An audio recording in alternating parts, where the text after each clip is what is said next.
Our guest of honor is walking down the corridor, looking at the posters. So very soon he'll be with us. Now, one other thing that you should be aware of, at some point, once we start our event, there'll be the dimming of lights in order to play a video, just for your information. And then before the guest of honor leaves, there'll be a photo session. And for the photo session, the following people, please, you should be ready. Board members. So the first photograph will be taken with the board members and the former executive directors. And then the next photo will be the resource persons and panelists and moderators. And then the next photo will be former staff, alumni of ESRF. And the last photo will be ESRF staff. Now, for moderators and panelists, I want to beg your indulgence and beg your pardon up front. We shall stick to time. So if you see one of us carrying a sign that says 3, it means you have 3 minutes left. If it says 5, 5 minutes left. And if it says 1, so we'll start with 5, means you have 5 minutes. And then 3, it means you have 3 minutes left. It's time to start wrapping up. And then 1, it's time to say, thank the panelist that you're moderating so that we can call in the next session. So in case we interrupt you when it's past 0, please do not get angry at us. So that's why I'm asking for your indulgence ahead of time.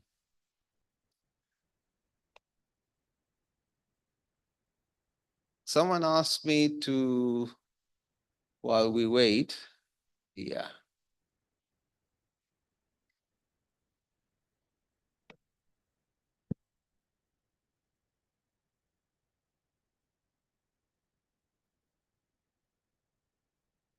I'll tell you 2 jokes, while we wait. There's a teacher, he went into the class that day, and then he said this: anyone who thinks he's stupid may stand up. The teacher was not in a good mood that day, and nobody stands up. So then the teacher repeats, I'm sure there are some stupid students over here today. So Johnny, a little boy, stands up. And then the teacher asks John, do you think you're stupid? John replies, no, I just feel bad that you're standing there alone. If you didn't get it, I'm sorry. A guy goes to see the doctor and he tells the doctor, my wife suffers from a drinking problem. And the doctor asks him, oh, is she an alcoholic? So no, no, no, I am the alcoholic, but she's the one who suffers. So we should feel sorry for them. Since you're not laughing, I'll stop continuing anyway. Tunamsubiri nani mgeni rasmi aingie. Amefika holding room. Kwa baada ya muda si mrefu akiwa anakaribia, nitaomba msimame na tumpigie makofi kwa wingi atakapokuwa anaingia. No, I'm not supposed to be saying that. So what I'm saying is that the guest of honor will soon be with us. When he does come in, I will ask you to stand, please, and clap as he's entering.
Naomba tusimame jamani. Please let's stand.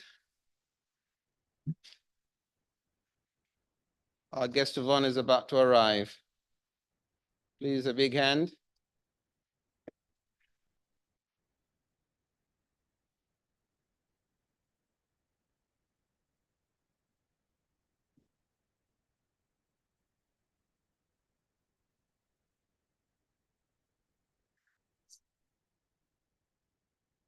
Mgeni rasmi, karibu sana. Okay.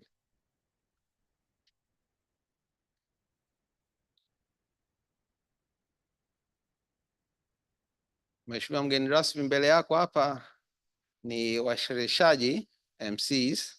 Mimi naitwa George Mulamula. Nami naitwa Maria Matui. Kwa hiyo kwa sababu hii inakuwa streamed online, nita switch kwenda tutumia Swahili. Your Excellency Dr. Philip Isidore Mpango, Vice President of the United Republic of Tanzania, Honorable Professor Kitila Mkumbo, MP, Minister of State, President's Office, Planning and Investment, the representative of the RC of Dar es Salaam, Honorable Edward Jonas Mpogolo, Mr. Philemon Luhanjo, Chairman of the Board of Trustees of ESRF, Professor Fortunata Makene, Executive Director of ESRF, board members of ESRF, heads of government institutions, captains of industry, distinguished moderators and panelists, distinguished participants, all protocols observed. Tanzania.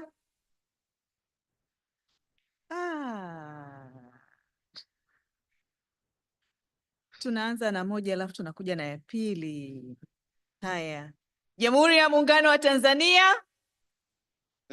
Jamhuri ya Muungano wa Tanzania. Asanteni sana. Thank you. We're here today because ESRF is celebrating 30 years of work, which is collaborative across all sectors. And over 30 years, ESRF has worked with many partners and individuals who have significantly supported ESRF. So without further ado, may I please call Mr. Danford Sango to provide the introduction of the invited guest. Mr. Sango, karibu.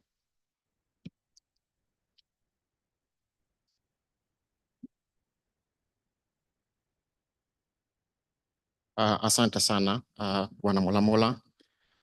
His Excellency, Dr. Philip Mpango, Vice President of the United Republic of Tanzania, Honorable Professor Kitila Mkumbo, Minister of State, President's Office, Planning and Investment, representative of the Regional Commissioner for Dar es Salaam, Excellencies, distinguished participants, ladies and gentlemen.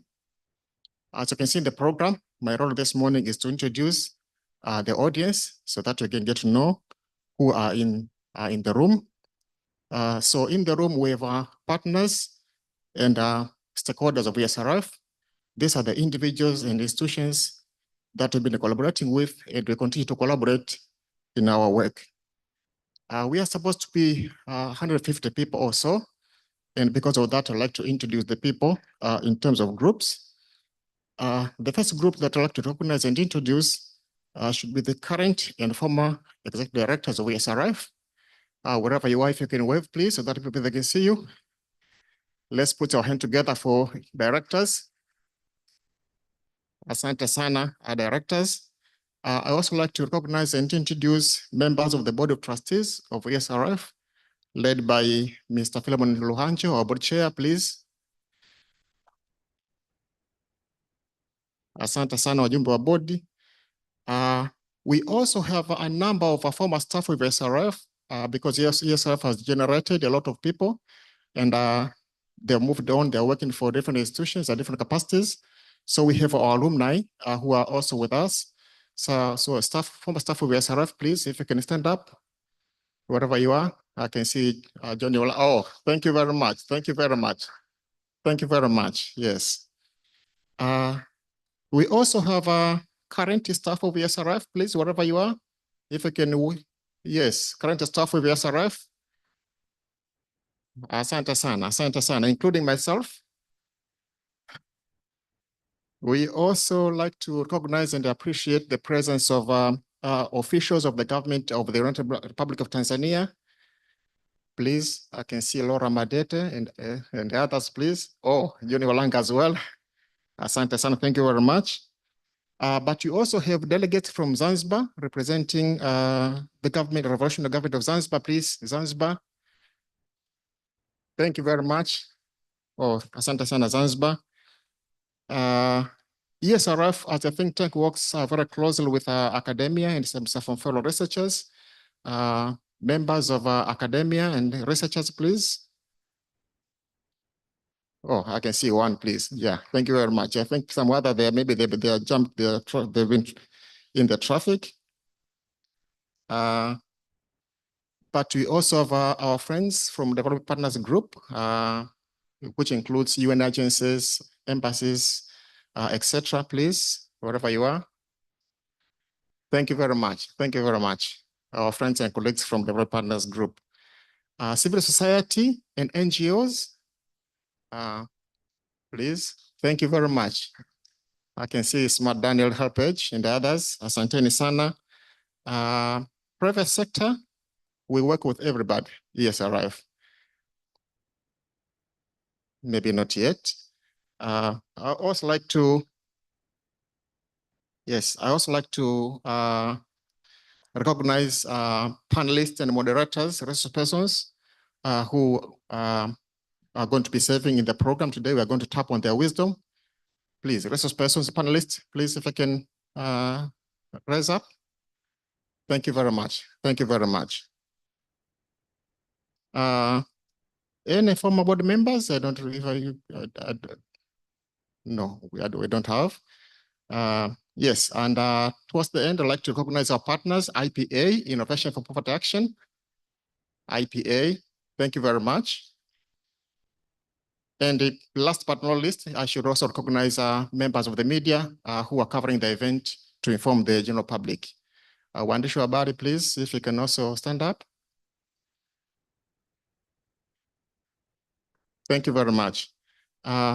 His Excellency, Vice President, with that short self-introduction, I would like to conclude this segment of introductions and hand over back the session to the Master of Ceremony. Asante sana.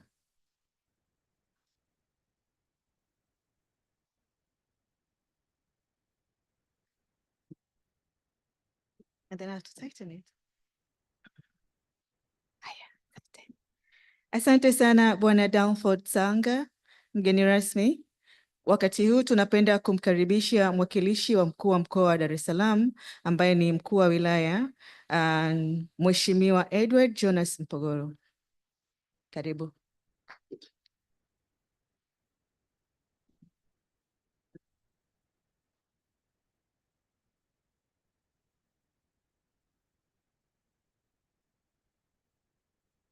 Jamhuri ya Muungano wa Tanzania, Mheshimiwa mgeni rasmi, Makamu wa Rais wa Jamhuri ya Muungano wa Tanzania, Daktari Philip Isdori Mpango. Napenda kutambua uwepo wa Waziri Ofisi ya Rais, Mpango na Uwekezaji, nikizingatia itifaki yote. Mheshimiwa mgeni rasmi, Makamu wa Rais, nimesimama hapa kwa niaba ya mkuu wetu wa mkoa wa Dar es Salaam, Mheshimiwa Albert John Chalamila, ambaye amepata dharura asubuhi hii ya leo. Hivyo ninaomba kwa heshima na taadhima, Mheshimiwa Makamu, uridhie uwakilishi wangu kwa mkuu wangu wa mkoa wa Dar es Salaam. Nitumie nafasi hii kwa niaba waandaaji nikukaribishe sana, na sisi kama wana Dar es Salaam tunajisikia faraja sana kwa kuitikia wito na mwaliko, na leo hii umeweza kushiriki. Tunamshukuru Mungu sana kwa ajili ya afya yako, afya ya rais wetu wa Jamhuri ya Muungano wa Tanzania na viongozi wote. Tumeona mkiwa mikoani, lakini leo hii asubuhi umeweza kushiriki pamoja nasi. Hivyo tunakushukuru sana Mheshimiwa Makamu wa Rais. Mkoa wetu wa Dar es Salaam ni salama, tunaendelea vizuri. Tumemaliza jana kujiandikisha kwenye daftari la makazi tukiwa salama salmini. Tunaendelea na maandalizi ya uchaguzi wa serikali za mitaa hapo itakapofika tarehe 27 mwezi wa 11.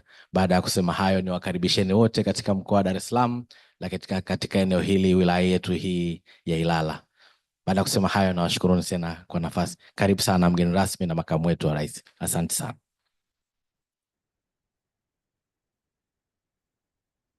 Thank you very much, DC of Lala District, for those who didn't understand him, or those who are online, he just gave his apologies that the RRC, the Regional Commissioner, has had an emergency, and then he thanked His Excellency the Vice President for setting aside time to attend this event, and that the region is calm overall. With those few words then, we are going to have a video played which showcases in the 30 years what ESRF has done. So we'll need to dim the lights slightly, and then can we play the video, please? But we need to dim the lights a little bit.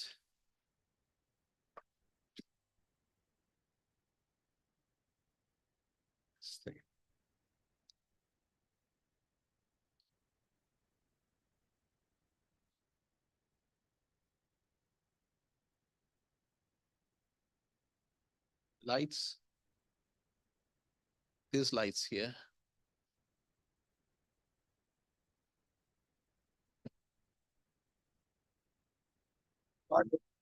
Taa hizi za hapa tafadhali.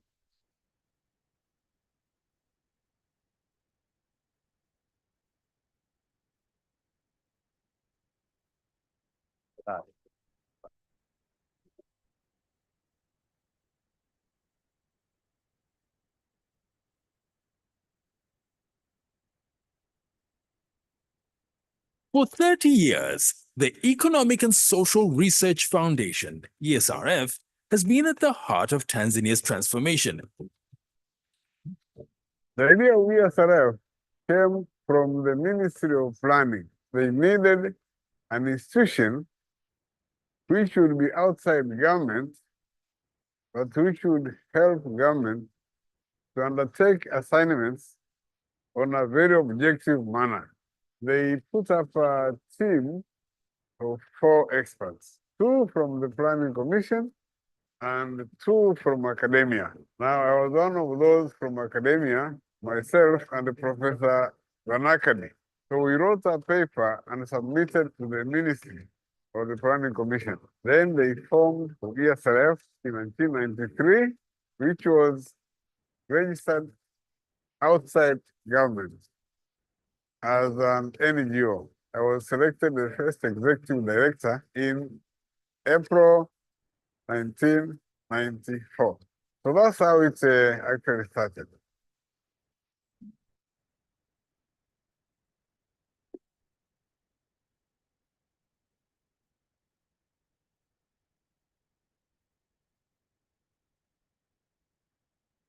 Since effectively beginning operations in 1994, ESRF has worked closely with key government ministries, non-governmental organizations, and donors to bridge gaps, strengthen institutions, and build a foundation for informed dialogue on policy issues.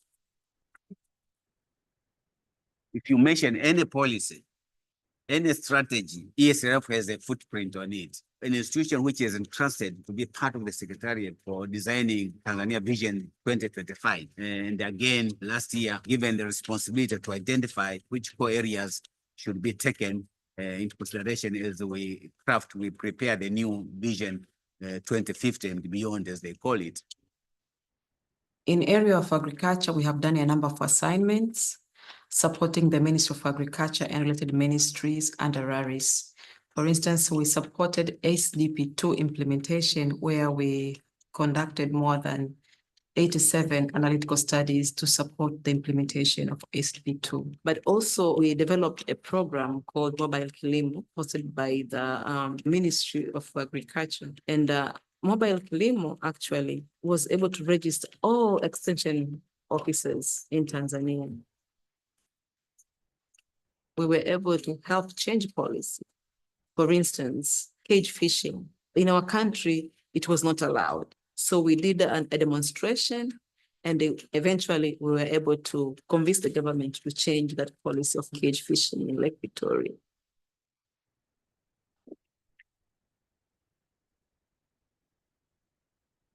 We were running the postgraduate diploma. It was really very important because it had strong elements of enhancing capacity in policy analysis, but also in poverty studies in general.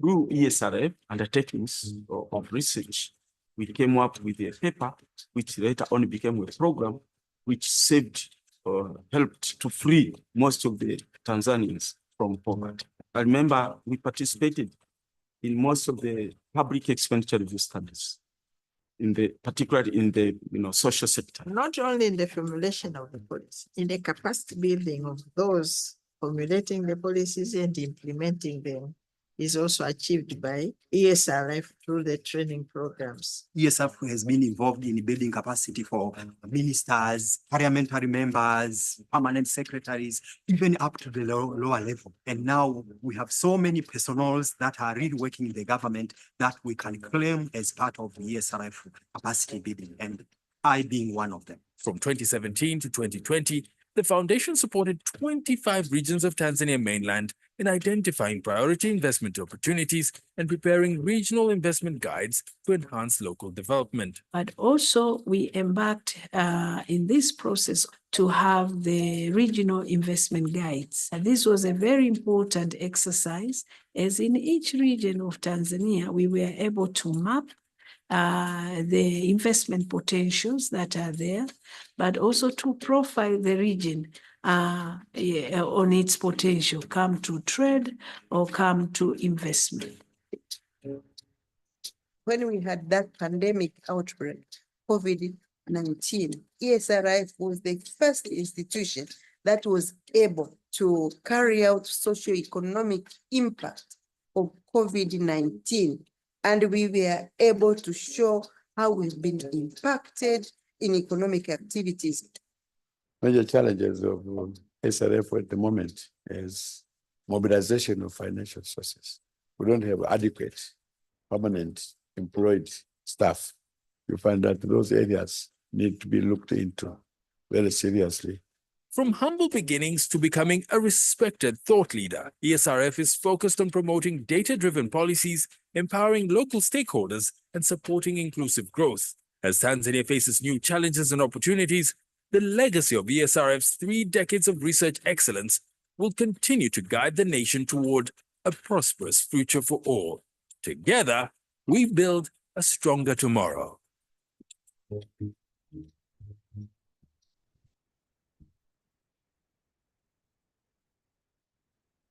A round of applause again for the hard work ESRF has done, please.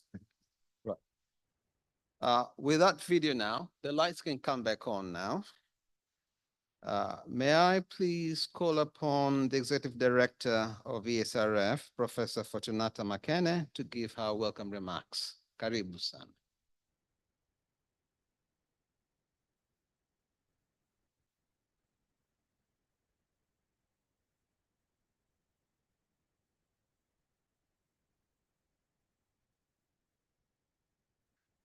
Your Excellency, Dr. Philip Mpango, Vice President of the United Republic of Tanzania, Honorable Professor Kitila Mkumbo, Minister, President's Office, Planning and Investment, Permanent Secretaries present, Dr.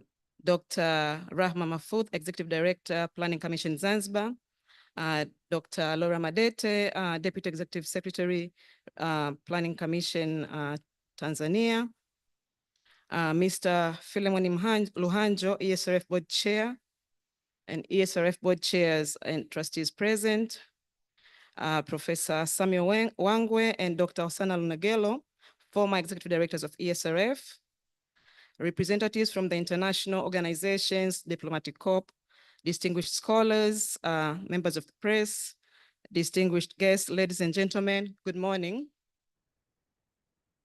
On behalf of the Board of Trustees and management of the Economic and Social Research Foundation, I would like to take this opportunity to welcome you on this 8th National Conference, and more specific, to celebrate the 30th anniversary of the Economic and Social Research Foundation. Honorable guest of honor and distinguished guests, we are deeply honored and immensely grateful for your presence here today. Your acceptance to join us for this significant occasion underscores your commitment to advance our nation's development and agenda and supporting institutions that drive positive change. Your participation elevates the significance of this event and highlights strong collaboration between the government, non-state actors, private sectors, and development partners and research institutions. We sincerely appreciate the time and effort you have taken to be with us despite your busy schedule. It is both an honor and privilege to stand before you as we celebrate significant milestone, the 30th anniversary of ESRF, with the theme celebrating ESRF 30th anniversary, a reflection on the past, present, and future. It is an important reminder of our journey and achievement. This gathering as a celebration is also a moment for reflection and foresight, allowing us to look back on the accomplishment and chart the path forward. Honorable guest of honor, 30 years ago, ESRF was founded with a vision to enhance the understanding of policy options and the development management in Tanzania, recognizing the need for a robust local institution to bridge the gap between academic research and practical policy making. ESRF set out to build local capacity, foster evidence-based decision-making, and promote informed policy dialogue from its inception.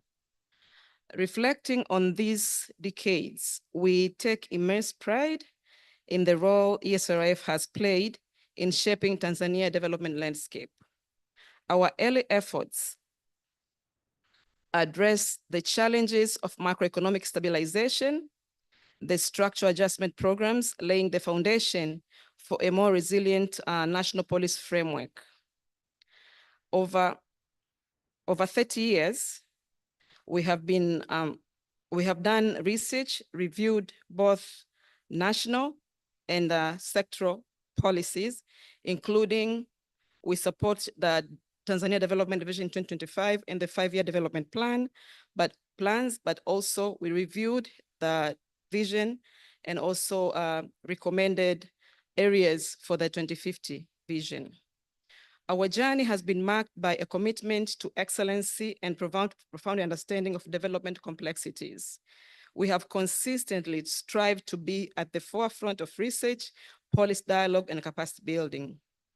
Our work has addressed immediate policy needs while contributing to long-term planning for Tanzania growth. Today is both a celebration, but also a time for reflection. So the major objective for today's event is to reflect on these experiences, but specifically to shed light on the establishment of ESRF in terms of background, rationale, and positioning with national research and within the national research and policy ecosystem. Also to reflect on the role and contribution of ESRF in informing policy and planning in Tanzania and what the challenges are and what the future holds. To discuss the rationale for promoting diversification, equity, and inclusion in research and policymaking process, but also bring together current and past stakeholders to share knowledge. Honorable guest of honor, today's program will feature a series of discussions, keynote addresses, and reflections designed to explore our past achievement and evaluate current efforts. Panels will focus on the role of research excellency in the preparation of Tanzania Development Vision 2050, but also a reflection of ESRF work in strengthening research and informing policy processes, advancing equity in global research, as well as the role of research versus consultancies in policymaking process. We have invited about 150 participants from academia, government, research, civil society organizations, and other stakeholders. We are particularly thankful today for the collaboration with Innovation for Poverty Action Africa, but also from our friends from Uongozi Institute for providing us with the technical support. In closing, I want to express my sincere gratitude for your unwavering support and dedication. Your participation is vital as we work together to enhance our understanding and advance our national development agenda. The achievements we celebrate today are a testament to our collective efforts together, and will continue to make a meaningful impact on Tanzania's development. A special thanks to you, Your Excellency, the Vice President of the United Republic of Tanzania, for accepting our invitation to officiate this important event. Thank you once again for joining us, and let us make this conference not only a celebration of our past successes, but also a platform for forging new paths and achieving future milestones. Welcome to the conference. Thank you. Thank you, Executive Director, for those warm and welcoming remarks. If I may now call on the Chairman of the Board of Trustees, Mr. Philomen Luhanjo, to come and give his remarks, and then invite the Honorable Minister to come and give his remarks also, and also do the presentation of certificates. Mr. Luhanjo, karibu sana. Makofi tafadhali.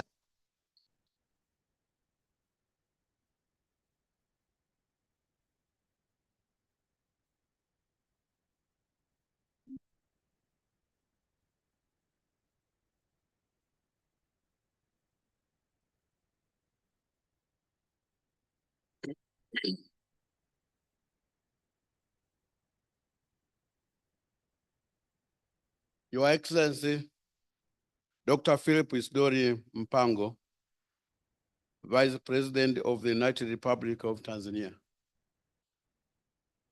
Professor Kitila Mkumbo, Member of Parliament, Minister of State, President's Office, Planning and Investment. Representative of the RC, Mr. Mpogoro, and members of the audience, ladies and gentlemen, all protocols observed. On behalf of the members of the Board of Trustees, I feel greatly honored and privileged to welcome you all at our historic event of celebrating the 30th birthday. So I say happy birthday, ESRF. The 30th birthday of the ESRF, for us, the ESRF family, this is a very special day of reflection and evaluation of the achievements recorded and the challenges encountered in the 3 decades in the area of socio-economic research and development and policy making in Tanzania. On this special occasion, we are deeply honored by your presence, Your Excellency, Dr. Philip Mpango, Vice President of the United Republic of Tanzania, as our guest of honor. We are very grateful for your commitment to the Tanzania's development, and your presence here underscores the important role that research institutions like ESRF play in supporting evidence-based policymaking. Thank you for finding time to be with us, Your Excellency. Meanwhile, I would like to thank the different stakeholders who have and continue to support the ESRF achieve its goals. These stakeholders include the government of the United Republic of Tanzania, the private sector, NGOs, academia, and development partners. The ESRF Board of Directors, Board of Trustees, and management appreciate the generosity extended to the institution for many years. Honorable guest of honor, distinguished guests, ladies and gentlemen, as we gather here today to reflect on ESRF's 3 decades of achievements, we are reminded of the institution's vital role in advising the government and shaping national development policies. ESRF was founded to provide independent policy research and has since become a key player in the Tanzania's development landscape, influencing strategies such as the Tanzania Development Vision 2025 and the 5-year development plans. Very recently, the ESRF has participated in the preparation of the 2nd Tanzania Development Vision 2050. Honorable guest of honor, distinguished guests, ladies and gentlemen, at this juncture, allow me to invite Honorable Professor Kitila Mkumbo, Minister of State, President's Office, Planning and Investment, to deliver his remarks at the keynote address and eventually invite the guest of honor, Mr. President, Mr. Minister, welcome. Asante sana.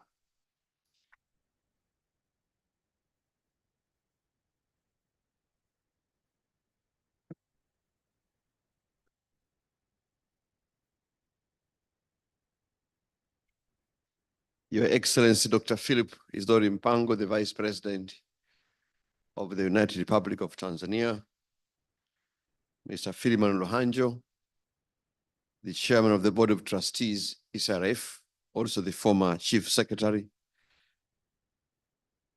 Professor Fortunata Makene, the ESRF Executive Director. Let me also recognize the presence of the founding Executive Director of the ESRF, Professor Samuel Mwita Wangwe.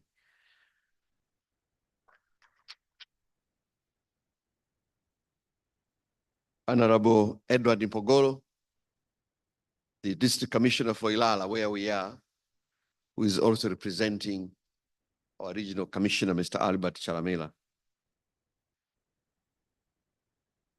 Friends from the government and the private sector, and fellow researchers and academics who are attending this conference, ladies and gentlemen, good morning. Jamhuri ya Muungano wa Tanzania. Mheshimiwa mgeni rasmi, bado kwamba mambo ya research haya inaonekana bado yanaendesha Kiingereza. Ndio maana waandaji wamepiga mambo ya Kiingereza hapa. Kwa hiyo ngoja mimi niendelee kwenye lugha hiyo hiyo ambayo wameamua wenyewe. So first, let me join others in congratulating the ESRF in celebrating the 30th anniversary, which is quite a big milestone for any institution. The testimony as to how much ESRF has grown is partly reflected in a wide range of research activity they have undertaken over the past 30 years. But also, I think the testimony is to look at Professor Wangwe, how much he has grown from then up to now, 30 years ago, and where he is when he was starting, when he was founding ESRF, he was less than 50 years. Like sasa yupo hapo. So you can see how much this institution has grown. As a psychologist, there is a psychology of age, which roughly tends to be categorized into 4 main groups, socially speaking. Social psychology, that is how they do it. The first one is 0 to 25 years, which is said to be a learning age. This is where young people are expected to acquire knowledge and education. It is a group that young people are supposed to learn and learn all knowledge that is available. The second age is 26 to 50 years, where ESRF belongs. This is called the production age. It is the age where individuals are expected to focus on production.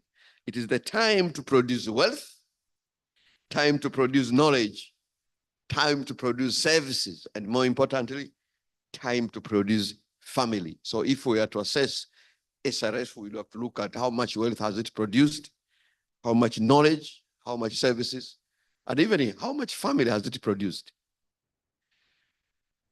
The third age is age 51 to 75. This is actually an age where individuals are longing for recognition. They seek to use the knowledge they produced and the wealth and the stuff they produced to seek recognition. It is a group where you find, and surprisingly, the majority of politicians will be at the age 51 to 75. It is because it is the age of really recognition, using the knowledge, the services, the wealth you may have produced over the past 50 years. It is also the age where you find eminent academics. So people like Professor Isa Siviji, this is where they belong. Specialists will be here, and even eminent writers will be in this group. And the fourth group is 76 to 100 years, the age of being a guru, advisor. It is a group which is working hard to protect the end respect.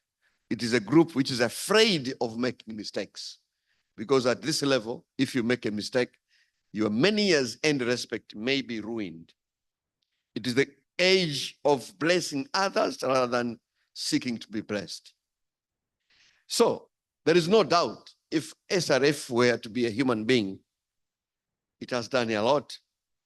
It has basically outlived its age, because you have done almost all those things that I mentioned, from the learning up to this age of recognition.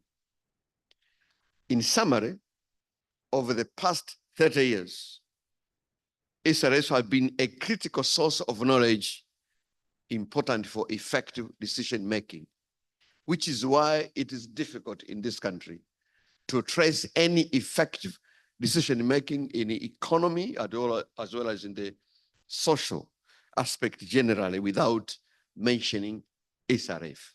You have been a very important aspect. Going forward, Your Excellency, the role of SRF and the other think tanks is even going to be more critical, given the fact that this is a knowledge-driven world. That is number one. Secondly, given the fact that Africa, and therefore Tanzania, is not doing very well in terms of knowledge generation. I was checking this morning the knowledge index report. I think we are very far. If you check over the past, I think that last year's data, where the world produced 5.14 million journal articles, but only 51,000 journal articles coming from Africa, just about 1%. So Africa has a lot to do in terms of contributing knowledge, and I think that think tanks like SRF will play a very important role. So Your Excellency, Vice President, I had two roles here. The first one was to make a remark, and I think I will end there. The second one, I was asked to give certificates, so I'm ready for that second function. Thank you very much, Honorable Minister. If you can please stand back there. Can I ask the ED and the chair to come forward, please? And it's good to know, Minister, that I'm heading towards bigger guru also, you know, aside from ESRF. So certificates, please. Okay. Chair.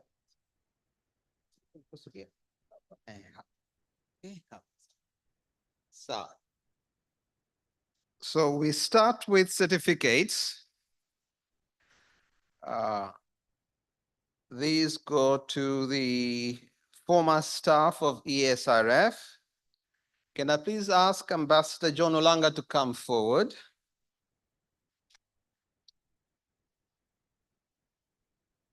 Professor Godius Kayarara. Can Godius to come forward? Okay. Yes, on this side and you out that side. Professor Godius is here? He's not here, okay. Dr. Laura Madete.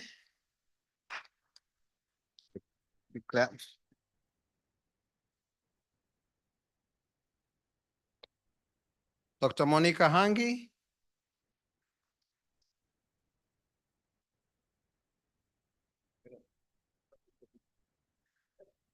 Dr. Godwill Wanga is here. He's not here. Dr. Suma Kare.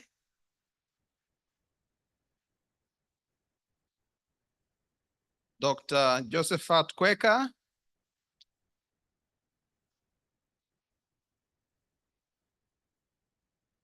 So these are the former staff of ESRF.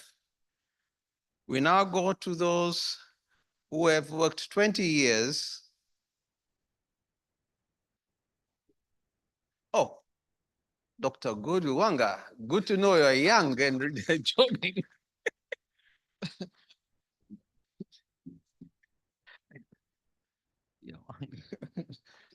That's my TNBC friend.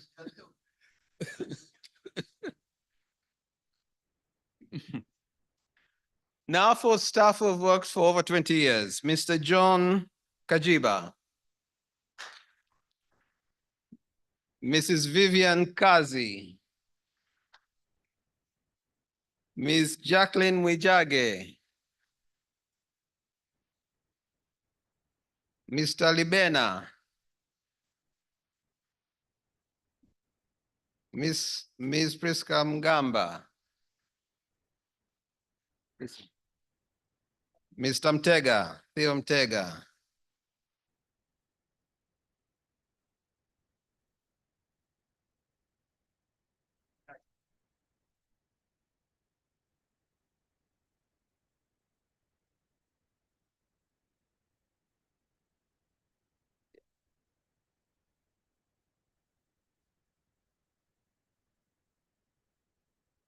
if I can ask you to step down now, karibisha.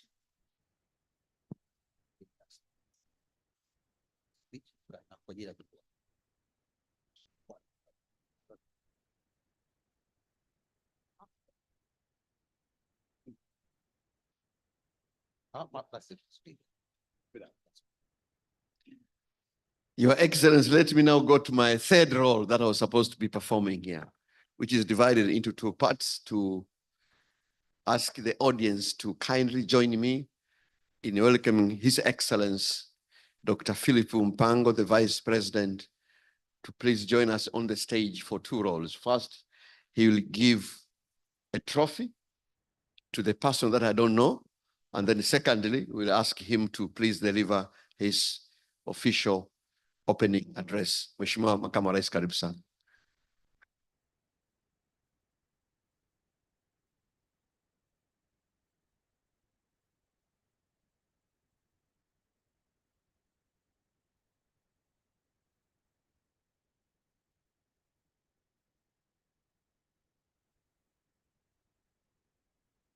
Please, I think we can be seated now. Thank you. The first trophy goes to the government of Tanzania, and that's because it established ESRF in 1994, and the government has remained the main client. Professor, now, on behalf of the government.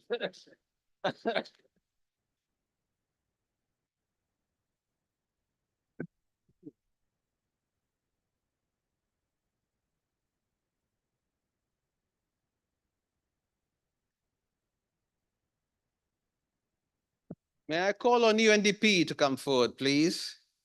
UNDP has been a major supporter of the ESRF programs, including the regional investment guides for most of the regions in Tanzania. Please, Karibu.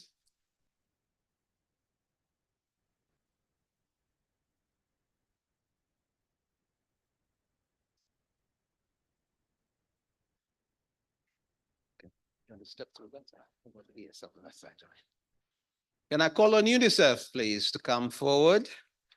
And they have been continuous and a key funder of ESRF.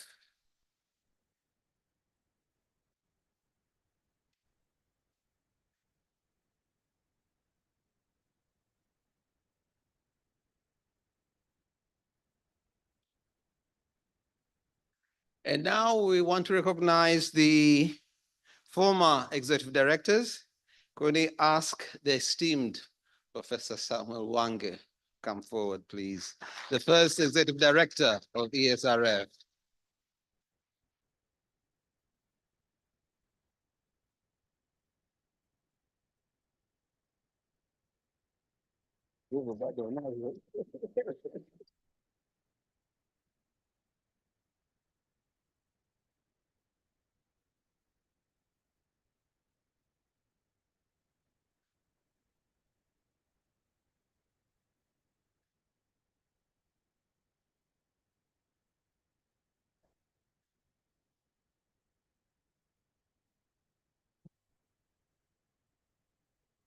The second executive director who led ESRF from 2002 to 2007 is the late Professor Haidari Amani.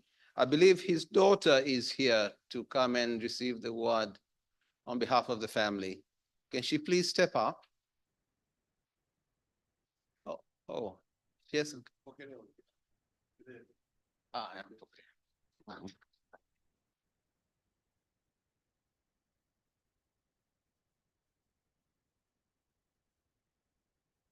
Then there is Dr. Hosiana Lunegelo, the third executive director from 2007 to 2000. Lunegelo.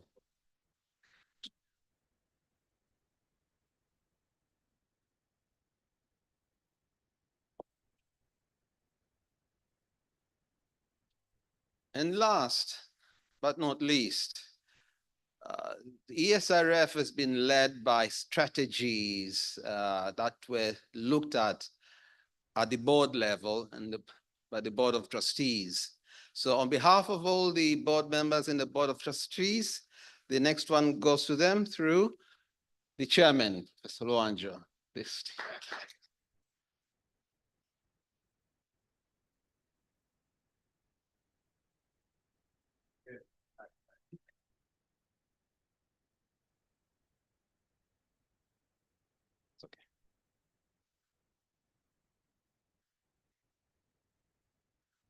So having stated that, there are some who are in absentia who received awards, and these are the IDRC, the William and Flora Hewlett Foundation, Dr. Stegomana Tax, Mrs. Margaret Nzuki, and the African Capacity Building Foundation, and lastly, Dr. Tausi Kida. These will be given to them in absentia. Thank you very much for that. And I now welcome you. for your speech.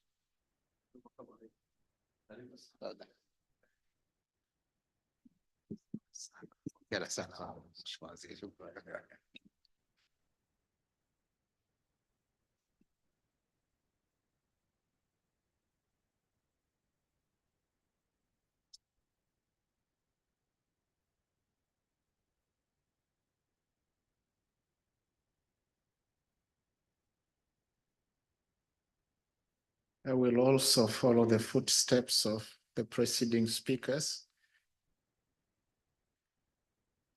So for today, I'll use English.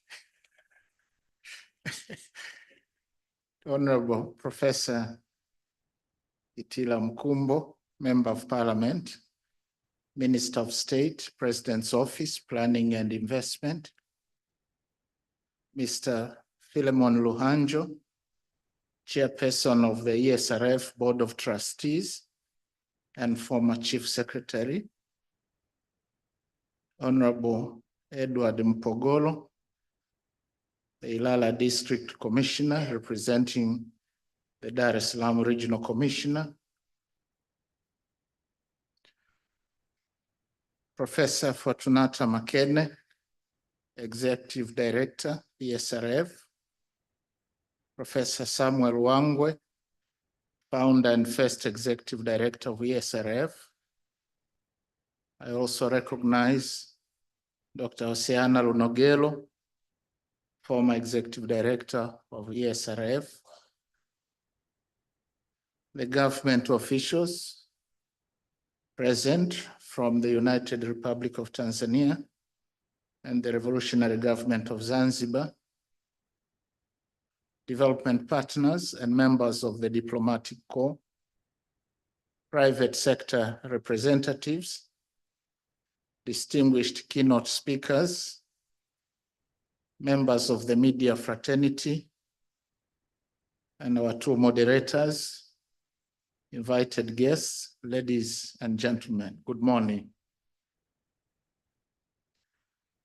It is an honor for me to stand in for Her Excellency, Dr. Samia Suluhu Hassan, President of the United Republic of Tanzania, to officiate the 30th anniversary of ESRF. This event is not just a testament to the longevity of the foundation, but also a celebration of the remarkable journey of achievements and vibrant intellectual, academic, and professional community built by ESRF.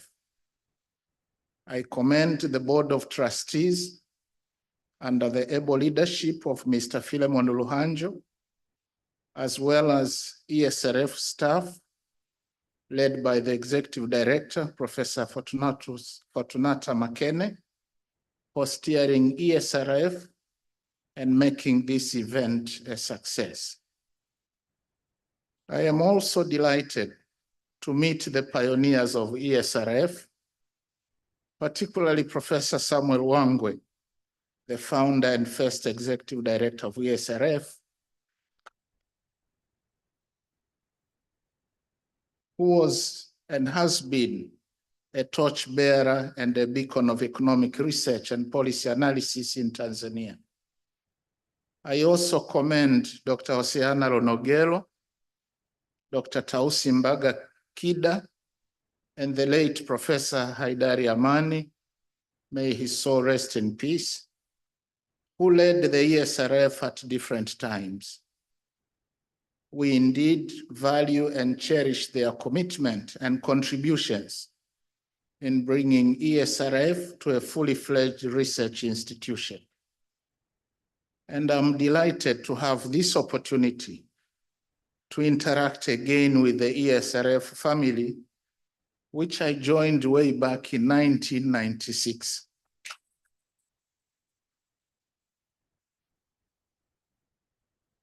Distinguished participants, since ESRF started its operation in 1994, it has immensely contributed to national development. In my view, ESRF has been and continues to execute its mandate fairly well, with notable contributions to policy research and analysis, as well as advice to the government and the private sector. The institution has also made significant contributions towards capacity building, including, though not limited to, producing postgraduate diploma holders in policy and impact evaluation analysis, as well as development of digital data platforms and agriculture market intelligence systems. As a result of ESRF work, many analysts and associates have worked with ESRF in various capacities and subsequently moved on to serve in government, international organizations, private sector, and other institutions. On behalf of the government, I would like to register our appreciation to ESRF for the invaluable inputs into our country's development policy making and discourse over the past 30 years.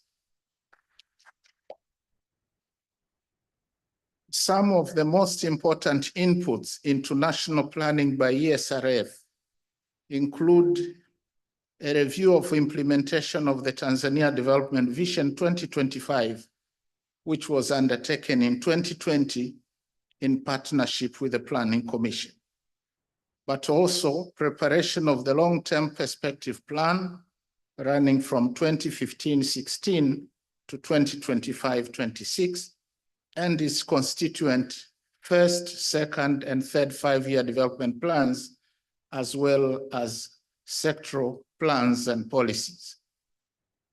And as of now, I'm aware that some analysts from ESRF are also participating in undertaking background work to feed into the preparation of the Tanzania Development Vision 2050. And looking ahead, we in government perceive that the role of ESRF will remain to be even more relevant, given that the development landscape is continuously and rapidly changing, and thus bringing up new policy questions and puzzles that will need to be addressed, of course, informed by robust analytic work. The government expects that ESRF will continue to provide the much needed high quality research, policy analysis, and hands-on advice to take Tanzania to the next level in this digital age. Distinguished participants, let me reiterate that the six-phase government is committed to continue working and supporting economic research and policy analysis undertaken by ESRF and other local think tanks. Our ambition in government is to scale up research funding and investment in research supportive infrastructure. The government shall also continue to urge ministries, departments, and agencies to use services rendered by ESRF to inform the development of sectoral policies and strategies. Equally, the government will continue to encourage the private sector, civil society organizations, development partners, and other players, both local and international, to work with or partner with ESRF. And with regard to the challenge of growing competition from consulting firms, I think the key weapon at ESRF's disposal is, in my view, to ensure quality research output and for ESRF to maintain excellence. And this will need investing in attracting the best research and analytical brains, as well as pay them well. In other words, for ESRF to command a fair share of the research and policy analysis market, it must observe meritocracy in staff recruitment. And besides, it is for a fact that fair competition is healthy insofar as it guarantees the best product. And to deal with the financing constraint, I would advise that ESRF looks more towards partnering with the private sector as well as our generous development partners. Distinguished participants, I would now like to throw on the table for your consideration some research ideas for ESRF after 30 years of its existence. First, socioeconomic researchers around the world are currently focusing on addressing global risks in a fragmented world. The most severe risks include rapid technological change, economic uncertainties and building resilience, a warming planet, and lethal conflicts come political tensions. As such, Tanzania's socioeconomic researchers must continue to explore and analyze the destabilizing consequences of the foregoing severe global risks as they impact on our country's socioeconomic fabric. Second, Africa is now the world's youngest continent, with 70% of sub-Saharan Africa under the age of 70, and the median age is 19. Tanzania too has 77% of the youthful population being below 35 years. In spite of this stock of labor, Tanzania, like other countries in sub-Saharan Africa, has not yet been able to realize the demographic dividend. That is, economic growth created when the share of the working age population exceeds the non-working age population. It is estimated that the stock of economically active university and college graduates is between 800,000 and 1 million. However, on average, only 30,000 and 90,000 vacancies are available in public and private labor markets, respectively. Apparently, the quality of our graduates does not match the skill sets required in the formal job market. Although a number of efforts have been initiated to address the unemployment challenge, most of the unemployed youth find traditional agriculture, which is the mainstay of the economy, to be unattractive. Indeed, young people prefer job opportunities that pay reasonably well within a short period of time. They also prefer occupations which use improved technology tools as opposed to manual labor. They are mostly attracted by opportunities in the creative industries and ICT. I would like to suggest that ESRF beyond 30 years undertakes research to better understand the evolving labor market dynamics and how the youth can better fit in. Research institutions should also venture into analyzing available sustainable financing options for the youth preferred programs and projects in line with national priorities.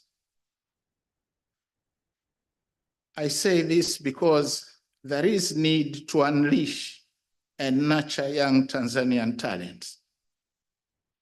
Third,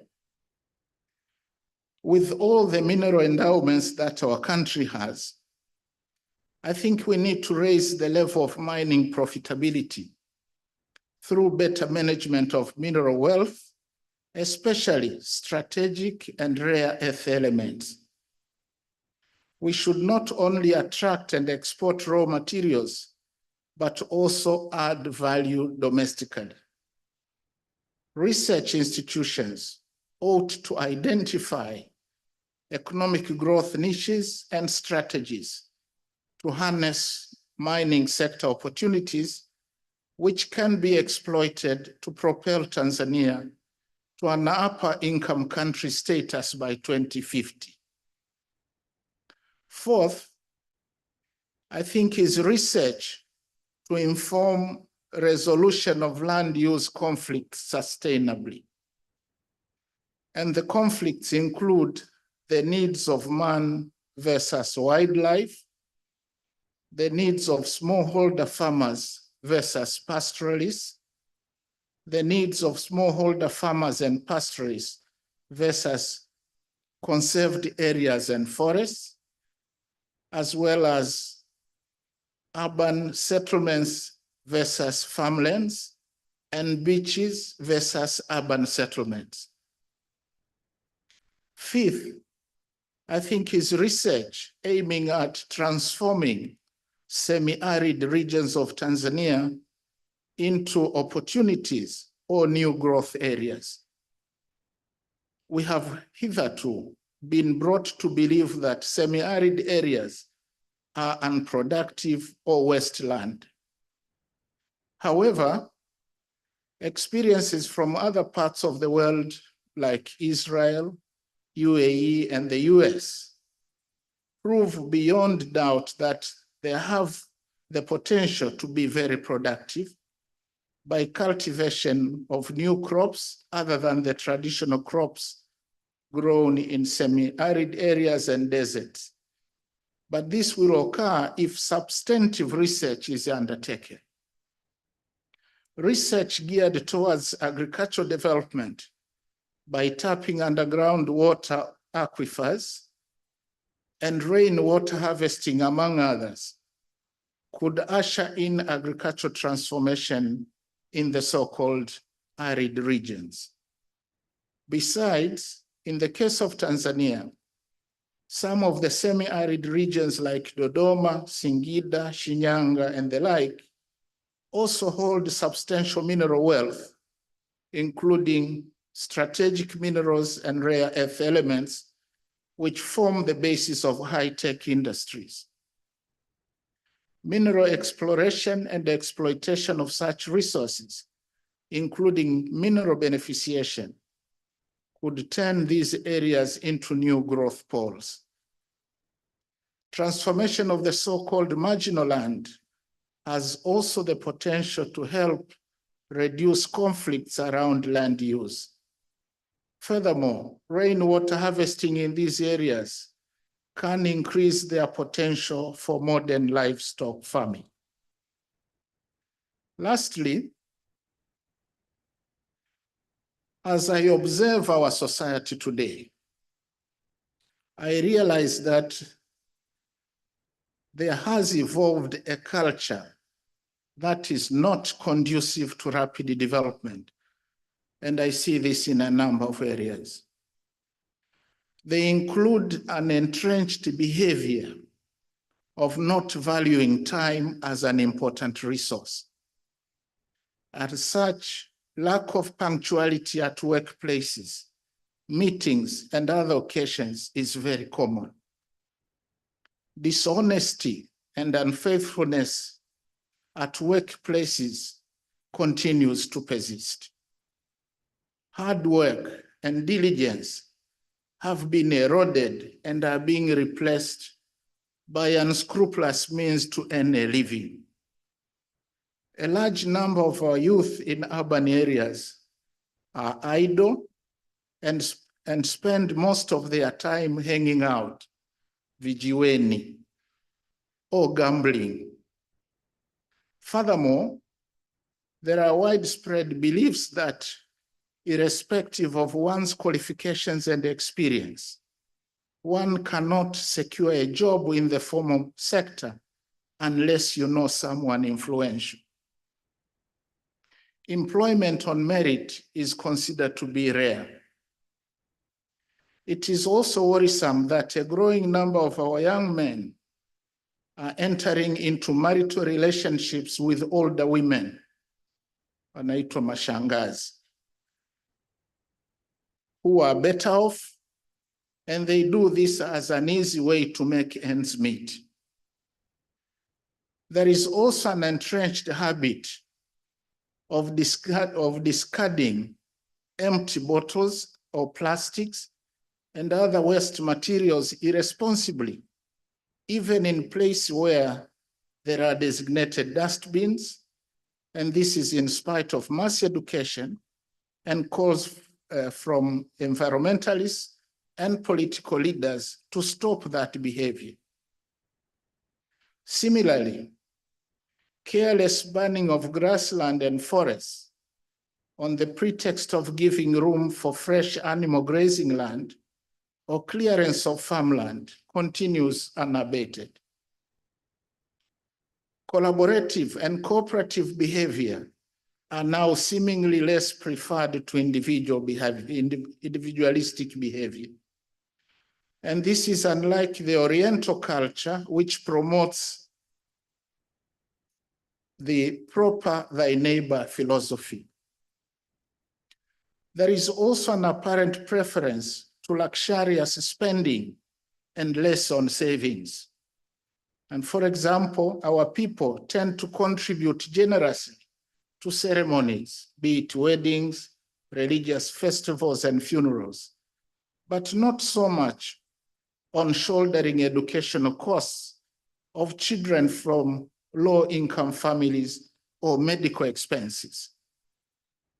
Self-help schemes and local contributions to community development projects seem to have lost tempo on the assumption that the government will always come in.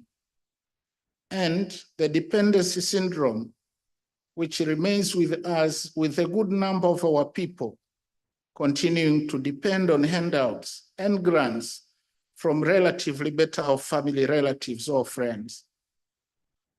As if these are not enough, witchcraft and violence against women, children, the elderly, and people with disabilities, like the albinos, are still prevalent.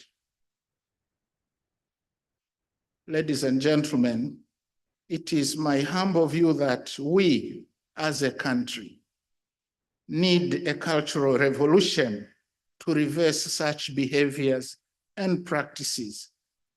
And this must be underpinned by down-to-earth socioeconomic research and strategies. It is my honest request to ESRF and other think tanks in our country to focus on such areas going forward in order to inform our collective endeavors to engineer a radical shift from such practices for a better and prosperous Tanzania. Distinguished participants, with these remarks, it is my singular honor and privilege to declare on behalf of Dr. Samia Suluhu Hassan, President of the United Republic of Tanzania, that the commemoration of the ESRF's 30th anniversary and its 8th national conference is now officially opened. I thank you.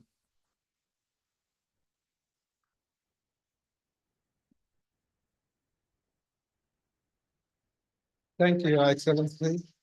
In fact, Your Excellency.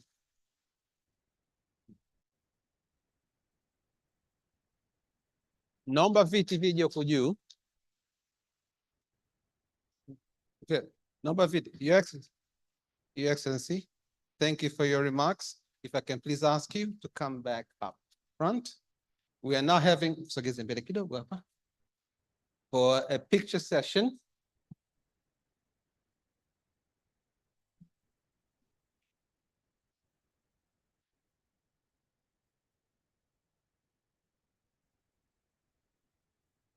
Okay.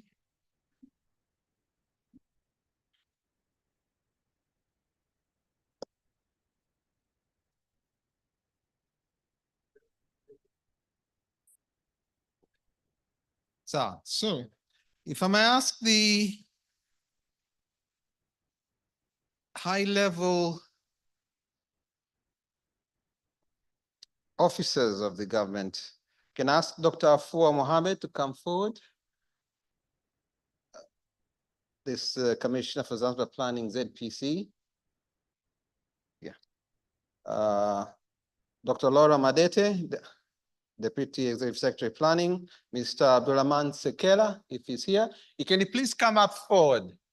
Tunapiga picha jamani sasa hivi, kwa hiyo naomba mje mbele. Nilikuwa nishatangaza hapo awali, naomba tutembee kwa haraka kidogo. The UNDP resident representative, please. Shigeki. Na Rama, Executive Secretary Zanzibar Planning Commission, naomba mje mbele. Wakati hawa wanapiga picha, can I ask the former EDs and board members to be ready? Okay. Can former board members start coming forward, please? And the former EDs?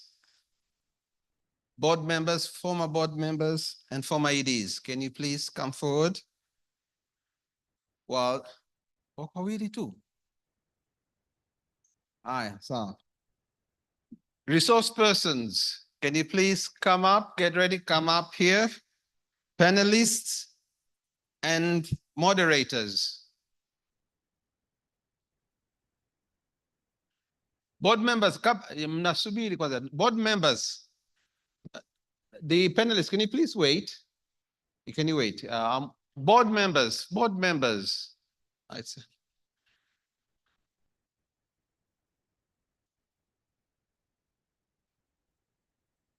And former EDs who are here, and board members, and former board members. Okay. Aya, wakiondoka hawa panelists. Wakianza kuteremka, ndo mtaanza kuja. Aya.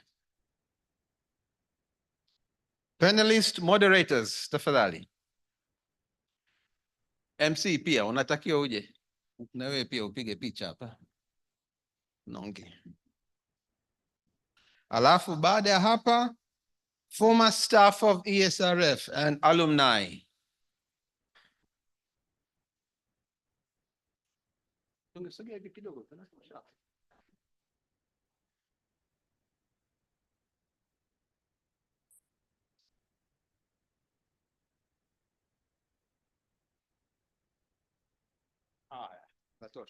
Former staff.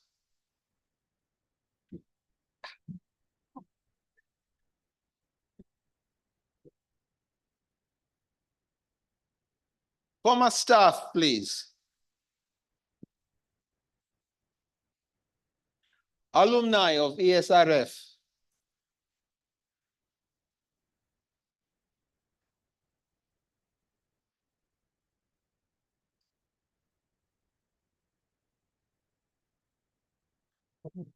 Balozi Lwanga na bahati iko kwenye picha huku na huku Karibu sana. Aya, sawa. Wa mwisho ESRF staff, tafadhali. Tufanye haraka jamani.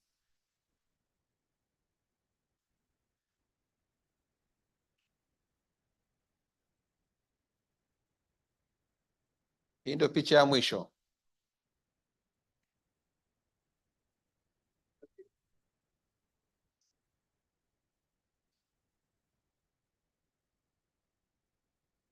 Okay. In two groups, Nataka group mbili, haya.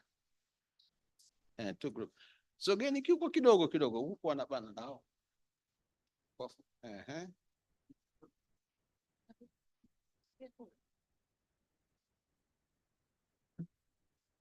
Haya. Group la pili.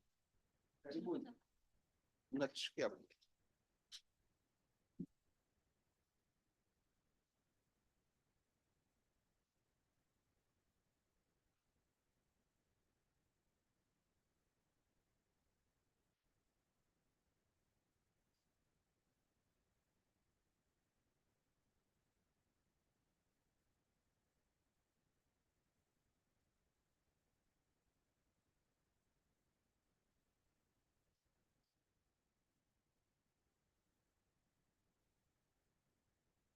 Asanteni sana, tunashukuru wote. Ndio mheshimiwa mgeni rasmi.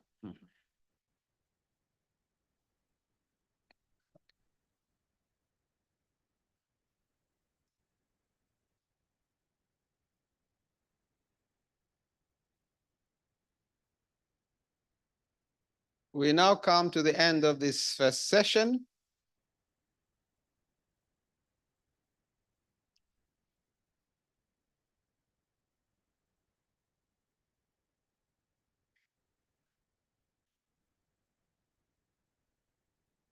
On behalf of ESRF, we thank you, Your Excellency, for gracing us this morning. Asante sana, nakushukuru sana.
Jamhuri ya Muungano wa Tanzania. Shukrani. Tunashukuru mpaka muda huu tuliofika, na sasa tunaendelea na ratiba yetu, na kinachokuja mbele yetu sasa ni keynote address ambayo ningependa kumkaribisha Professor Samuel Wangwe, the first executive director of ESRF. And the topic that is becoming this before us this moment is linking social and industrial sectors in Tanzania, insights from the ESRF research and implications for the National Development Vision 2050. Karibu sana Professor. Ametoka? Sasa tukachofanya tutacheza video. Okay. Sasa hivi wakati tunamsubiri Profesa wangu arudi, ambaye inaelezea kuhusu ESRF. Dim the lights kidogo kule.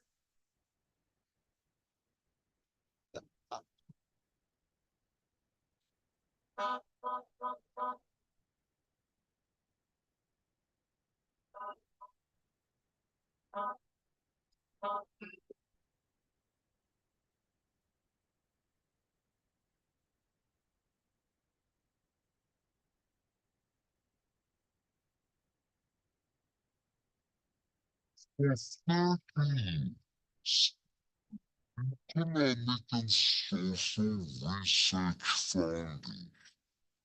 ESRF.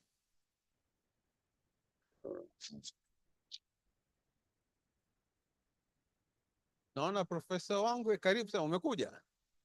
Bado. Asante sana. Karibu sana basi. Basi naomba nikusikia unaniita nikiwa huko. Nikakimbia.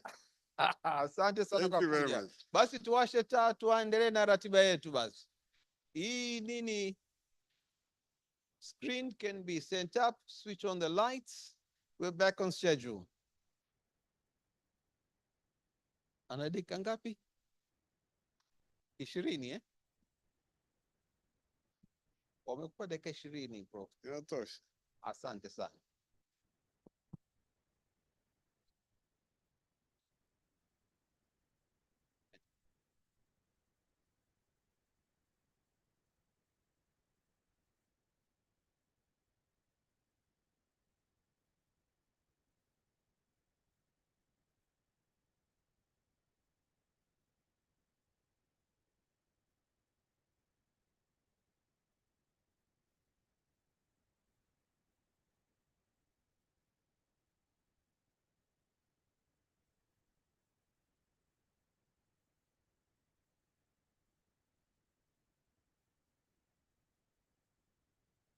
Prof, nafikiri una presentation eh?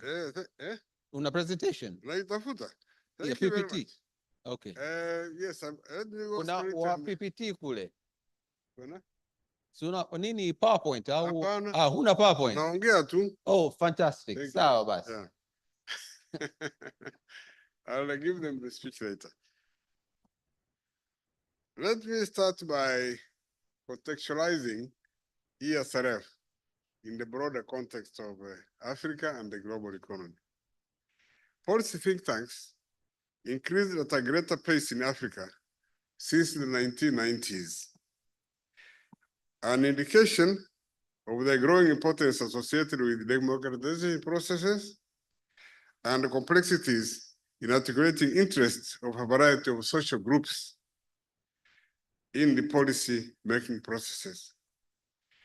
There has been rising need for independent policy voices, but which can also be able to communicate closely with government.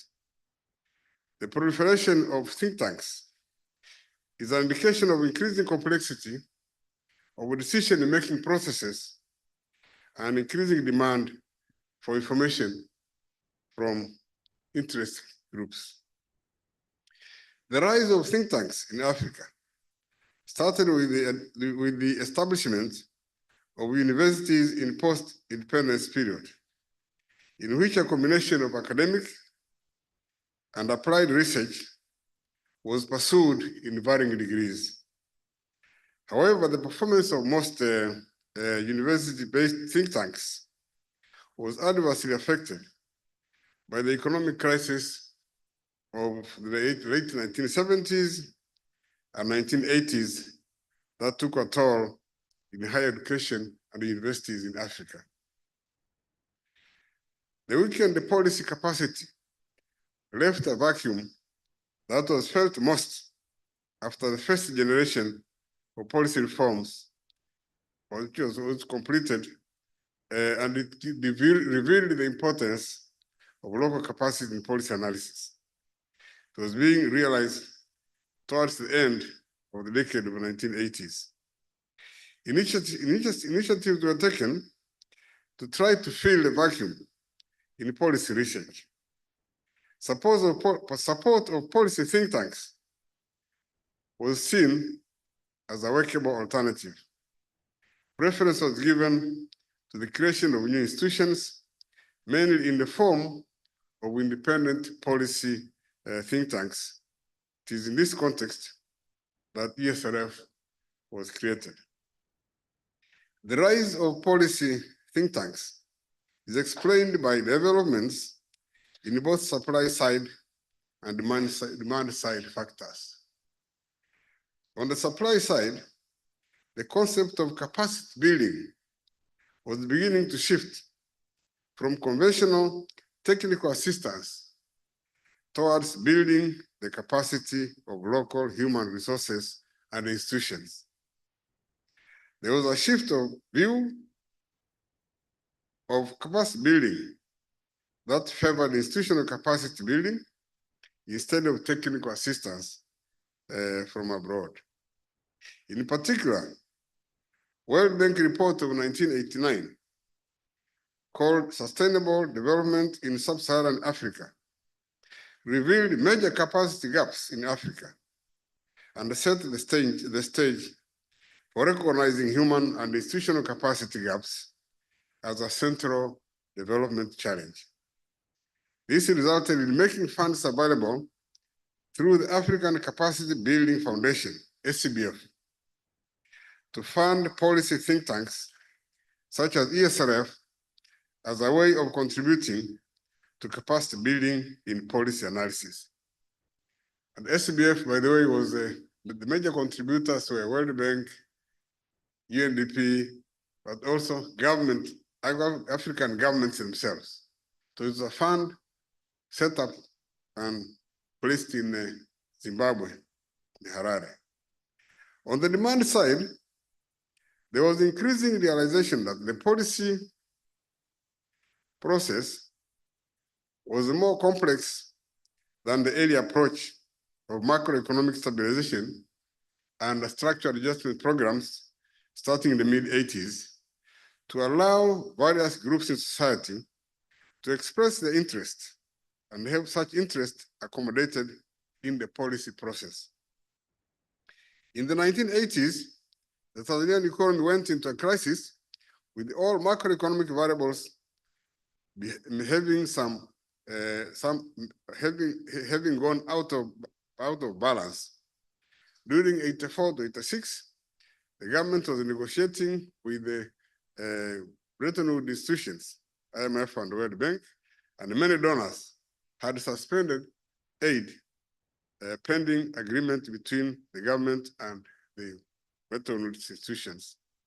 In 1986, the government reached the agreement and the analysis agreed came as a structured adjustment program, which was largely in terms of macroeconomic policy analysis. However, after 3 years of implementation, it was observed that actually social dimensions of development were not included in the ERSP, in the Economic Recovery Program.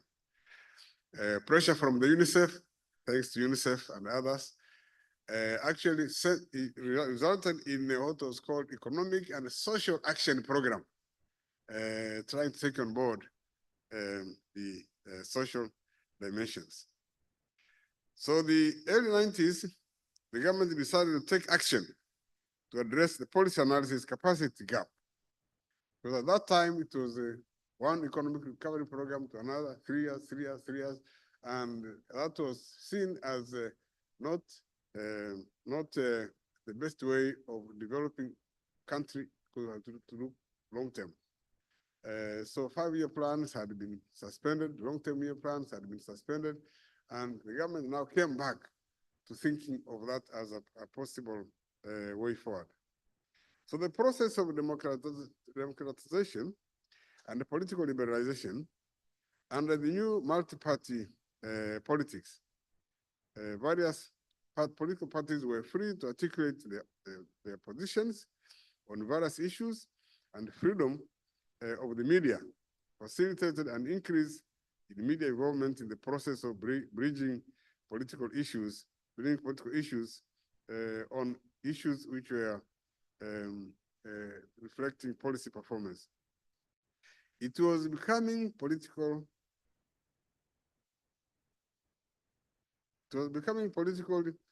more risky and costly to make policy mistakes. It was free, there was freedom to point out and bring out the challenges. So it was becoming increasingly clear that in this new social political environment, policymaking was no longer to be a monopoly of the international financial institutions or government. The international stage was undergoing changes which were rapidly opening the world market to competitive forces. The challenge of globalization and demands it places on individual and institutional capacity to accommodate the implications of such changes increased. It required the changing world and making the necessary adjustments to cope with these changes. These have actually, this brought up the reliance of the capacity gaps. And it is in this context that the Planning Commission, and we are glad when we report that actually the Planning Commission is the one which formed ESRF. As has been indicated in the beginning, that to undertake this, they had to undertake a brief study composed of academicians and policymakers to study the feasibility of an institution which could assist the government in doing policy analysis. So in the end, actually it was recommended and accepted that ESRF should be established to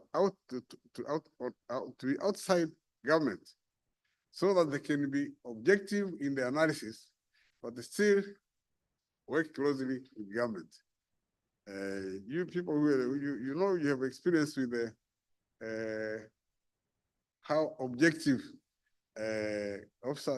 officials in government can actually be as compared to institutions outside the government.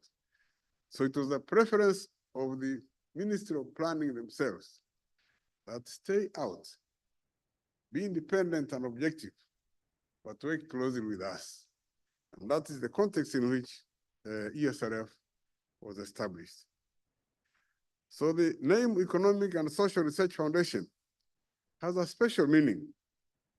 It was established to weave economic and social policy research along the lines of structural change and as for those issues which were not covered in the SAP. Before the SAPs came, actually the policy in complementarity between economic policy and social policy was very clearly articulated in the country. And it was felt that that needed to come back. For example, the industrialization policies and strategies during the period before SAPs came were guided by the interaction between economic and social policies in a constitutive manner, as demonstrated by the 20-year Basic Industry Strategy, 1975 to 1995, was devised to improve the nation's industrial base to implement plans towards achieving national economic and social goals. Industrial goods were to meet the basic needs, including health, education, and shelter. This is industrial policy. These concerns of the industrialization strategy were essentially driven by social and economic policy considerations. It was believed that meaningful democracy to the majority of the people who were poor must meet their basic needs, such as shelter, clothing, food, education, health, clean and safe water. This is industrialization. It is in this context that priority industries include the textiles and shoes to meet basic needs, pharmaceuticals to meet needs of health, paper and other educational materials to meet needs of education, and the water pipes to meet needs of water supply. So you could see the link between industrialization and social issues. Investments to enhance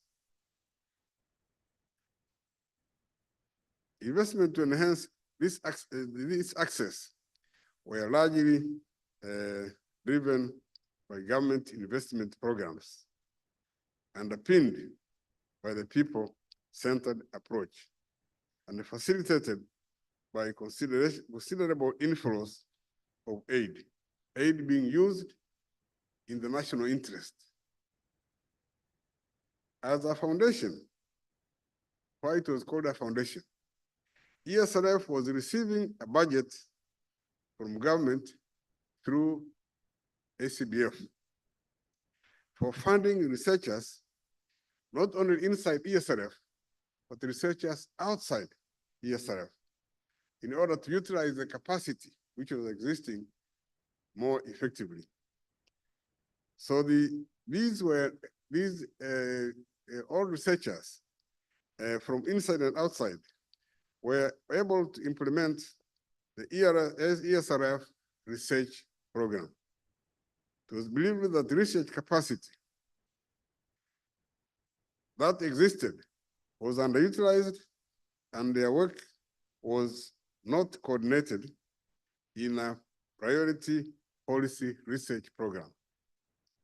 It was realized that the government, donors, and private sector and civil society would make use of the existing capacity if an institution existed in the environment, in that kind of environment where they bring together various capacities which are scattered. They were utilized to meet requirements of coherent and priority economic and social policy research program implemented in a coordinated manner with an institution that has the kind of institutional capacity to organize and coordinate economic and social policy research. and doing so, work closely with the government. So that's where the economic and social foundation came from, that in view. For the past 30 years, the Economic and Social Research Foundation has contributed to policy solutions in response to some of the society's most intractable problems.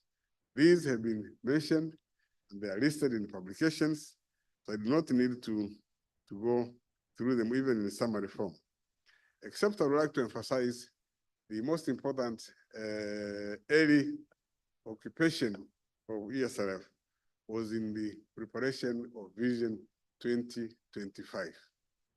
Because in this particular assignment, the ESRF was appointed as a secretariat to do the donkey work research to provide to the team which was actually forming charting the Vision 2025. And we brought in some of the most brightest young people who were actually just coming up.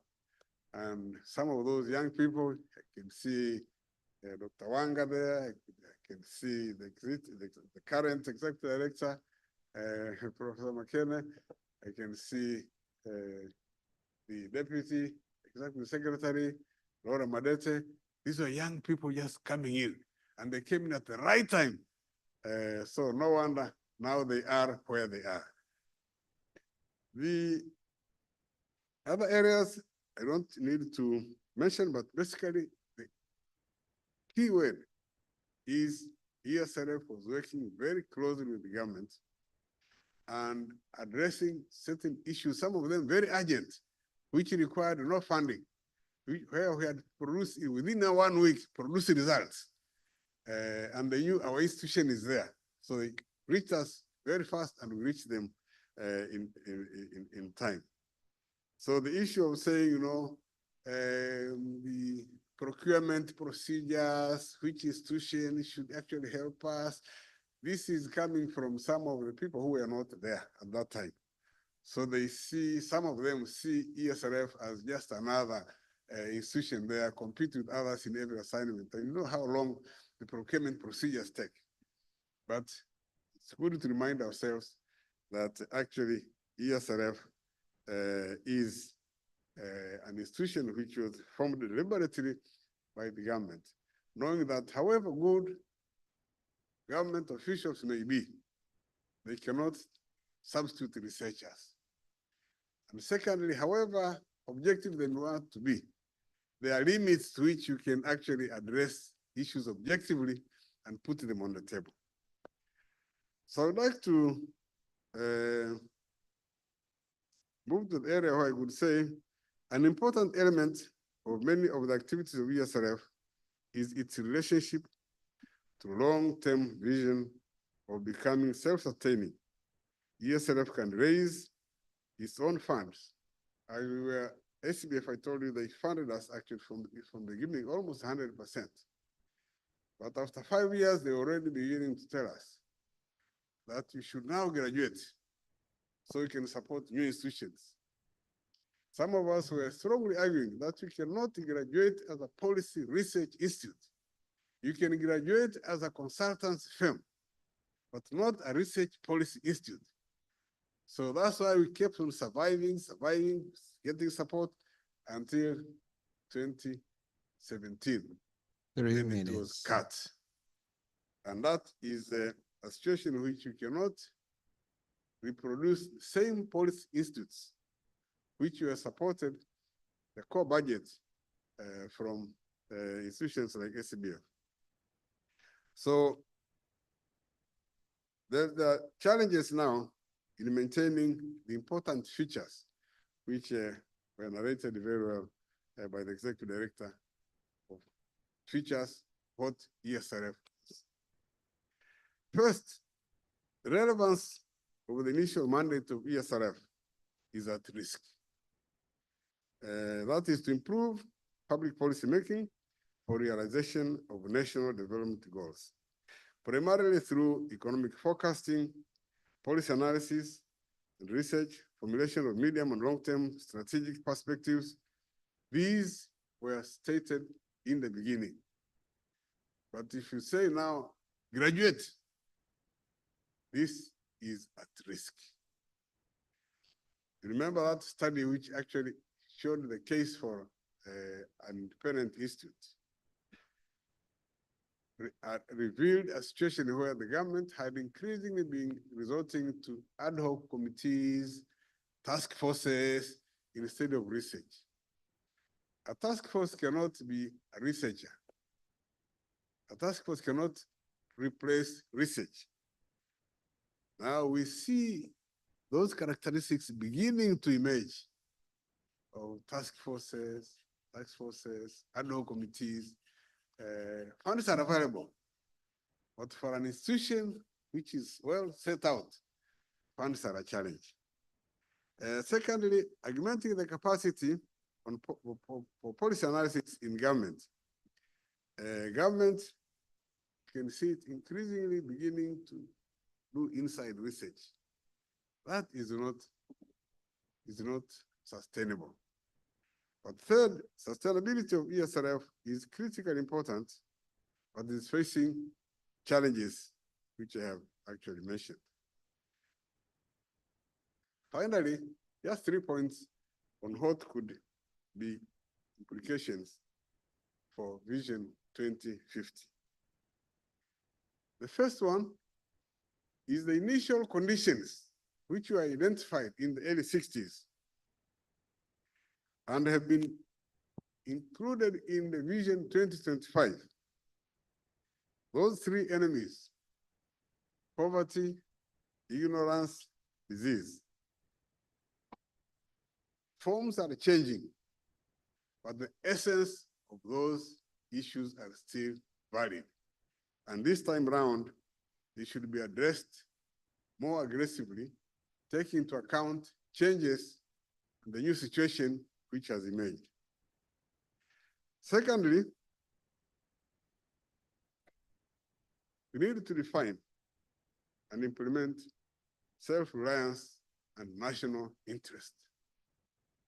Self-reliance was very much identified as an issue in the first long-term development strategy, underpinned by the Arusha Declaration.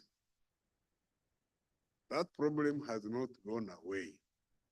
We need to revisit self-reliance and national interest, what it means. If you break down events like what's going on in Israel, what's going on in Ukraine and Russia, national interest behind. So everybody is preserving their own national interest. Are we? This we need to revisit so that we can actually address this issue of self-reliance, national interest, taking into account the new context. Finally, it's the importance of defining and implementing people-centered development. This is a challenge which was stipulated clearly in the 1967 onwards. It has not disappeared. It is still a basic issue. How you can interpret and bring together, understand people's development, centered development. The Vice President, I like the way he actually indicated how the cooperative spirit, communities is being eroded. But you can also see the importance of what people really want in development. And the feedback in terms of where we are, in terms of development, is still facing, is now beginning to face serious cracks. So we need to revisit afresh under the current context so that we can actually address these issues which have not disappeared since the early 60s. Thank you very much.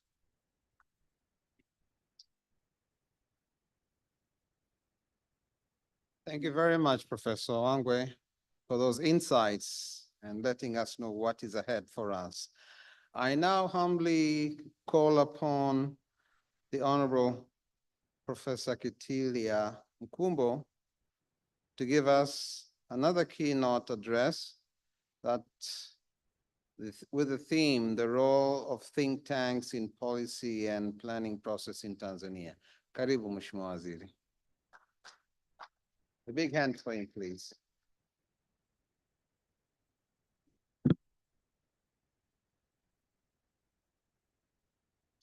Sisi ambao tunatoka mikoa ya Singida huko wapi tunaonewaga sana, sababu jamaa mwezoea Wachaga ndio wanaita Kitilia. So my name is actually Kitila, not Kitilia. They made a mistake in the program. Kwa sababu pia unaweza ukajua tu Idi anatoka wapi, so no problem though. So thank you very much again for welcoming me into this platform, which I had two major roles. The first role was to welcome the Vice President, which I did, I think, successfully. Nipige makofi. Hiyo nilifanya vizuri, I believe. Now, the second role is very difficult because from the academic point of view, when you are invited to make a keynote address, the assumption is that you are a guru in what we are going to be saying, which I am not. So if my remarks are going to be out of context, please bear with me. And I think I will try to ensure that they remain within the realm of the policy. And of course, it is difficult to be making a keynote address after a guru like Professor Samuel Wanga has spoken. So I will be making reference to him very much. Kama alivyosema professor, that will be my... So let me begin once again by sincerely congratulating the Economic and Research Foundation for marking 30 years of their existence in research. And congratulations, because it is one thing to begin an organization, but actually sustaining it is completely, but actually have been able to sustain for 30 years. That is a huge milestone. And like I said in the morning, it is not easy in this country to make any serious reference to economic reform without coming across a reference with respect to ESRF. So your presence has not just been academic and intellectual, it has actually been also pragmatic and very practical to what is happening in this country with respect to policy planning and implementation. My remarks will be very brief. One is to say that over the past 20 years, as a country, we have strived to ensuring that our economic growth is sustained as a basis for improving the living standards of our people. That has been our preoccupation over the past 20 years, if I speak with respect to TTV 2025. And indeed, our economy has been growing quite sustainably at an average of 6.7%. We only had the problems during the COVID years, but minus those years, there is no doubt on any measure you're going to use with respect to economic indicator, you will find out that numerically and statistically speaking, our economic growth has been a good story. And as the minister responsible for planning, I have been receiving a lot of reviews, not just international here in the locally, but also internationally. And all those reviews have been very positive about our economic growth story. So the issue to an organization like ESRF is to ask, how much has this growth corresponded with, and how much has this growth been able to translate into the actual improvement in the living standards of our people? I think that is the big issue. Because if you talk about GDP per capita, it has grown from only around 384 USD in 2000 to now around 1,200. And in T shillings, I think that will be around, by then,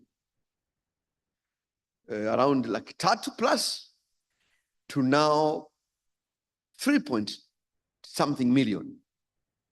Which if you tell any Tanzanian, and sometimes I make this statistics available to the public, and I'm hit with a lot of stones, especially by young people. Huyu jamaa ni kichani ni. Yani mimi hapa nilipo na 3.2 million, iko wapi? But of course, these are the statistics.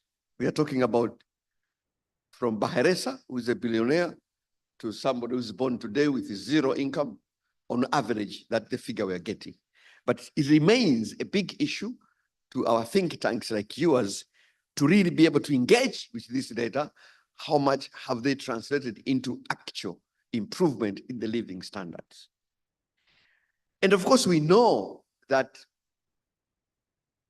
despite this economy growing, what has happened is that this economic growth has not been inclusive enough. And the reason is that the sectors that are driving our growth are not the sectors which are employing the majority of our people. This growth is not driven by agriculture, for example, is not driven by manufacturing. And these are the sectors which are supposed to be employing a lot of people. Half of our exports, as we speak, are from the mining sector.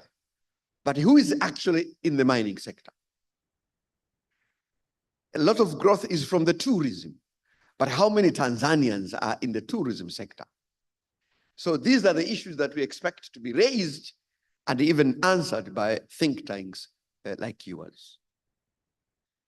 The second point I wanted to make is that going forward, innovation and technological advancement are going to play a key role in determining the direction of our economy. Unfortunately, and when we talk about innovation and technological advancement, really that cannot happen without a focus on research, and not just research, but actually basic research. Unfortunately, basic research is not an attractive undertaking, at least to two important groups. Number one, is not very attractive to politicians. Two, is not very attractive to the private sector. Why? Because both of these groups, they seek immediate payoff. And research is not the business for people who are seeking for immediate payoff. Politicians, us in politics, for now, as we speak, we are focusing on this year's election and next year's election. Why? Because we have to survive. The private sector, research is not attractive because they want immediate profit from what they do. This is essential context to understand in terms of wanting to advance serious basic research. And yet, there is no way you can talk about meaningful progress without meaningful focus on research. So the question to you is, how do you make the people who matter in the society, and these are two, namely the government and the private sector, to pay attention to research? I think this is critical. This is very, very important. Like I said in the morning, if you examine our contribution to knowledge generation globally and even in the region, is not a very good story. So we want you to harness your 30 years of experience to convince these two groups to invest in research and development. And you'll be expected to pay close attention. What are we saying in terms of the National Vision 2050 with respect to research? But I can assure you that we have spelled out very clearly research and development as a key driver for whatever we are trying to plan. That one is going to feature so long as I'm the one supervising that exercise, because I believe very much on research, because there are so many sources of knowledge, but research remains the most important source. The second, the third point is that our future will depend on two other groups: the entrepreneurs, and of course, I've talked about the researchers. These are going to be determining our future. How much you pay attention to entrepreneurship and how much you pay attention to research. So researchers and entrepreneurs are going to be very important. So again, to you, how much attention are we paying to these groups? By researchers, it means that we have to elevate the status of researchers in our country. We have to begin paying attention to the most important groups that matter to our society. And one of those groups will be researchers. And I think that I don't think we're paying good attention to that. So the question is, what are you going to do as think tanks to ensure that us in the decision-making corridors are able to pay attention to those groups which are very important? So by way of conclusion, I wanted to raise these following 6 questions or 6 issues. Number one, you asked me, so in conclusion, you asked me to talk about the role of think tanks in policy and the policy planning processes. So your role is going to be the following in my view. Number one, you have to continue analyzing and understanding the global economic and social trends and how these are going to play in the Tanzania's development trajectory, both positively and negatively. A lot is happening outside there, and we'll have to be able to understand those things. Number two, you have a role to raise the knowledge and research output profile for Tanzania, both in the region as well as internationally. At the moment, our contribution and our level of playing to the global knowledge arena is insignificant. We are not traceable. And I think that is very important. You are a think tank in the research. We need to be making contribution, but we need our presence to be noticeable. At the moment, we are not noticeable outside there. 3, we will have to continue to engage the government and the private sector. So as number one, to develop positive attitudes toward evidence-based decision making. This world is evidence-based, and we have to ensure that our politicians are making decisions on the basis of evidence. We have to begin reducing our trust to hekima and busara. I think in this country, we trust too much busara and hekima. And this busara and hekima does not come with age necessarily, it comes with the position. Kwa hivyo, you may have seen Kitila as a very useless guy. But tomorrow, once he or she is appointed, ghafla na hekima na busara anayo. Na anachokisema, tumepokea maelekezo, karibu mheshimiwa, tutatekeleza. Hata kama unajua haya maelekezo ni useless. We have to begin changing this kind of attitude so that we have to begin paying attention to evidence in whatever decision. You have to question us. You have made this huge decision. What is the evidence behind? How is this policy informed by evidence? How is this legislation informed by evidence? This is not the world to make decisions on the basis of good feelings. It is not enough. It's not the world where you make a decision because you are blessed to have huge wisdom. It is the world where decisions are made on the basis of evidence and research. So this is going to be critical. So your engagement with the government, that is going to be very, very important. And if that's the case, you have to be prepared not to be loved by us. If you'll be longing in the next 30 years to be loved by us, it may not be very easy. You'll have to do things, which are palatable to us. And research, evidence, critical engagement has never been palatable to any government and not just in Africa, but globally. You know what happened, Fauci in the US during COVID. He was not liked, but he was speaking the truth on the basis of research. So that is going to be a very tough task for you. 4, you will have to develop, again, related to the first one, critical engagement, to begin developing a culture of speaking truth to power on the basis of evidence, again. Because there is also a lot of speaking to truth on the basis of feelings. Nobody is going to respect you. On the basis of wisdom.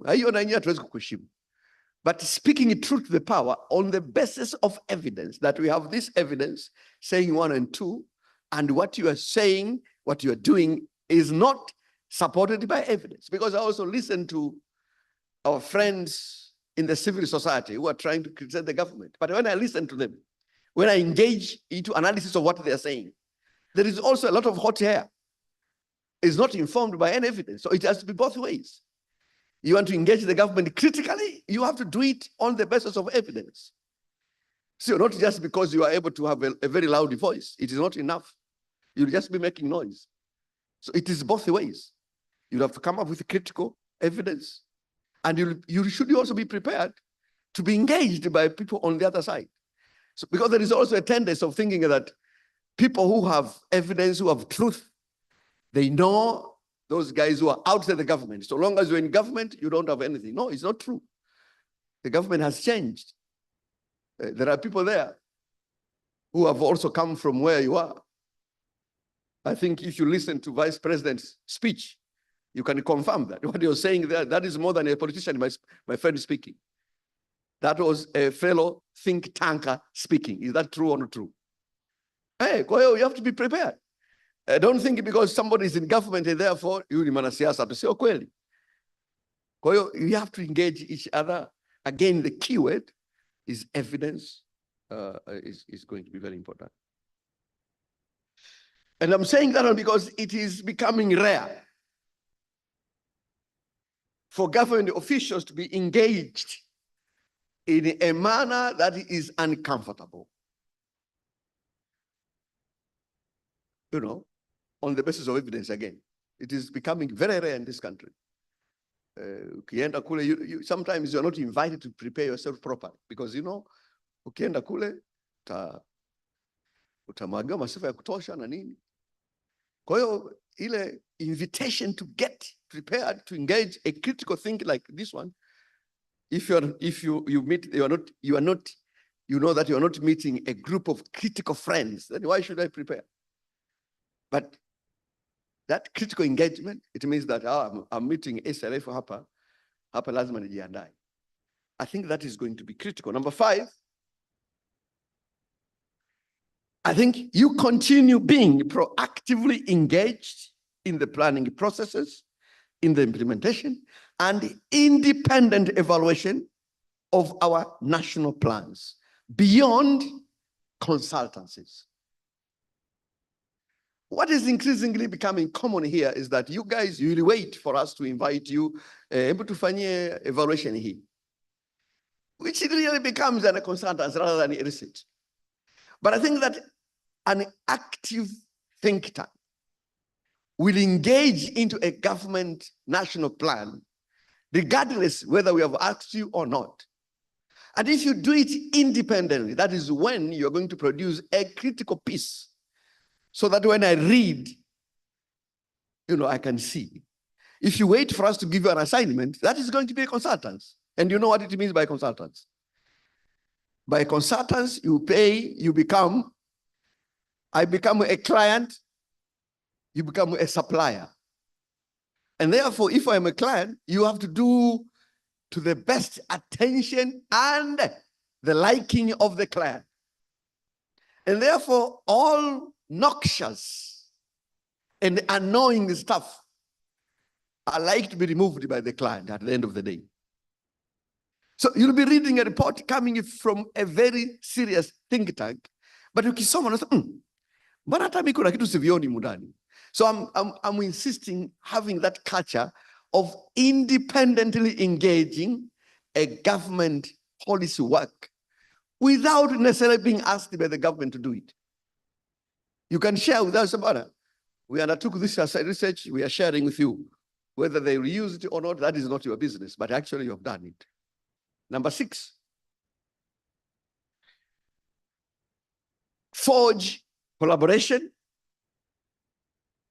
with fellow think tanks and fellow researchers from other institutions. We are too few in our country. I think if you ask me from the economic point of view, we have only probably 2 serious think tanks here. It is ESRF and RIPOA. Maybe others are emerging. Of course, if you go to other countries, there are hundreds. If you go to South Africa, there are hundreds. So we don't have a room in this country to compete with each other. The only room that is available is to collaborate and complement with each other. But also with other research-minded institutions like universities. I think that is also very important. So collaboration should be very important. And of course, collaborate with government think tanks. Like the Planning Commission is not just a government department. It's actually, by law, is a very serious think tank. That is at least supposed to be a serious think tank. And I'm trying to push them to ensure that they behave like think tank rather than a normal government department. Because if they behave like a normal government department, it's going to be very dangerous. And we're giving them all the space so that they're able to be able to tell us things that may not be said by any other usual government department. So I think that collaboration with the government think tanks is going to be very important. Collaboration with the private sector. I know that there are private sector industries that are doing also very interesting analysis, which I think will be useful to engage with. The last one. So your institution is called the Economic and Social Research Foundation. How much social research are you doing? I think I'm old enough and I've followed with you for a number of years. I know you much for economic analysis. I don't think you do a lot of social research analysis. That is my observation. It may be wrong, but I think coming from social sciences other than economics, I think that has been always a concern to some of us. These guys, they claim to be economic and social, but we know a lot of economics. And if you check, all these guys who have been executive directors, I think most of them are from the economy. Yeah? Except maybe Fortunata, the Professor Harper. So, but the key question, Mr. Chairman, is that how much social is there in the ESRF in terms of research? Because you might be talking a lot about economy, but actually economic policy is informed and shaped so much by other social science arena. With those remarks, I don't know if I made a keynote speech, but I thought I should make those remarks. Asante sana.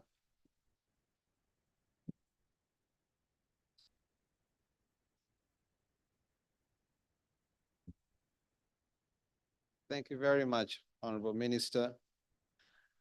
We have now had 2 keynote addresses.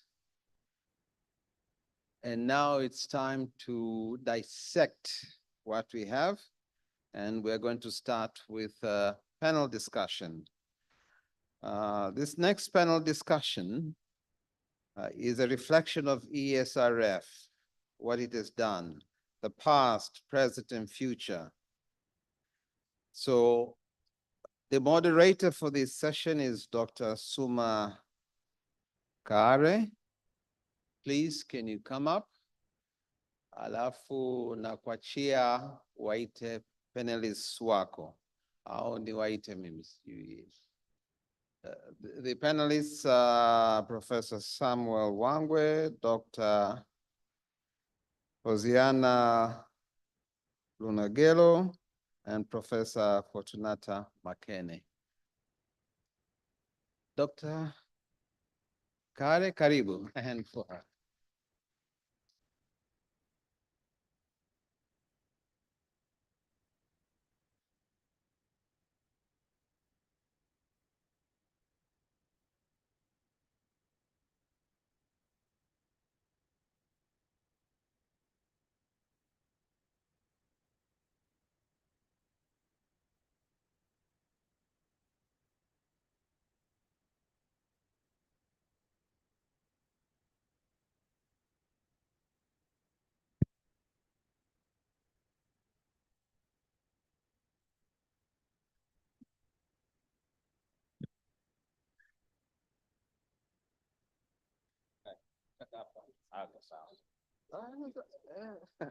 Vyovyote haina shida.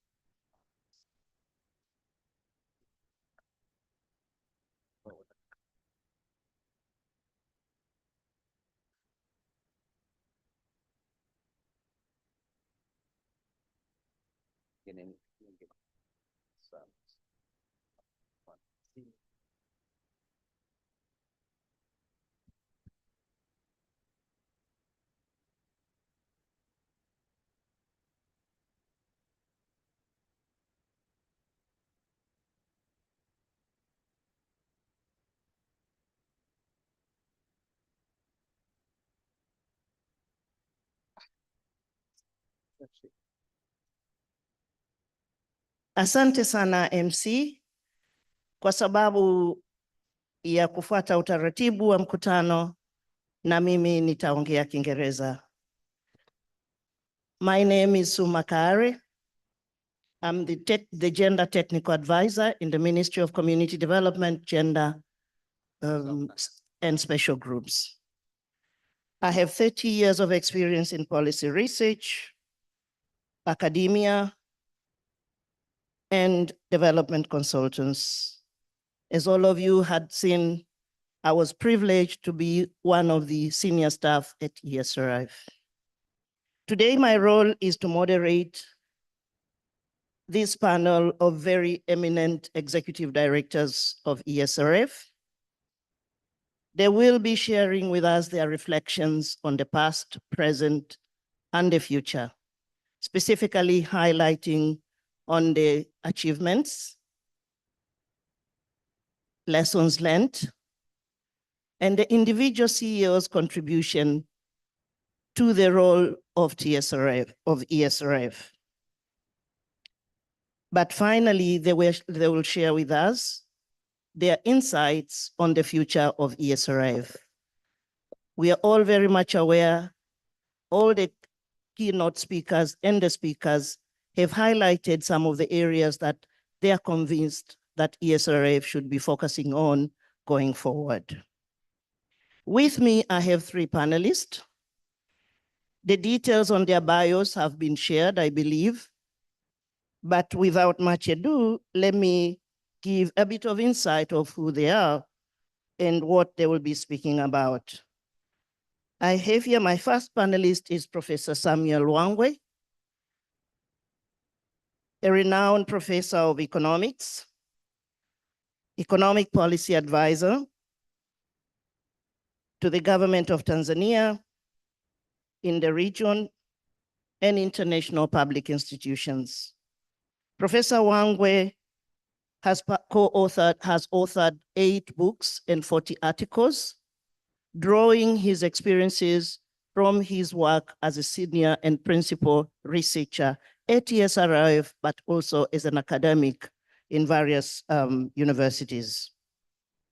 Our second panelist is Dr. Bohela Lunogelo, an agricultural economist with over 40 years experience in policy research and advisory roles. He was the third ESRF ED from 2007 to 2015. Our third panelist is Professor Fortunata Songora Makene, who just took over the executive director position for ESRF in August last year. She has vast experience in policy research and academia. As we heard from our opening address, she is the first non-economist to be the head of ESRF.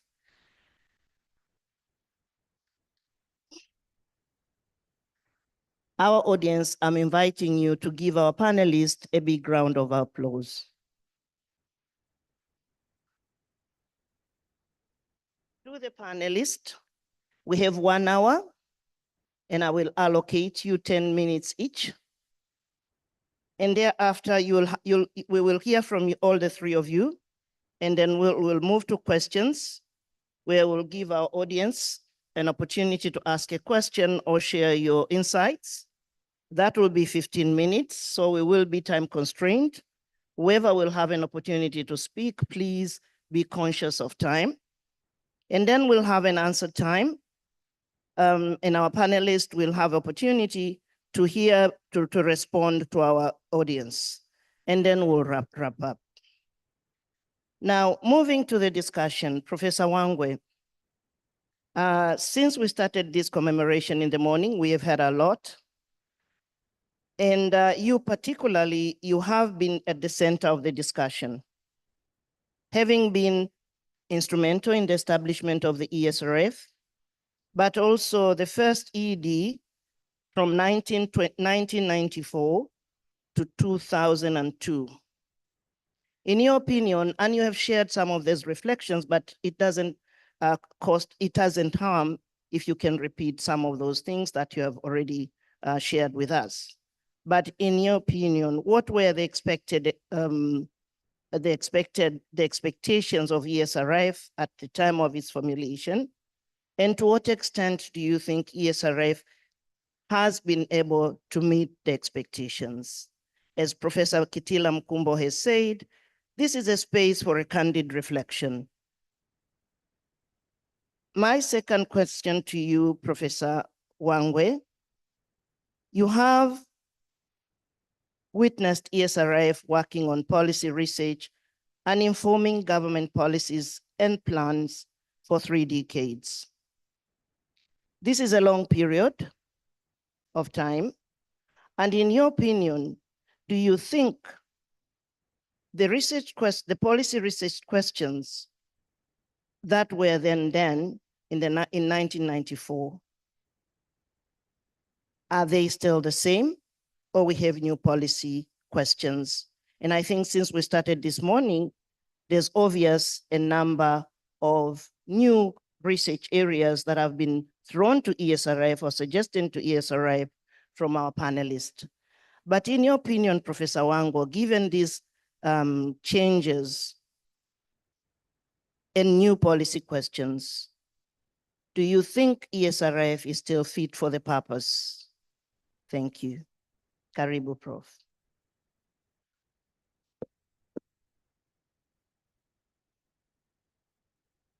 Thank you very much.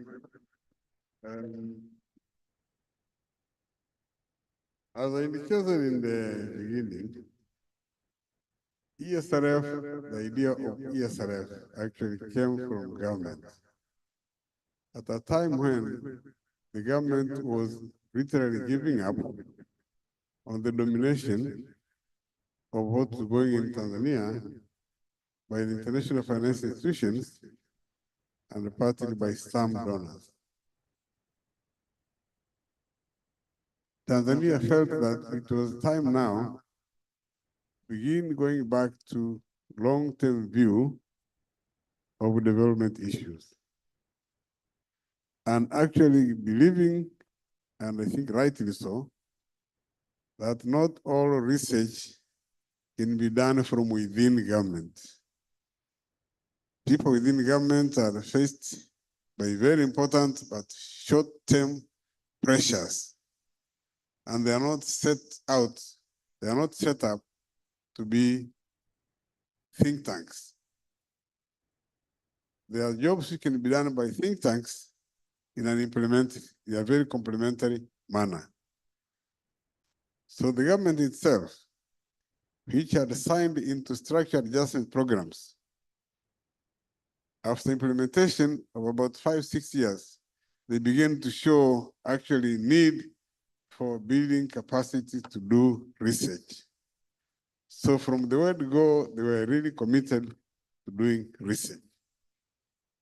In order to make it happen, the government either used to set aside their own funds, to have as access to funds from STBF, where government was contributing and other donors were contributing, but they were free to leave us to do research which was of priority in not only in our own opinion, but after consultation with government and having the research programs approved.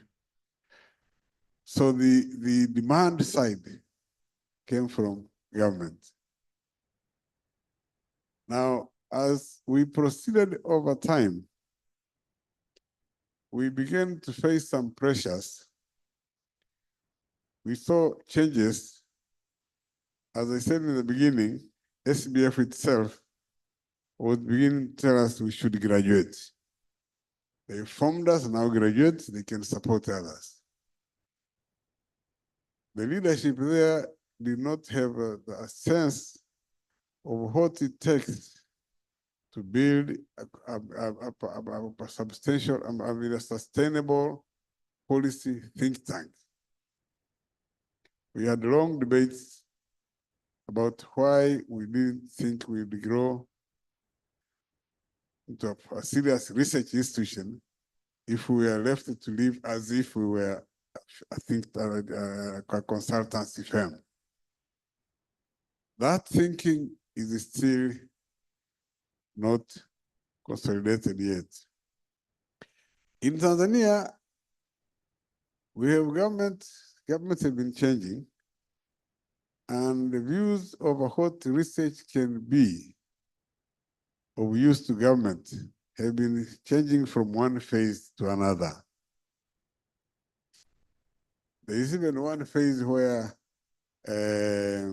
we were asked in ESRF to prove that we are useful.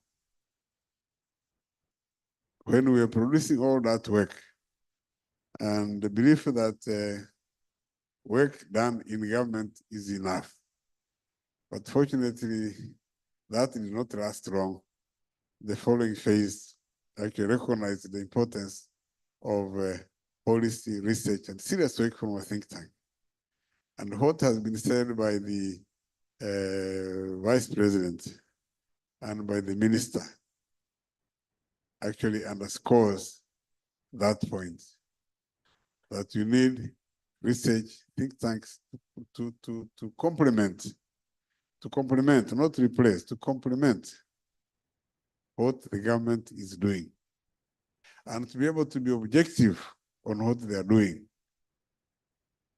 In ESRF and other think tanks, we are not in the business of pleasing the government, but we are in the business of working closely with the government and telling the truth as we find it. They have the freedom to reject, to pick selectively, to pick in total. That's their choice. You cannot fight them for not taking your output. But it is a crime for a think tank to think as if they are government. A think tank to think as if they are government.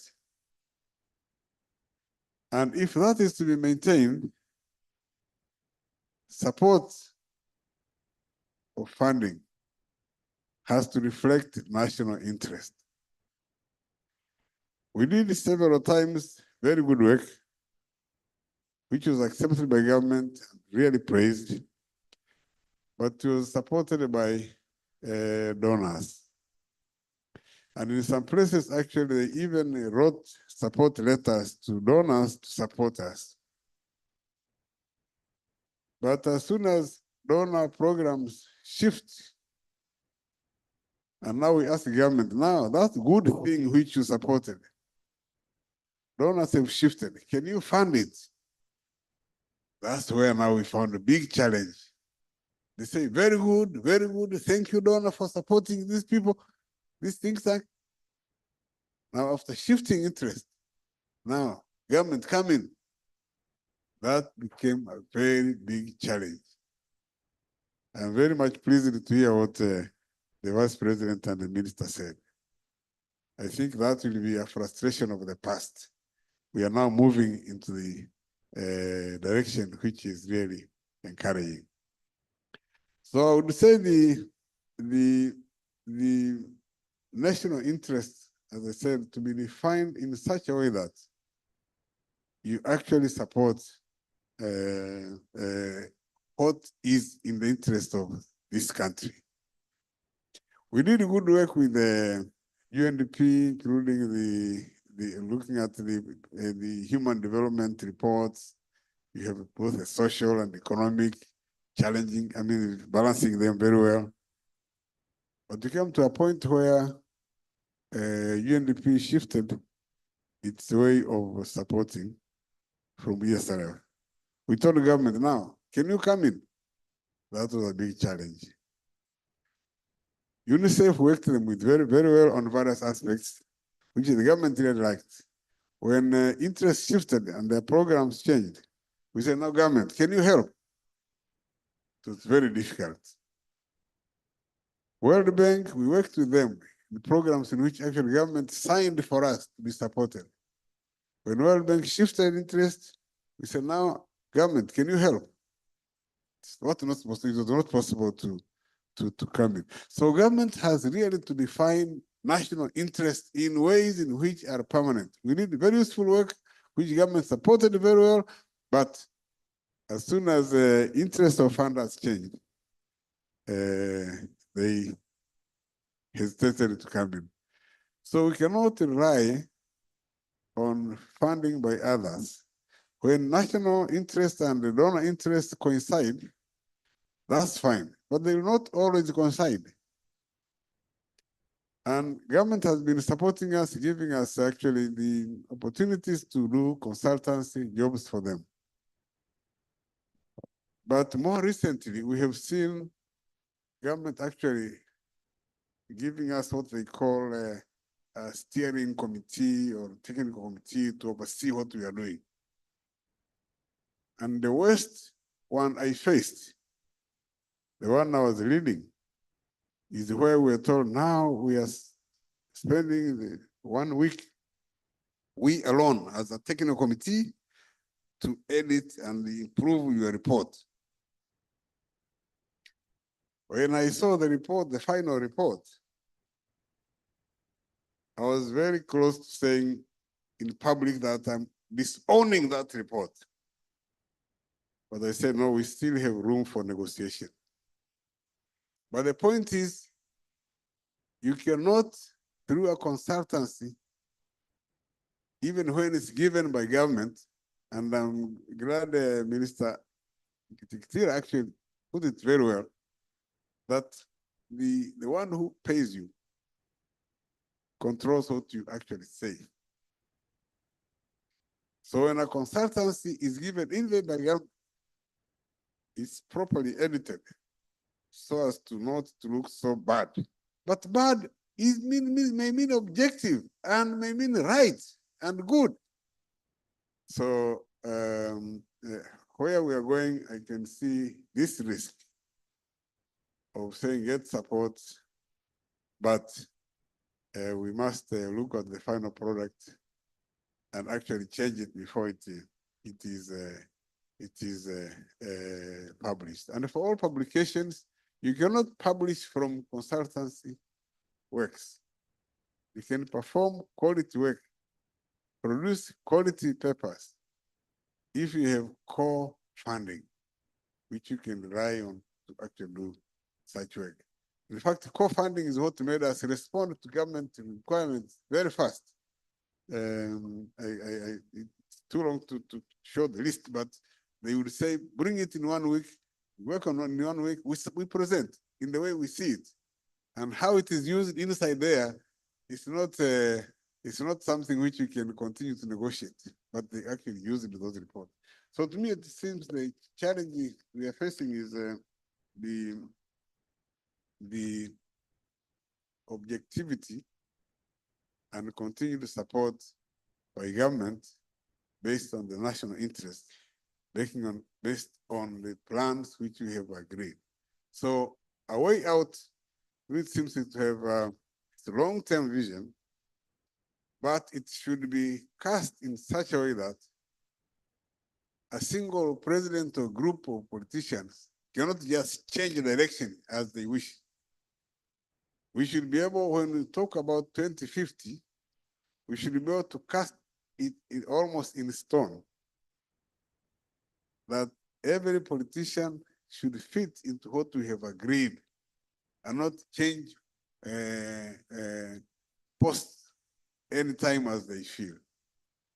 This is going to be complicated to think tanks. So let me end there, and I'm sure my 10 minutes are done. Thank you very much.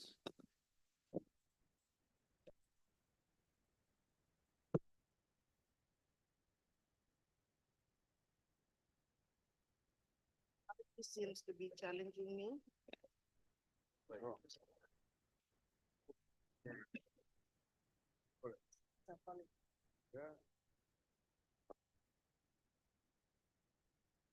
Thank you, Professor Wangwe. From your presentations, the key takeaways for me were you have met your expectations, but surely there were lessons learned. Maintaining independence when you are actually funded by the government, or at least you are guaranteed by the government to access funding.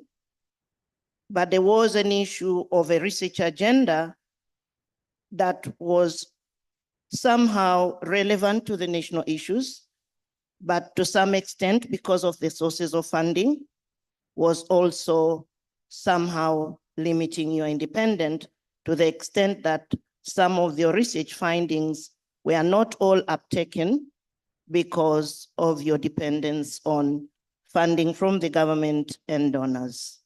But you have highlighted to the fact that you have the dependence on private sectors and others were not forthcoming. And even the government itself, which established the ESRF, hasn't been very meticulous in funding. I think the way out you have suggested is that there was still an emphasis on government coming in, but I think you have also emphasized on the need for ESRF to focus more on research, local research agendas. Now we'll move to our second panelist, Dr. Hosiana Lunogelo. Dr. Lunogelo, as we commonly call you, you led ESRF from 2007 to 2015. As Professor Wangwe has also echoed, there was the time when you took over ESRF, there was already a change of regime, because I think one of the points that he really emphasized was that use of research findings is also very much dependent on the political regime. So you took over in a time when there was a change of political regime from where Professor Samuel Wangwe had operated from. Maybe if you can share with us what you see as some of the major ESRF contributions that you are proud of from the time you took over to 2014, 15, when you stand up to be counted. What will be your key 3 achievements that you can say that now as Lunogelo, I'm leaving a legacy for this country? My second question would be, managing a think tank in low-income countries like Tanzania can have its own challenges. These challenges have been highlighted since morning, and Professor Wangwe has reiterated some of them.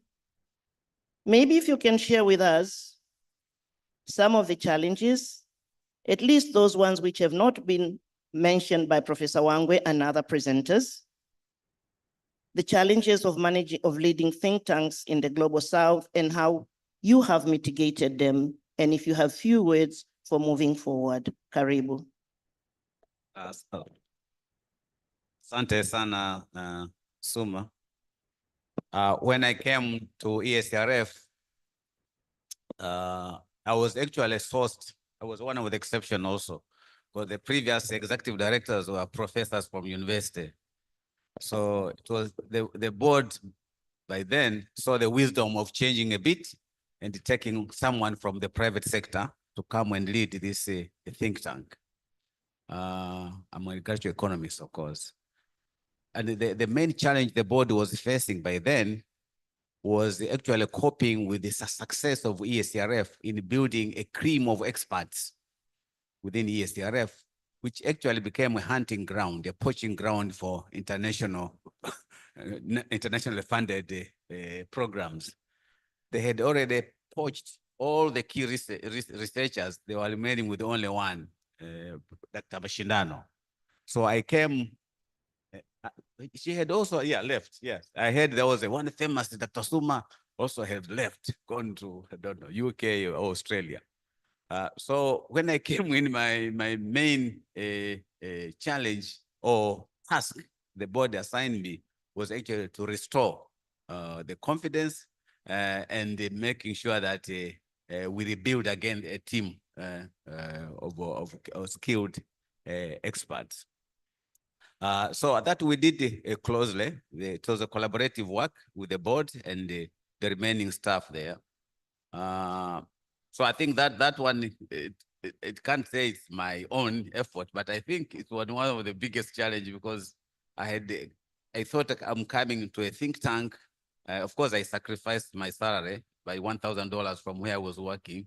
So let me come and work with a think tank. I think that one was my sacrifice.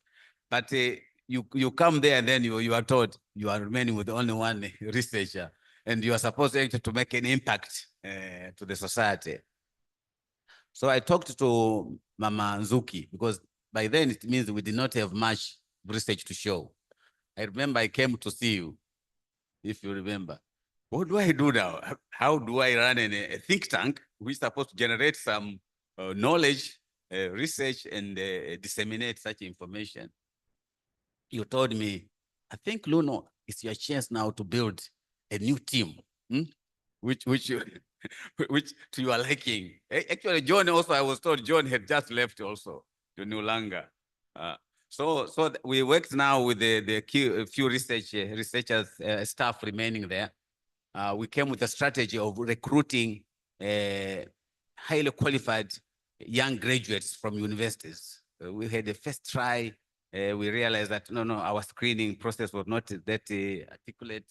We changed the tactic and came with the internship program for 2 years that somebody was to work and prove that he or she is the research material for 2 years. But at the first one, it was only 6 months. We realized that some optimistic individuals were coming to ESRF, not knowing what research actually entails. So we changed that approach. And I think after that, and Dr. Kida was there and Margaret Izuki was there. Dr. Kida by then was also running this international fellowship program funded by Ford Foundation. So the rest is the story. So we managed to restore. And then the other one, I think, through Dr. Kida and Margaret Kasemba. Kasemba, you are there. I think one of the proud things at ESRF, which I could say we managed, we managed to run a program which was dished out scholarship, more than 3,500 scholarships nationwide. And in a country where no who rules, we managed to resist all the pressures, and we did the selection objectively because we were picking professionals who are into social protection, working with the marginalized communities throughout the country in all the sectors. So we resisted any attempt to short circuit the system, the selection process, and in the sense that by the time that program was completed, there was no accusation of any bribery or somebody complaining of being mishandled, etc. I think that one to me, I'm proud of that. And thanks to Dr. Kida, who was the head of the program then, and then she succeeded me as the executive director. When I came there also, because of that shortage of funding, we had to write a lot of proposals. And of course, where some of them succeeded. We brought in IDRC, for example, which had allowed us also a bit of freedom to do some research the way we wanted. But I had the courage to go to government and reminded the government. I think Mzee Lohanjo was there. I reminded the government, when the ESRF was started, you were supposed to be providing some funding and the World Bank as well. So I think, I don't know whether he wrote a note or something, but after that, we started getting some money. Yes, we started getting some money. So I think that again, but I can assure you, Mzee Luhanjo, tracking to make sure the budget is there. You see, it is already, we are given a budget in the approved budget, but to track it, for it to be disbursed, I learned that you have to go there and queue, try to remind those senior officials there. Sometimes in the queue, I'm with the executive director, the CEO of Air Tanzania. Also, Air Tanzania, it was also going down. He was also trying to get some support. But sometimes I told this CEO, it was captain, someone captain, right? I told him, nadhani mimi nikuja nikuachie tu hela kama ni kidogo imebakia, afadhali yeye Tanzania sianguke, ngoja mimi nirudi tu kabla tutapata wateja wengi wa donors wengine. So nikawa naondoka. Sometimes unakuta watu ambao unajua kabisa wakikosa they will fall. So I think there are many, because you gave me three points, yes, and otherwise we managed also to know that there's a need to come with a new innovative areas of work. We established a new department of natural resource management. We started community radio stations there. We also started what they call online TV. We are the first ones actually to come with online TV, which is still there up to now. But I think the challenge is in most cases has been actually to make sure that we work on some of the key issues which I find pertaining to society, the conflict between pastoralists and farmers. I think that's persisting, and ESRF, I think, it can still continue to work on it. Thank you.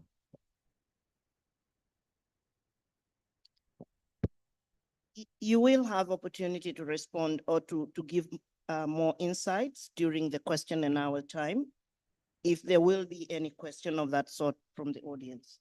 I'm now moving to our third and last panelist, Professor Fortunata Makene. You are the current Executive Director for ESRF since August 2023. I know you have an uphill task. You have taken over an institution with predominant economic oriented, and I agree with Professor Wangwe. Yes, there were some social researches that were done, but I also agree with Professor Kitila that the magnitude of research, of social research, was probably not as much as you could have expected of the economic policies. Professor Fortunata, as a new ED, what is your vision for ESRF? Where do you want to see ESRF heading during your tenure? And I feel for your task, given the list, the shopping list, and probably the government priorities in a way that we can call them, that have been shared by the Vice President, but also the Minister, Minister Mkumbo. You have a long list, but please, we would like you to share with the audience on where you will be taking this organization in the coming few years. But also probably share with us your perspective on the widely held sentiments that Research Institute in Global South engage in ad hoc research rather than responding to the needs of their countries. And I think this was a point that was reiterated by Minister Mkolo, Minister Kitila. You do not have much time, I'm sorry. I'll give you 5 minutes, if that is okay. Karibu. Asante. Yeah, so I was really prepared to share my vision, and then there are all these maelekezo. So just thinking now, okay, so where am I going to position ESRF, or how am I to steer ESRF? So my vision really is to steer ESRF as a leading center of excellence that provide quality evidence, but also foster dialogue for sustainable economic development, but also, mostly importantly, social equity across the region. So if I manage to steer ESRF to become a dynamic hub of innovation where cutting-edge research informs policy decisions, but also address societal changes. We can think of poverty alleviation, inclusive growth, environmental sustainability. I see those are really critical issues, but also strengthening partnerships. I know we have, and we are thankful for over the years, we have partnered with the government, development partners, NGO, and to a lesser extent, the private sector. So I think it's really critical to bring in the private sector, since it's the engine of growth. And so that would be like one of the stronger partners in the process. It has been discussed here, lack of social research. So as a sociologist, it's I feel a bit offended, but we have done a lot of social research since I've been to ESRF. We have done a lot of research on women economic empowerment, girls' rights, children's rights, issues of urbanization, really to address challenges facing the marginalized communities, but linking them to the national development process. And to do this, I really need to establish a very strong and robust support system where we can also build capacity for our researchers for data and enhanced data analytics, but also infrastructure for doing a collaborative and interdisciplinary work. And not only to bring in just economics, but economists, but also other social scientists. And we have been doing that a lot. But also to advocate for sustainable funding. I think it's very, very important to, if you have sustainable funding, you can do a lot of research, long-term research that can address really critical issues, but also attract top talent. So it's very important to also to foster the culture of excellence, impact-oriented research, so that ESRF can play a very critical role in not only addressing issues of economic growth, but it has to be inclusive growth. But it also means it has to address all the social groups. So it's not just about the numbers that we see in terms of the GDP, but also how has it realized on the ground to the average Tanzanians. So I think I've finished my 5 minutes. Maybe one more issue to address when regarding like think tanks of the Global South mostly address concerns of the funders. Since I've taken over this position, yes, we have a lot of funding from institutions all over around the world, but we have the thematic areas that we work on. And even with the funding from the Global North, our thematic areas informs us. And we include everybody, we include people from the particular sectors when we work on this particular research project, whether it's in mining, whether it's in energy, whether it's in gender, whether it's in children's rights. So we will include people or local communities so that our findings have can feed into the policy processes as well as practices. Thank you. Thank you to our panelists. Can we then give them again another round of applause? Thank you. Now, I'm opening up the floor for the audience. We can take few questions. We can take first 3 questions and see how we go with time.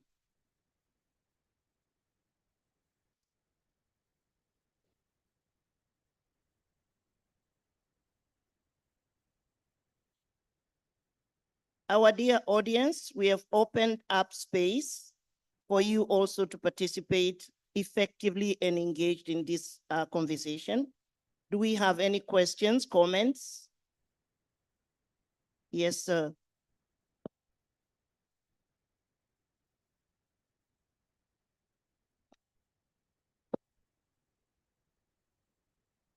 Before he says something, there's a QR code that's going to be beamed for those who want to ask questions. And then there are those who are online also that'll be sending questions, which we will give to you as we go along. Thank you. Tafadhali endelea. Karibu sana former Katibu Mkuu Limo. Asante, my name is Penny Rimo. I'm a retired public servant. And I'm really honored to be invited in today's celebrations because I also had the rare opportunity of actually being involved in the initial stages of actually, getting the foundation established when I was in the Planning Commission. And this is the point I want to make here. I still very strongly believe that, as I did, some 30 years ago, that we needed to continue to make sure that there is a commitment from the government to have a dedicated budget line in form of a grant to continue to support the foundation. I think we need the services of the foundation more now than we did 30 years ago. The challenges today, they are more complex, they are bigger, and they are growing. So we cannot really help with the foundation by just giving them some assignments, consultancies to survive. I think if they have to think independently, do proper R&D, they need to have a guaranteed budget. And I think we should have a guaranteed budget line from the government under the Planning Commission. This is my very strong recommendation. Without this one, I think it's still going to be quite a challenge in the future because I see the very strategic role of the foundation. Having been in government for quite a while, I know there is analysis work that is done, but given the routine type of government work, you cannot get it done thoroughly, deeply, and independently. It can be done under the foundation. So I see the need and the benefits of a very strong partnership between the government and the foundation, as it has actually been the case before. So this is not really a question, but it's a very humble request and recommendation from me so that we can really continue to see the contribution which has been made by the foundation being much further enhanced, and so that we get much better benefits in the future. We have very big challenges at the moment. We have a very rapid growing economy, but we are not generating decent jobs. We heard from the speeches from the honorable speaker. Unemployment is high. That's a big area to look into. The informal sector is expanding very rapidly, which is not really a very favorable development. So I think there are a lot of areas which the foundation can really help in order for us to make much, much bigger mileage in the future. So please, let's have a dedicated budget line in terms of a grant, but the government can still continue to make in terms of consultancy work, in terms of specific studies, but they should have independent budget which guarantees the functions of the foundation. Thank you. Thank you so much. Can we have a second question or comment?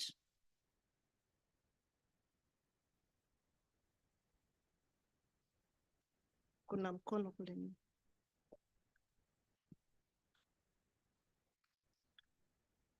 Thank you very much. I'm Francis Mwajande, lecturer from Mzumbe University.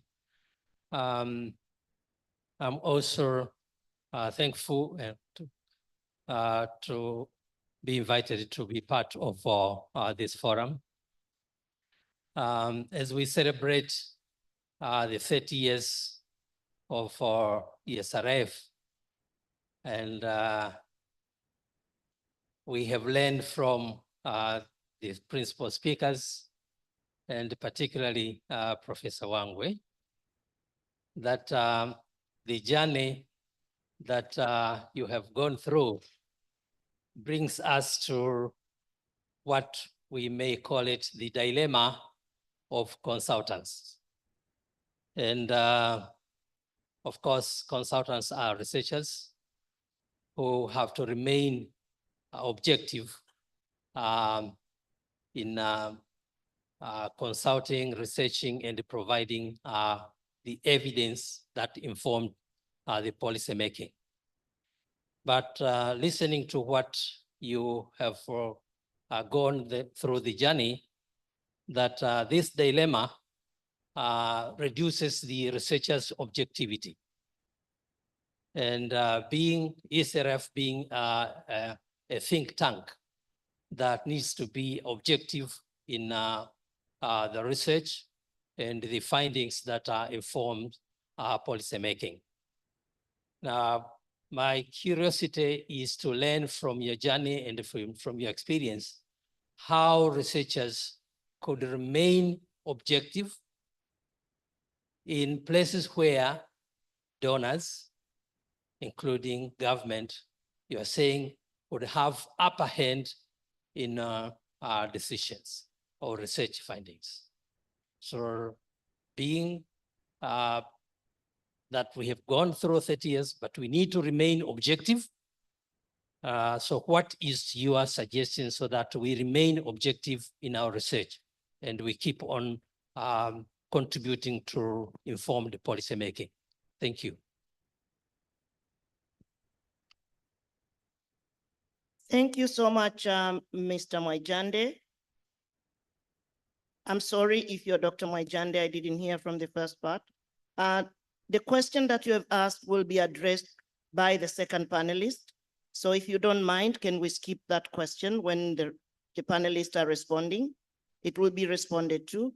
But if we have time, because you wanted to hear specifically from Professor Wangwe, we'll give him 1 or 2 minutes to respond to that. Kina mama mpo. We talk about gender equality and gender inclusion, and yet there's 2 men who have raised their hands, and I'm not seeing any woman raising a hand. Tafadhali wanawake, mpo.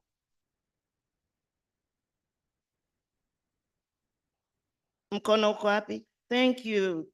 Tafadhali mpatie mic.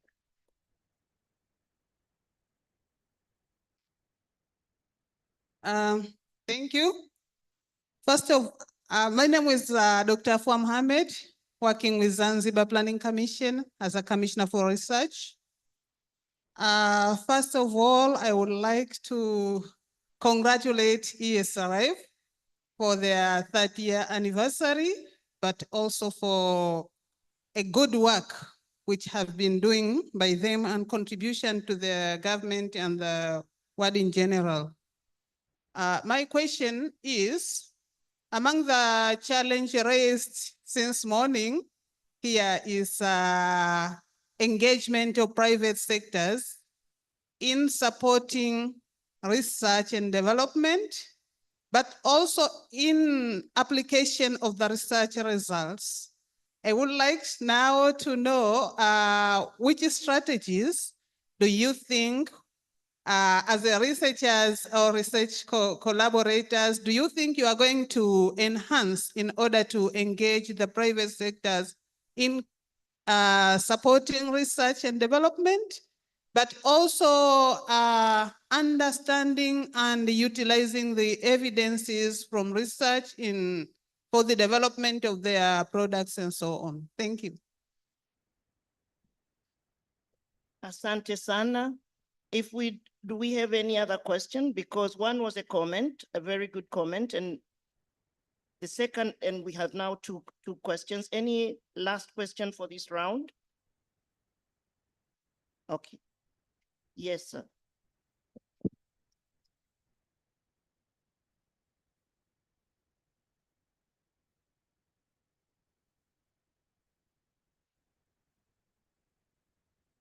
Hello. Thank you very much. But it's strange, chairman of ESRF asking a question. I'm not asking a question. Yeah. Through experience with the ESRF,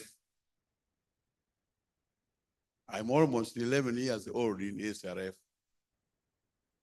One of the main major challenges of these institutions is the funding. We've been grappling with the seeking for alternative sources of funds, funding research institutions like ESRF. Now, I don't know, because Professor Wangwe, Dr. Aruno, and Professor McKenna, they are almost the residents of ESRF. Over the years, this has been the issue. And the issue is that one time, ESRF was about to collapse.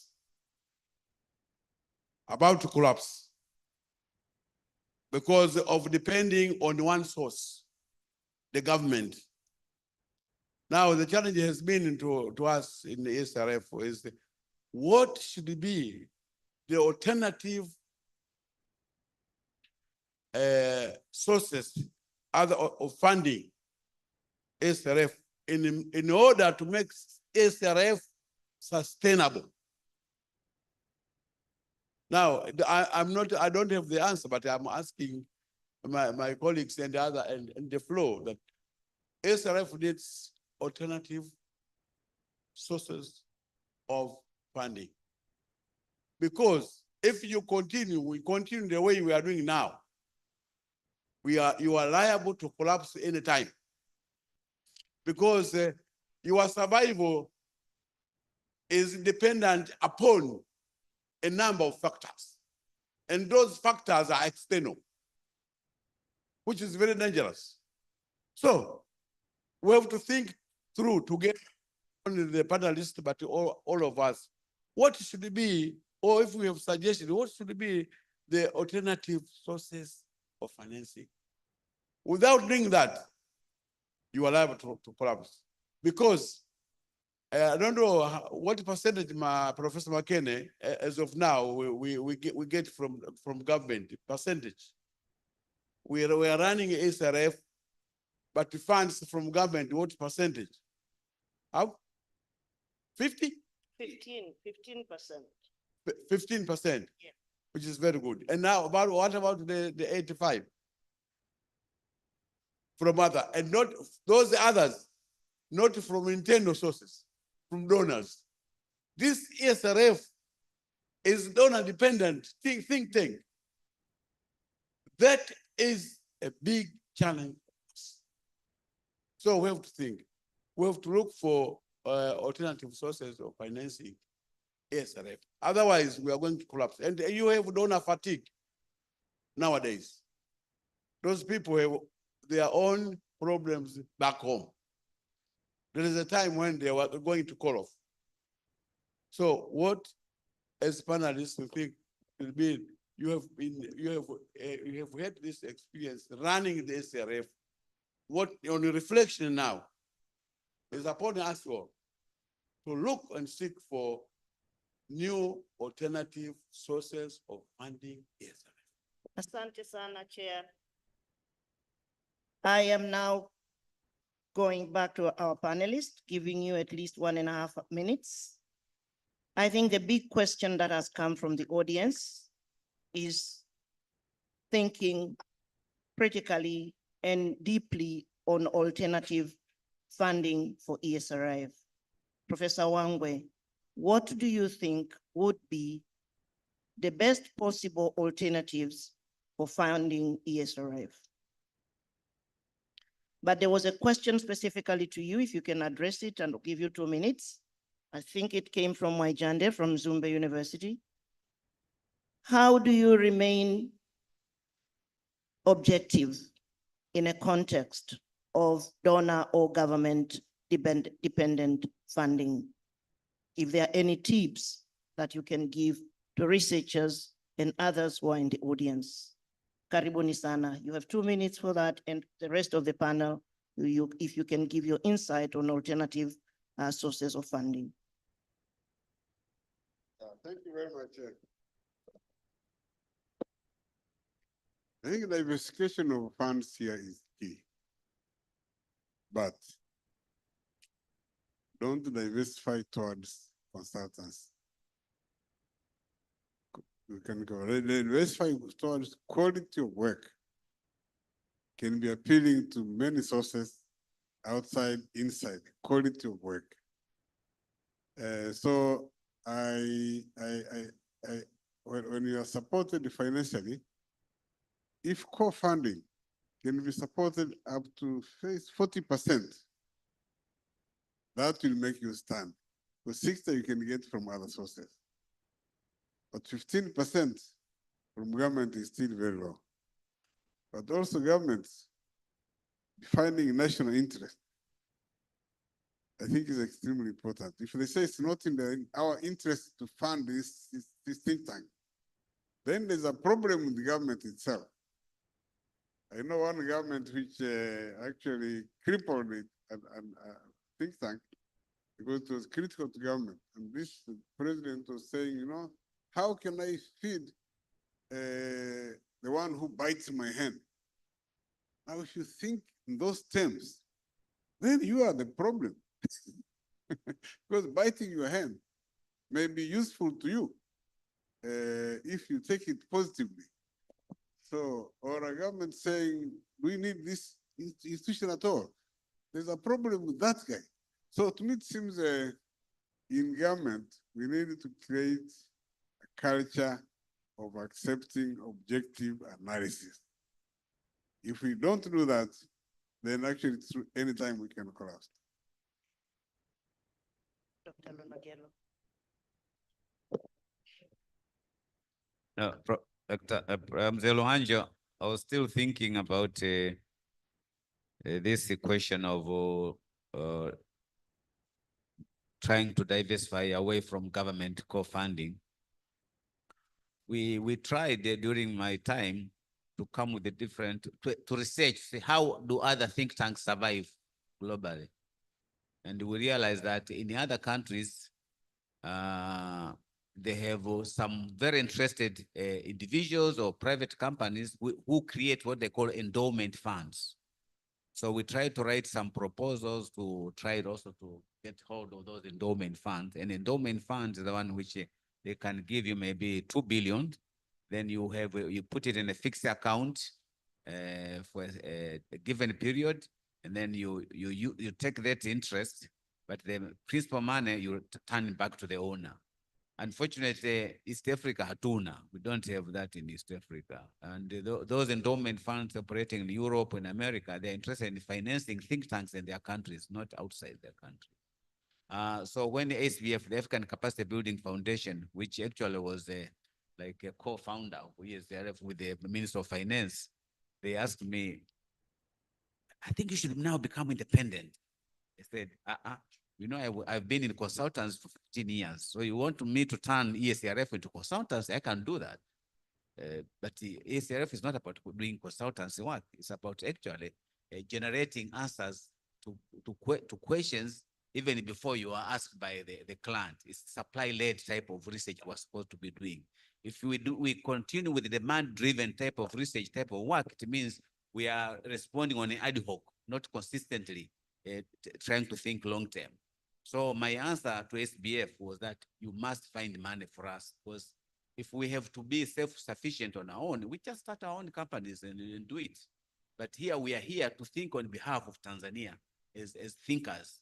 I have these brains here under one roof, try to day and night thinking about how can the economy be run properly, how can the policies be put in order. Now, if you want me just responding to type of TOR, which are already predetermined by either development partners or the private sector, it can't really respond to long-term questions which are our country. And Asante sana, Dr. Lunagelo. I know you have a lot to share. Issue hapa ni serikali ijikaze tu itoe hela. Asante. Professor Fortunata, kama una dakika moja. So very briefly, the question about diversification is very important. As Dr. Lunagelo and Professor Wangwe said, in other countries, their government put money also in the think tanks, as well as the private individuals. And to respond to Dr. Afwa's question on the role of the private sector, in our country, it's still not as strong in terms of supporting research, but we at ESRF, actually, we have started to reach out to the private sector and to show them what we can do for them. And some have been interested. And so we are still working on the, on the possibilities, but definitely we are trying to reach out to the private sector to bring them as one of the strong supporter of ESRF. Others have been just being responded by Professors Wangwe and Dr. Mnogelo. Thank you. Thank you so much. We have come to the end of our panel. And thank you to our panelists and the audience. Asanteni sana.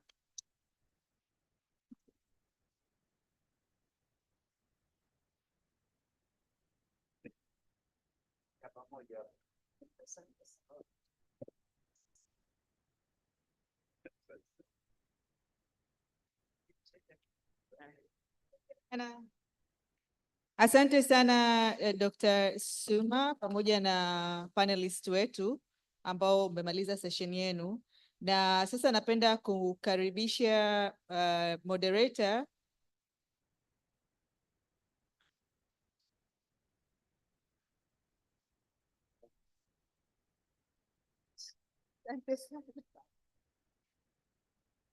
Okay. Asante tena. Jamhuri ya Muungano wa Tanzania.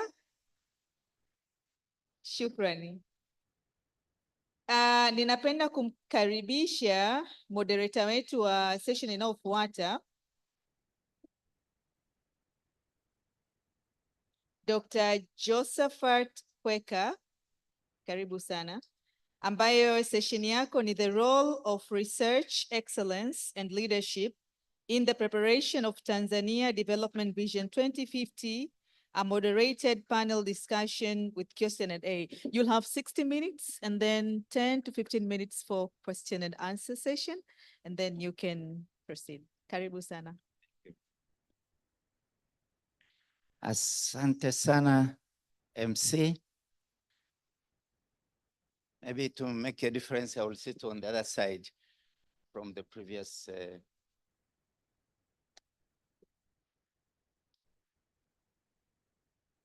Yeah, as it has been introduced, I think the main theme for this panel will be to discuss the role of research excellency and leadership in national development planning, and in particular, in the preparation of the Vision 2050. So without wasting much time, let me introduce the panel. First of all, I am informed that Dr. Mursali Milanzi has been replaced by Dr. Laura Madete. So if I can call Dr. Laura Madete to join us in the podium. Secondly, we will be joined by Dr. Josephine Rogat Kimaro, if you can also join the podium.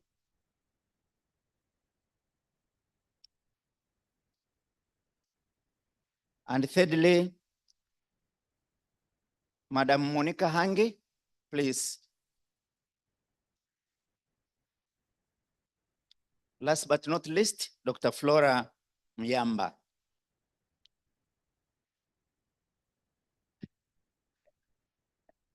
So choose any series you want to sit, but I'll reserve one seat for myself.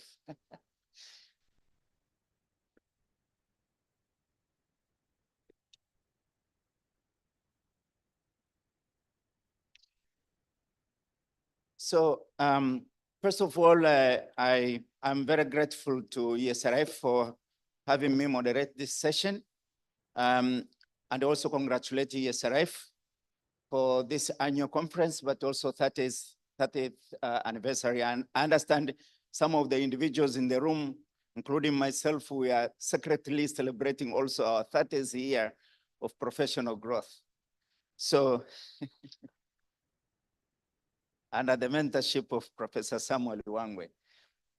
So just to say briefly about our panelists, Dr. Laura Madete is currently the Deputy Executive Secretary in the Planning Commission in charge of research, innovation, and entrepreneurship. Forgive me if I get anything wrong there. Dr. Madete, she has previously also been working with the Bank of Tanzania, managing research, but also she's a seasoned researcher, technical expert on investment policy, having worked also previously as the National Director for Planning in the former Ministry of Planning and Finance and Planning. So welcome me to join Dr. Laura Madete. The second one, Dr. Josephine Kimaro. Dr. Josephine Kimaro, she's currently Assistant Deputy Chief Executive Officer of the Zanzibar Presidential Delivery Bureau, where she leads the government, revolutionary government of Zanzibar in delivering economic transformation agenda. Maybe that's much smaller or bigger than I've described it, but understandably, technically, Dr. Kimaro, she's a prominent advisor in capacity building and consultancy, and has worked widely in leadership and governance issues.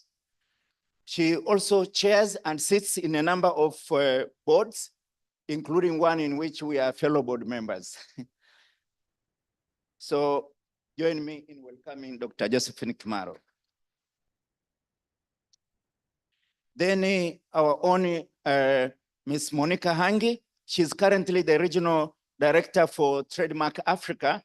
Trademark Africa is the aid for trade in Africa, assisting governments and private sector to pull down some barriers of trade and promote regional integration in Africa. She's in charge of Eastern, Central, and Central Africa for Trademark East Africa.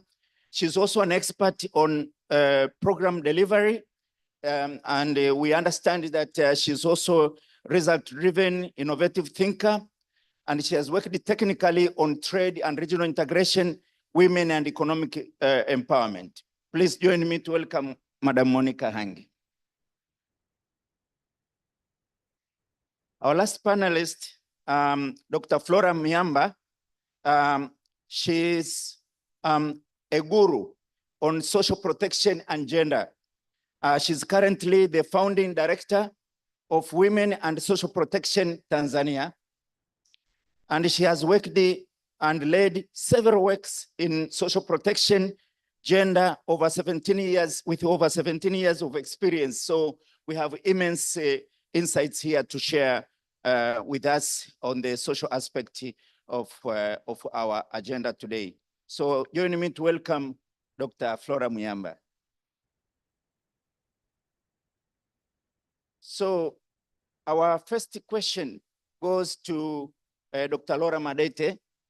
And we understand that Tanzania now, we are going through preparation of the Vision 2050. And based on your experience, actually, because she was leading the secretariat in the development and preparation of 2050, Vision 2025. With your experience and looking forward, where do you see the role of research or research institution such as ESRF in supporting the function of developing policies, innovation, and monitoring and evaluation and learning for this country? And with your advice, perhaps you will be at the position to advise, are there any improvements that you'd like to see in research institutions such as ESRF in fulfilling that role? Karibu sana.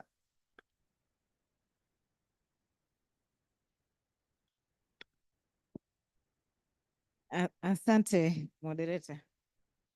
First, I'd like to say that I'm honored to be part of this critical discussion and special day for ESRF.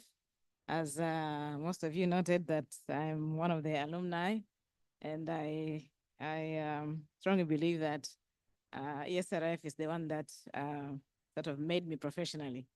So it is a privilege to be sitting in this chair. And I'd also like to thank ESRF for giving the Planning Commission this privilege to participate in this panel. And I'm here on behalf of my superior, Dr. Milanzi, who sends his regards and regrets. He couldn't be here. And one of the reasons that's preventing him from being here is actually is to make sure that we actually meet our deadline to present the draft Vision 2050 to our superiors. So that's one of the things that's holding him back.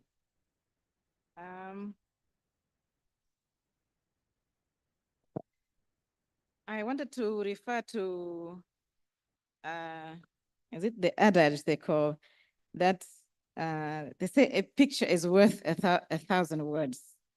Now, I don't know what we can say about physical presence. I think it says many things. And what I want to allude here is that it's not by mistake that we had the Minister for Planning and Investment here in our presence and actually accompanying our guest of honor.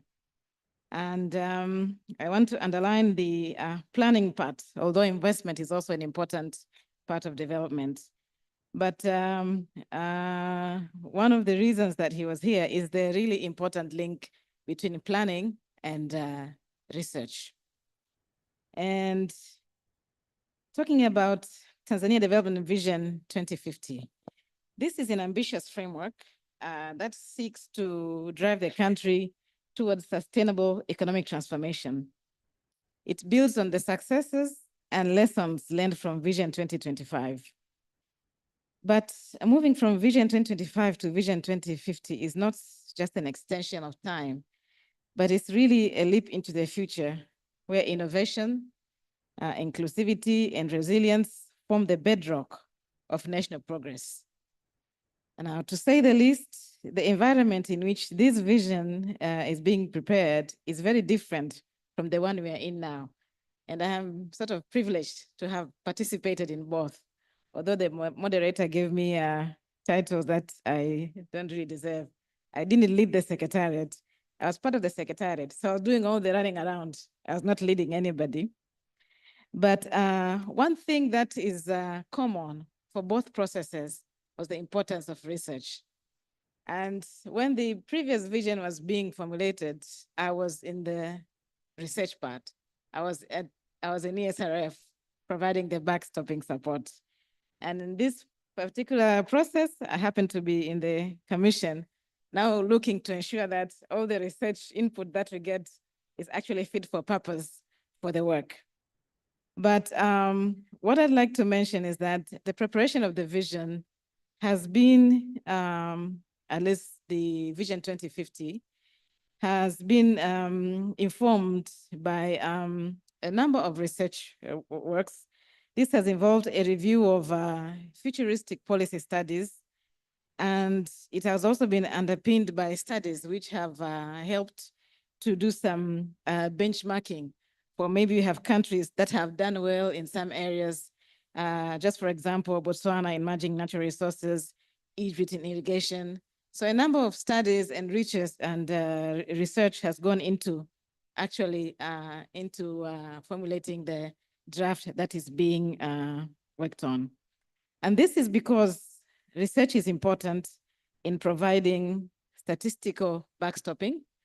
It provides reliable, relevant, valid, and timely data. It provides information and analysis to facilitate well-informed decision-making process. It offers comprehensive insights into socioeconomic landscapes that we may not be aware of. And this enables sound situation analysis in both the local and global contexts, which are both evolving rapidly.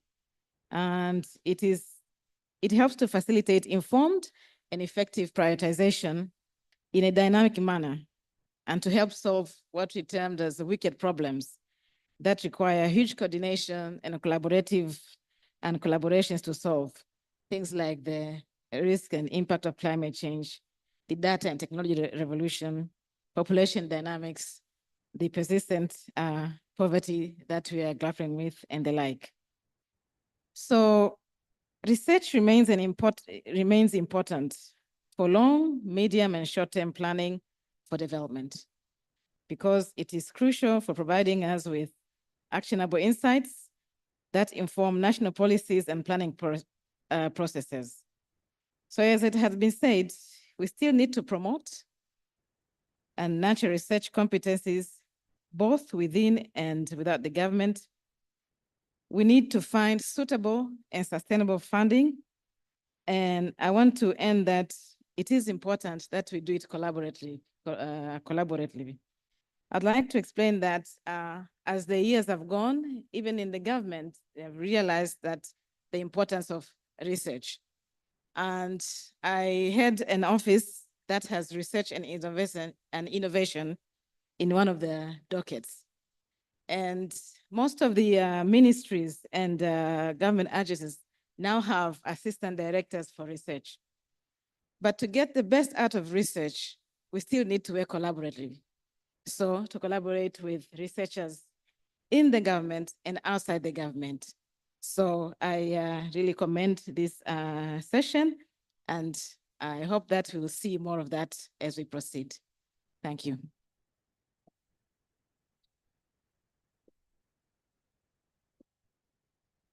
Sana, Dr. Laura Madete, for those insights.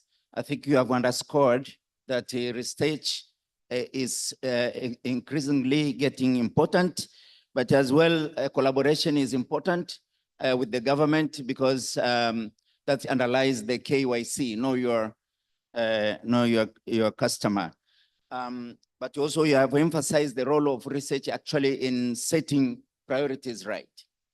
Thank you so much. With those insights, let's now turn to Zanzibar, where Dr. Josephine Kimaro, you have been instrumental in assisting the revolutionary government to deliver the transformation, social and economic transformation agenda.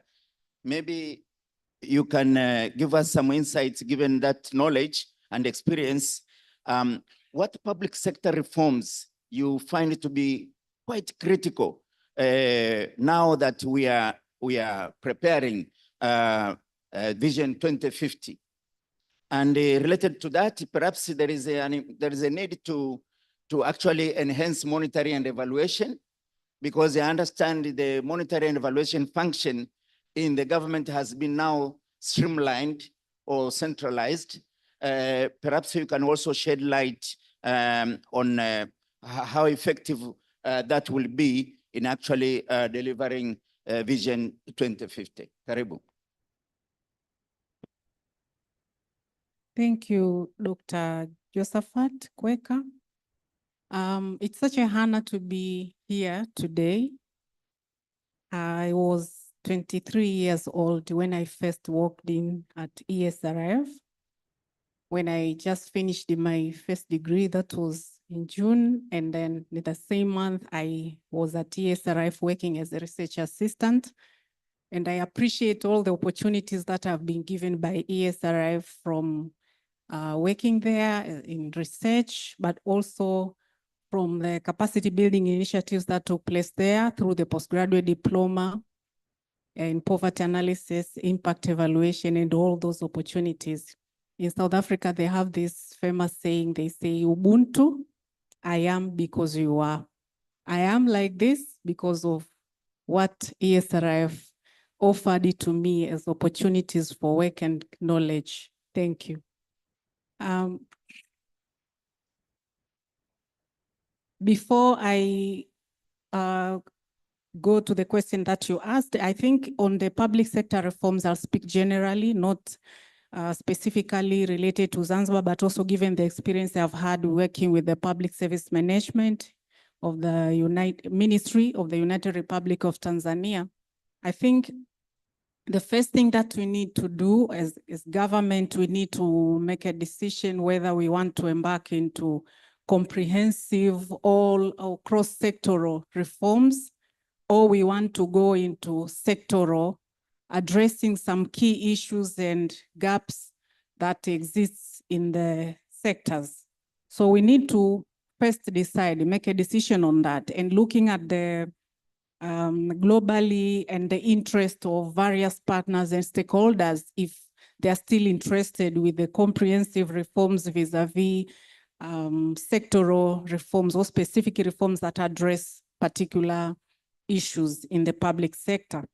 And on this one, I would like also to say that we need to prioritize what kind of reforms, what kind of results do we want to see from the public sector reforms? Do we want to work on issues that addresses issues, accountability, efficiency, issues about resource and resource management, or do we want to work on capacity and ethics that also looking at what the guest of honor and the keynote speaker, Honorable Mkumba, mentioned.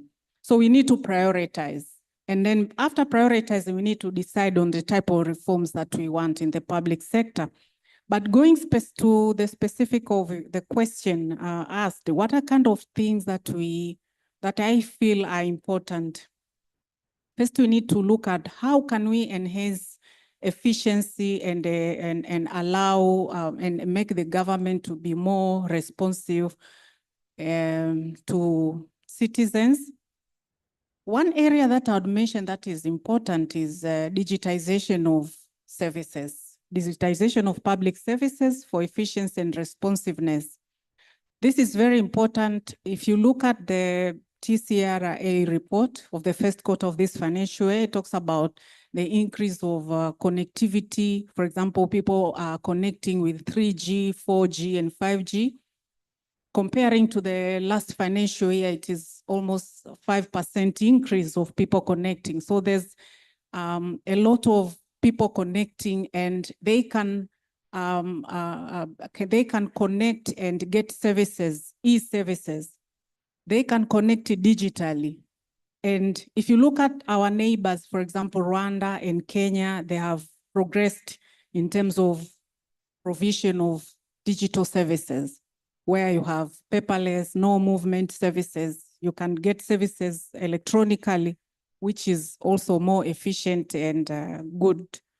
So in terms of mobile and internet penetration, and also learning from our neighbors and looking at the importance of technology, applying technology in provision of services, this I'll say is one of the areas that we can look at. Of course, it comes with a lot of investment that is needed in terms of infrastructure, but we can look at how we can take advantage of the existing environment and digitize our services and provide services that are responsive and efficient. The second one, I'll say it's important, that is also related to this platform, to this meeting. It's having a data-centric public sector that makes informed, evidence-based informed decisions. And here we look at the role of research institutions like ESRF and the like of REPOA and others. How do we enhance and provide avenue for producing data? And I would say, from my experience, the government has a lot of information. It produces a lot of data. And also, if you look at the role of the development partners and other partners, we have a lot of information that is being produced on a daily basis. But the question is that the challenge I want to also throw to ESRF and other research institutions, how do we package that data?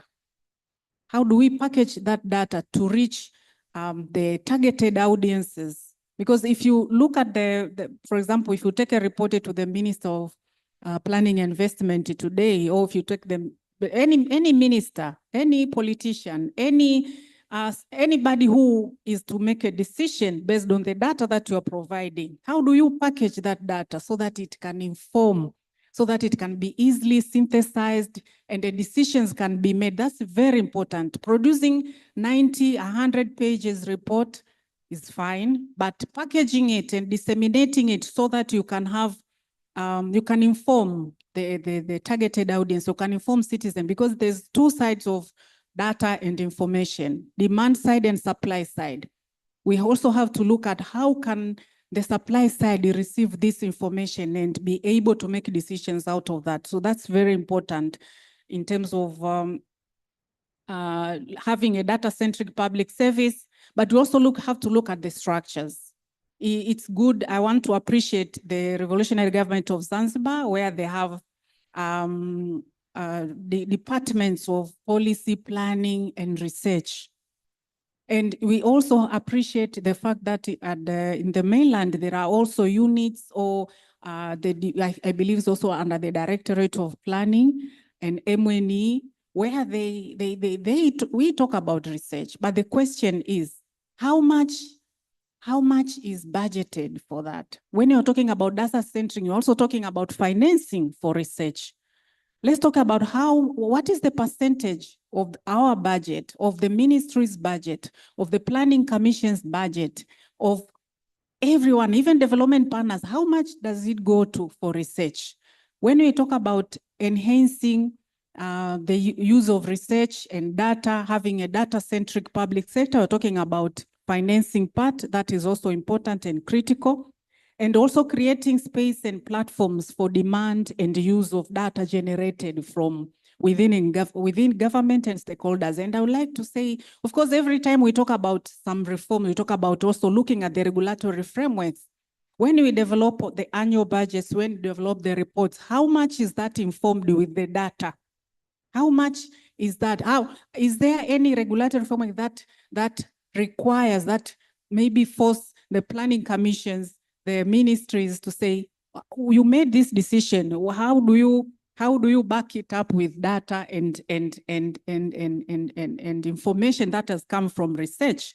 But also, I would say one of the other reform is retooling human resource to catch up with the pace and dynamics. Retooling human resource public sector staff to be able to go with the pace and dynamics that are ongoing, engagement with the private sector, engaging on PPPs, and I've already discussed about regulatory frameworks. And quickly, I would say about monitoring and evaluation. It is important and high time to mobilize and align all partners in MNE. And these are, I'm talking about government, development partners, and private sector. So let's talk about mobilization and alignment. Who does that? Who has the role of mobilizing and aligning, making sure there's an alignment? There's a lot of data that is produced, and there's a lot of that. Someone has to look at the quality. Someone has to look at the processing. Someone has to look at the ethical issues related to MNE and information that is produced by various partners. And also, I discussed a bit about regulatory frameworks, but we also need regulatory frameworks for monitoring evaluation on the use of data, use of performance reports, and also motivation. There has to be motivation for use of monitoring information. And we need to also look at the think tank. Let's have a school of governments that promote use of MNE and data. Let's have capacity building for monitoring and evaluation. It is a good thing that in the mainland they've established MNE units.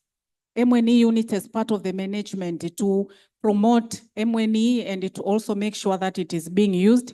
And lastly, I would like to emphasize on one thing that is very important. When you talk about MNE, we hardly, or when we do MNE institutions, we hardly look at the evaluation part. We say MNE, but it's only monitoring that we do. And actually just a little bit of monitoring sometimes, but you have to look at how do we ensure that there's evaluation. When I talk about research, let's talk about evaluation. It somehow relates and connect, but how do we ensure there's evaluation? I would like to ask some of you who are coming from government institutions and even development partners, how much do you budget for evaluation? How many evaluation studies have you conducted? Like, for example, from the Planning Commission and the Planning Commission from Zanzibar and the mainland. How many evaluation studies have you conducted? And how do they inform decision-making? How do they inform budgeting? How do they inform all these decisions that we make on day-to-day basis in terms of, so evaluation, let's not forget about it.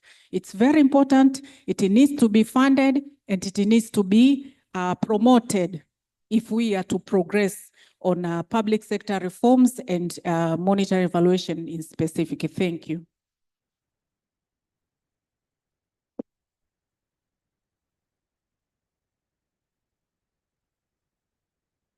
Thank you. Thank you once again, Dr. Josephine Kimaro, for those mouthful insights.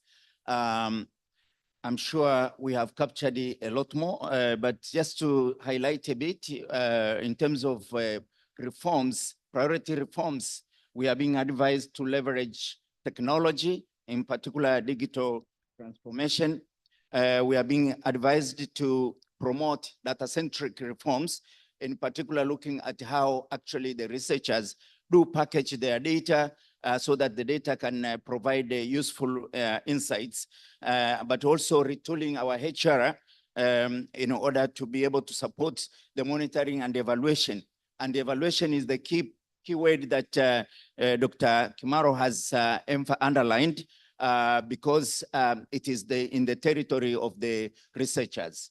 Now, let us turn a little bit into the social part of the equation, looking at social protection.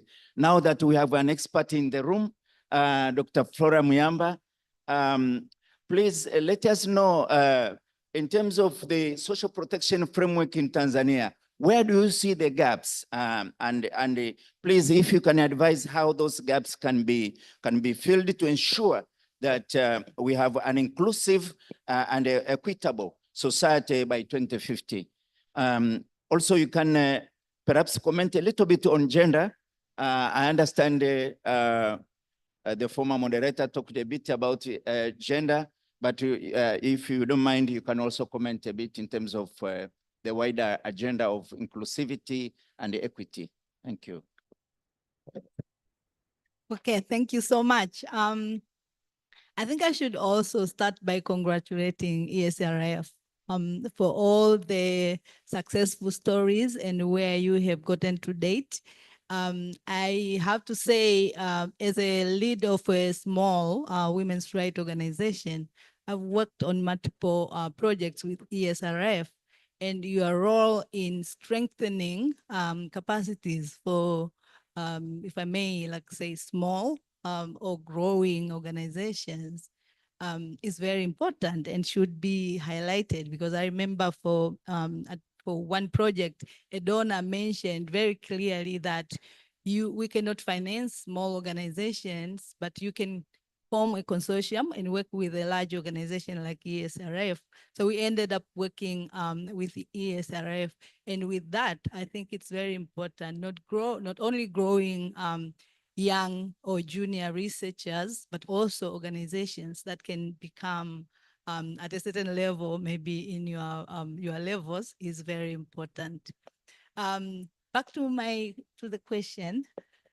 I know when you talk of social protection, it's also quite broad, but I can just focus on the maybe what is missing currently, key issues that are missing. Maybe just to highlight before I start.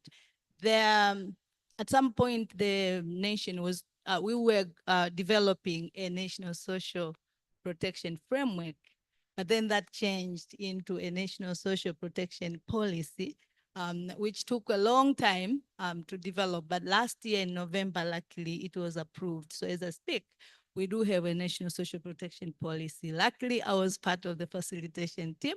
And so I understand and that a lot of challenges that have been, that are on the ground have been addressed or mentioned in the policy. We know that implementation is another thing. There's an implementation plan. So we have to strive to ensure that implementation happens, but at least the mention has been accommodative enough. But what we have highlighted in there and what is the reality, The major one that I can mention is coverage. When we talk about social protection, we're talking about populations that are at risk and vulnerable and risky populations in terms of they're at the very age of falling into poverty. When we talk about poverty alleviation, we are referring to the poverty line. But then we have people or populations that are just above the the poverty line, which are very easy to fall when they face a certain shock or risk. Very easily fall down. They may rise at some point, but then usually they fall down. Now, when we are looking at these issues, it's important to ensure that policies, programs address the population in the entirety, like they're more like inclusive enough not to leave a group or not to just address a small proportion of the population and leave the rest. So I give an example. We do have the working force in Tanzania, working force, only about 80 to 12, I think 10 or 12 contribute in the contributory social protection. So we have a large group that doesn't have contributory social protection coverage.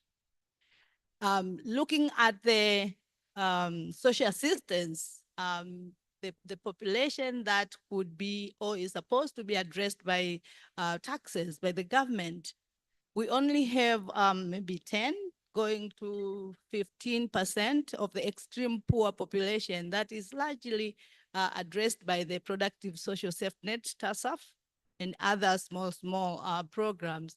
And so looking at the 10 or let's say 10% of the contributory coverage and then the 10 to 15% of the social assistance who are covered by the productive social safety net, you can imagine how big of the group, like the big group that is left out, we call it missing middle. They're somewhere there. And the large group, this population is largely covered by the informal, people in the informal population. Now, these are the ones that cannot qualify to be covered by productive social safety net, but then they don't have stable income and contributions or like incomes to be able to contribute to contributory social protection. So when we talk about coverage in social protection, we are supposed to ensure that all these groups are addressed in one way or another. So that is coverage in terms of different groups of the population. But then there's this other form of coverage, which is the adequacy of the benefit. If you are contributing, how much are you earning at the end? How is that earning sustaining you to be able to live comfortably when you retire? Or how much are you earning, or are we getting through the cash transfer program, for instance, TASAF, how much are they paying? I think currently they're paying like is it $10 or 10,000 as basic household, which is identified to benefit.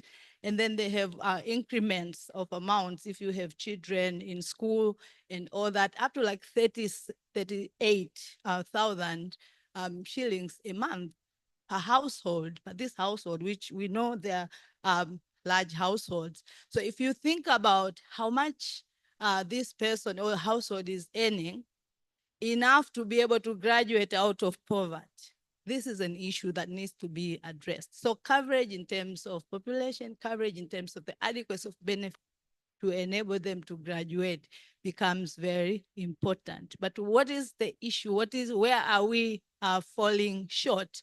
We go back to this discussions earlier on financing. Where is the financing coming? If we are depending on donor financing for these projects, for sure we don't have the capacity, or we are not able to address these projects effectively, but also sustainability. So I see some countries, for instance, that have made some strong or difficult choices to say, we want to sustainably finance social protection, and we can do this by using our natural resources, increase taxes on some like cigarette or other aspects. Countries have done that and put that into social protection. Maybe quickly on gender, just to add, making this project, policies and interventions gender responsive is very key and very important, and that has been missing for many programs, because you have to remember that these different gender groups face different issues, and that needs to be addressed differently as well. So if we leave that out, when you talk about digital technology and all that, and a large group of women has been left out, we are not inclusive enough. So we need to work on that as well. Thank you for now. I understand also some of the men are also left out. So that's the key message, that the national SP framework, great as it is, and with the progress that now we have the national SP policy, then issues on the ground remains pertinent regarding coverage and adequacy. And it sounded like financing could be a solution to closing some of those gaps, if I got it right. We'll have opportunity to continue discussion with Dr. Flora Miamba later if you're interested. But now allow me to turn to Madam Monica Hangi. She has one question and a half. So now we are moving from Tanzania, we are going to Africa. So, and she's the right person to do so through trade.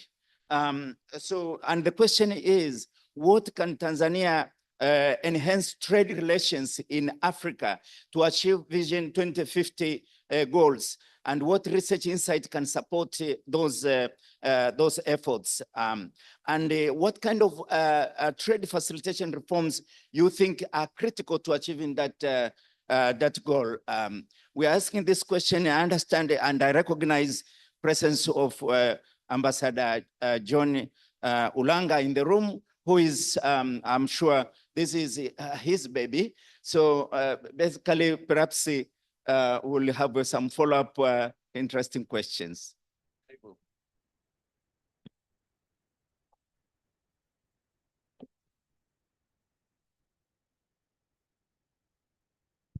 Asante, Dr. Kweka.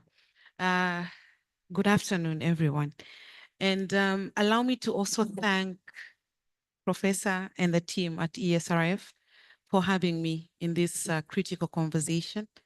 I feel very privileged to be sitting here. Just to also, I wanted to share a bit of my story from what Dr. Lunogelo also mentioned. I'm one of the direct beneficiaries of what ESRF has been doing or has done in grooming different people across sectors. ESRF took a chance 16 years ago and gave me my very first employment, official employment, when I came out of university. So when Dr. Lunogelo was talking about the recruitment phase that ESRF went through, I was one of the people who got recruited at that time. So I really appreciate the opportunity and I'm happy to be here. So getting to the question and the conversation for the day, I think it's important, and Dr. Kweka has framed it very well. It's important to first look at what is it that we have internally, so as Tanzania, as a country, but then looking at how well we are faring with the others, now the continent. And I'm sure if you talk about trade, you want to talk about businesses, there's no way you cannot talk about the continental agenda. So looking at that scope, that framework, how are we positioned as a country? I think that is very critical, especially now as we are working around getting the Vision 2050 finalized. Government to government, I'll say engagements and the partnerships are very critical. But where we are now, we have to move beyond having governments speaking to one another, but rather looking at how businesses are connecting with other businesses. So the businesses, for example, in Tanzania, the people who are actually doing business, how are we reaching out to the market, the very available market in the west of Africa, the northern part of Africa, the southern part of Africa. So there's so many issues that goes around it. And I'll talk about the reforms that would then be prioritized, be looked at. But rather the key burden sits with the private sector, the business people who are actually creating the links, creating the possibility for a country to actually graduate and have their economy growing. Looking at the issue of technology, and one of the keynote speakers talked about the importance of technology. Where we are right now with so many changes around technology, there's no way we can move forward without embracing the changes and making sure that we're able, even in our businesses, the way we are trading, we talked about having e-systems, having ways to send your documents to another country, to a person in another place to verify them prior to you actually getting into that same room to clear your consignment, for example. That is very critical. We have to look at solutions to be efficient, more efficient and save time, and also save cost in terms of getting the clearance and the processes done. But then the second part, the second thing that I'll talk about is on infrastructure. I know right now as a country, we are making so much changes around our infrastructure, the space, the rails, we are improving our ports. Even just yesterday, I was listening to a very positive feedback coming from the port we have in Tanga, the impact it is making and the competition the port in Tanga is creating for the port in Mombasa. So these are the changes, the infrastructural changes that are very critical. So moving away from just the soft, the technological changes and aspects, looking at now what do we do physically, having the infrastructure that is needed, the roads, proper roads that they can be used to transport our goods.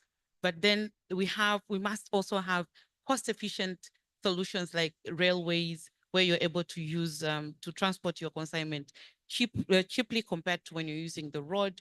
Move away from the air transport. I'm sure most people will talk about how expensive and how cumbersome it is to use air transport to move your goods. Going back to using the sea, how prepared are we through our ports to be able to take on this change, the new wave that we have? Then one thing that I don't think has been mentioned enough in the room today is on skills of our people.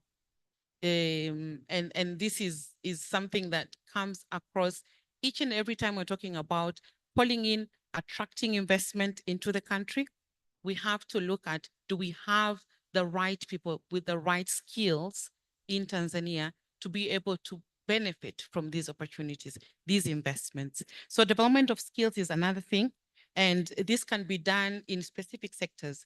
We could look at the sectors which are critical for the country and seeing how then we can grow in the sectors. If it is agriculture, which value chains, then we can use the available opportunities at continental level now in the context of Africa, and then use these markets, these opportunities, and supply and meet the demands. But one last thing that I'll talk about is on the need to boost production.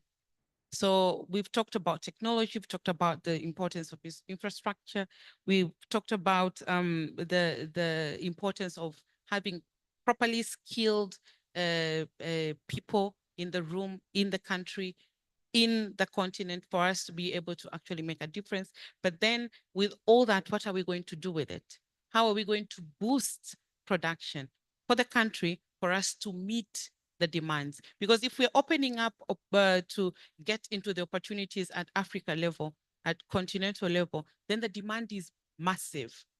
We're not going to be asked to supply a container of avocado, for example. It will be tons and tons. Do we have people, producers, even if they're scattered, but do we have these people identified, mapped out? How supported are they for them to be able to meet the required, I'll say, the amount of goods that needs to be now taken to these markets. So opportunities are there, but I think it's important as a country to look at where our comparative advantage is, how are we going to frame ourselves and work around our areas where we use less efforts to actually benefit more as a country. But since I'm here, and I think I'm the last one before we open up the floor, I wanted to just add my voice a little bit on the question which was raised around funding for ESRF, because I think that was very critical. And I'm happy that I've had this conversation with Professor McKinney before as well, with a team from ESRF. I think what ESRF has is a lot of information from a lot of research is done, a lot of assessments done, evaluations for the past 30 years plus, I'll say. And I'm not seeing any blockage for ESRF to turn into being a hub, the data hub. But now it goes back to what the previous speaker was talking about, packaging the information and using that information to actually be the source of social and economic data for the country. So whoever needs whatever information, economical or social, they will have to come to ESRF. And that, as reliable as it is, you could charge for that. So people are able to contribute into, maybe you can even count it to 20% or 15% of your annual budget, but it's coming from people who are using your services through the data that you've collected over the years. Thanks. Asante sana. Thank you so much, Madam Monica. I think the 4 words that cut across her intervention is private sector. Na hii private sector yetu kwa kweli, we have to think aloud. And also the second keyword is technology, perhaps in consonant with the previous speakers who have emphasized the digital issues. I think Dr. Kimaro, issues of connectivity, meaning infrastructure, and lastly, issues of skills.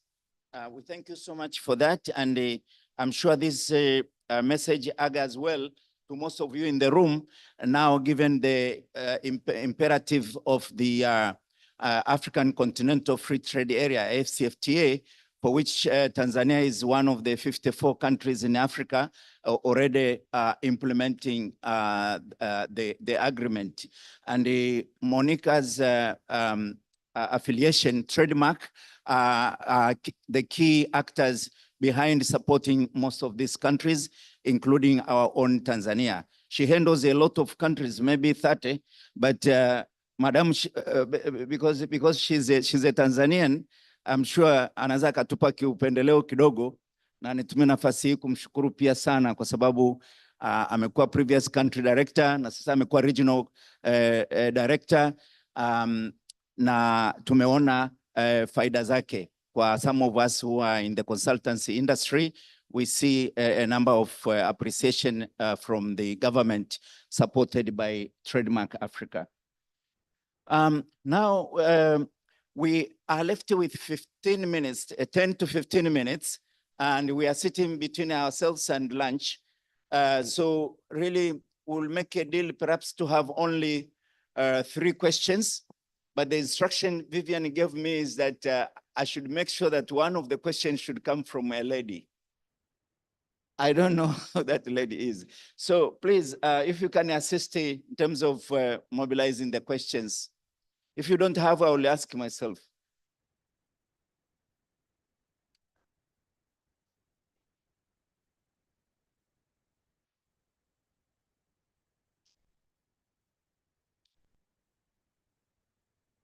Only 3 questions. Can we start with Dr. Godwin Liwanga, our Executive Secretary for the Tanzania National Business Council? And there's a lady here also when he finishes. Okay. Hello? Yes. Please, you can address your question to a specific panelist, or if you Sure. want to leave it general, it's fine. Yeah, of course, your audience is challenging that most of the panelists are ladies. So why do you want a lady again to ask questions? Anyway, that is by the way. Thank you. My challenge is on the quality of data and the researchers. That, of course, I commend all the panelists, the way they address the issues. But Dr. Josephine said data packaging. But one of the key issues to ask, what kind of data is that? Which is packaged? Is it a true data? Then if it's garbage in, definitely garbage out. Maybe that's why most of our policies are failing. I listened to Professor Wangwe's issues that we composed the SAPs, the ERPs, but they ended up failing. We came up with Vision 2025. So all these, put some questions on the quality of data, but not only quality of data, also the quality of data depends upon the quality of researchers.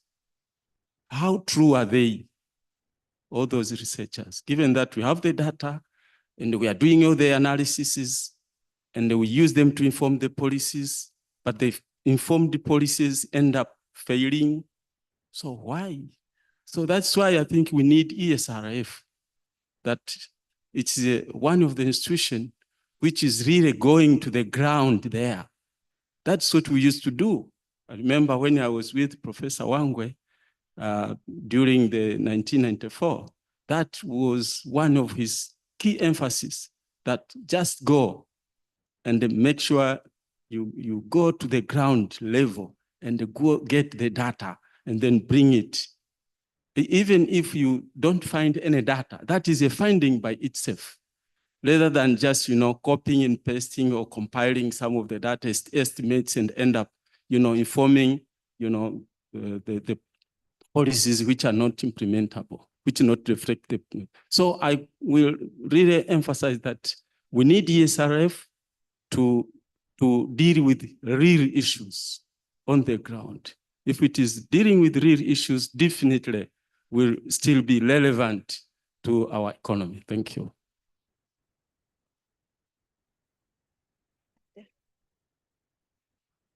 Just taking advantage of the proximity. Oh, okay. Ambassador. No, maybe let me quickly comment on the discussions, but also especially what Monica said. If I look at and I think this is a good research area. If I look at the contribution of trade, especially export trade, to our economic growth, and I think we need to look at probably 3 clusters of issues. One, we look at the various productive sectors. And if you do a 25-year analysis of performance of these productive sectors, you realize the sectors that are a lot more export-oriented have performed much better than sectors that are not export-oriented. So I think the question, so if you look at mining sector, tourism, transportation, exports, especially exports, and sectors of that sort, these are sectors that have, one, invited a lot of foreign investment, but number 2, they have really reoriented themselves to be very much export-oriented. So the question, and I think the research topic is, what are we not doing correctly to ensure other sectors are becoming export-oriented? I'll give you an example. If you look at 25-year data for what we call traditional exports, for the last 25 years, not a single crop. If you look at coffee, cashew, cotton, pyrethrum, none of it has exceeded $500 million export per year, except for cashew nut in the year 2017. So I think this is a research area to look at how do we make all of our key sectors export-oriented. A second cluster, we look at the infrastructure. We talked about infrastructure. There we talk about transport, energy, and digital infrastructure. How can we enable and attract investments in infrastructure for export orientation? Third, and Monica has talked about it, a third cluster is around skills, our human capital. You know, all the countries that are neighboring Tanzania, across the continent and in the world, their human capital is designed to be export-oriented. Are we doing the same? Are we missing it, especially with increased population growth, especially the young population? Are we training our young people to really capture the international market? Can our nurse go and work in the UK? Can our doctor go and work in South Africa? Can our engineer go and work in China? So I think these are some of the researches that we can look at going forward. How do we really reorient our economy to become a lot more export oriented? Thanks, thank you. Thanks. Thank you. And I have the last question. My name is Mariam El Mamri from JICA. And before I go to my question, I would like to refer us to Professor Mkumbo in the morning. He said that our future is determined by entrepreneurs and research. So I'm curious to know, what are the roles should the private sector play in promoting research excellence? And how can public and private partnership be leveraged effectively? Thank you.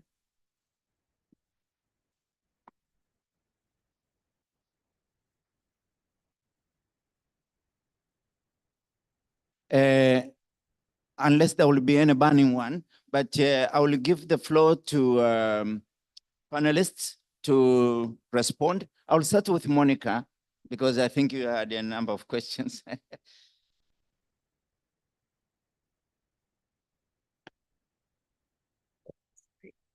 So I don't think I have many questions, but one thing that I've taken up from the conversation that has happened is how challenging the landscape is right now, the research landscape, given that we have the likes of artificial intelligence. So when John was talking about some of the research ideas, in my mind, I started thinking about, so what should actually drive ESRI or any other researcher to wanting to look at, these issues, if I could just sit in front of a screen and just type the question and get the responses. And I'm saying this because I had an opportunity to work with one of a master's student, and the minute he brought his paper, 90% of it was, generated through AI. So I was like, okay, and it is very well written. But if you know someone's handwriting, you just know this person can't think like this. So this is another challenge that I'm looking at. But as we are finding ways to become supply driven, this was a conversation earlier, how to respond to issues before they're brought to researchers, to ESRF as consultancies. Then how do we get that upper hand? How do we drive the narrative? How do we shape it? So that is a challenge currently. And as much as technology is good, but there are also some of these issues that come with it. There was a question, the last question, about how to promote research excellence and leveraging private and public sectors as well. Just a quick response to that, which I think is one thing that is critical, and Minister Mkumbo alluded to it. Now I can't say who asked the question, but yeah, Minister Mkumbo alluded to it, that appreciation for research has to be there from the very beginning. I worked with a person who is also in this room, where he would push to have statistics shared. So when you go into a room and say, I want to increase my production, and then I want to meet the demand in this market, but what are you saying? When you tweak the same information and say, currently I'm producing at 50% on this specific product, I want to triple it to 150% and reach the market, which will give me 70% revenue. You see, the conversation is different, but where do you get the numbers from? The research component has to come in. So the importance on research has to first be appreciated by the users. If it is private, it is public sector, they have to first appreciate the impact of the numbers, the impact of the evidence that is being generated.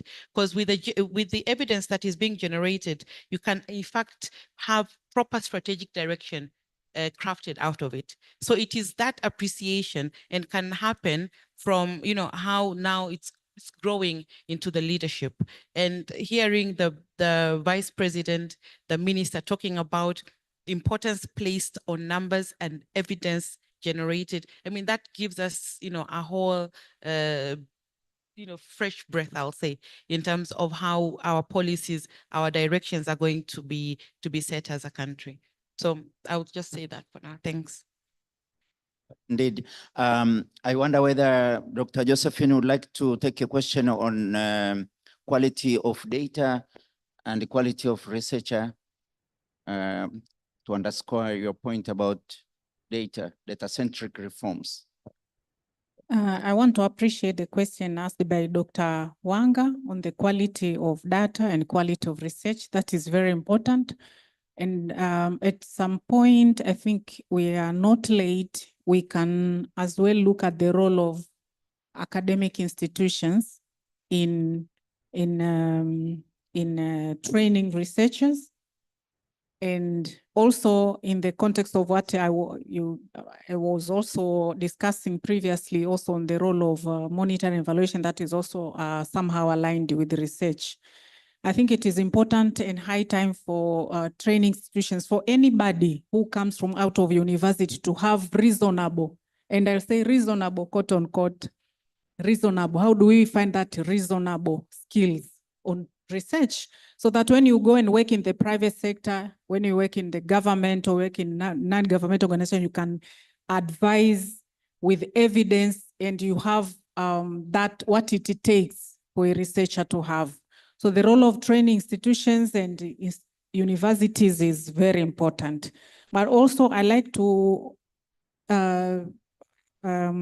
agree with Ambassador Ulanga in terms of how do we make our economy more export-oriented. That's a very valid point. And if you want to look at the construction, for example, the construction of the ports and roads, connectivity and everything, how does that align with the amount of exports that we have? How do we oversee the next 5 years, 10 years, 25 years of exports in this country? How is that connected to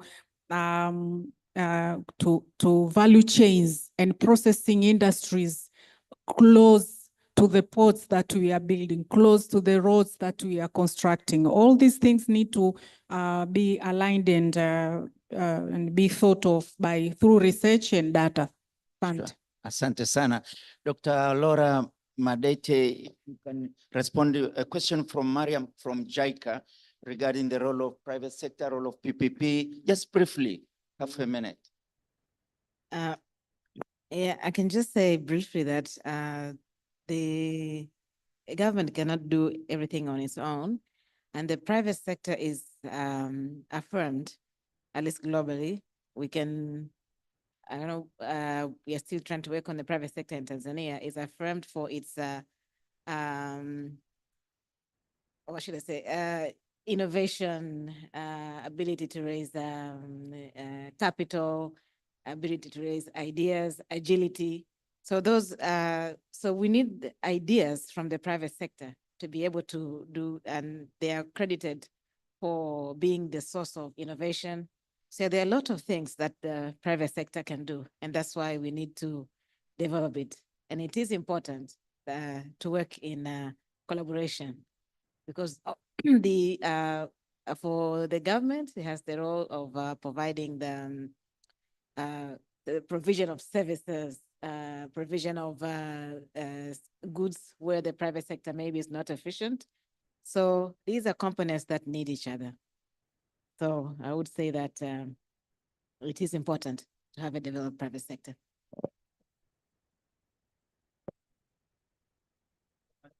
Ramadete.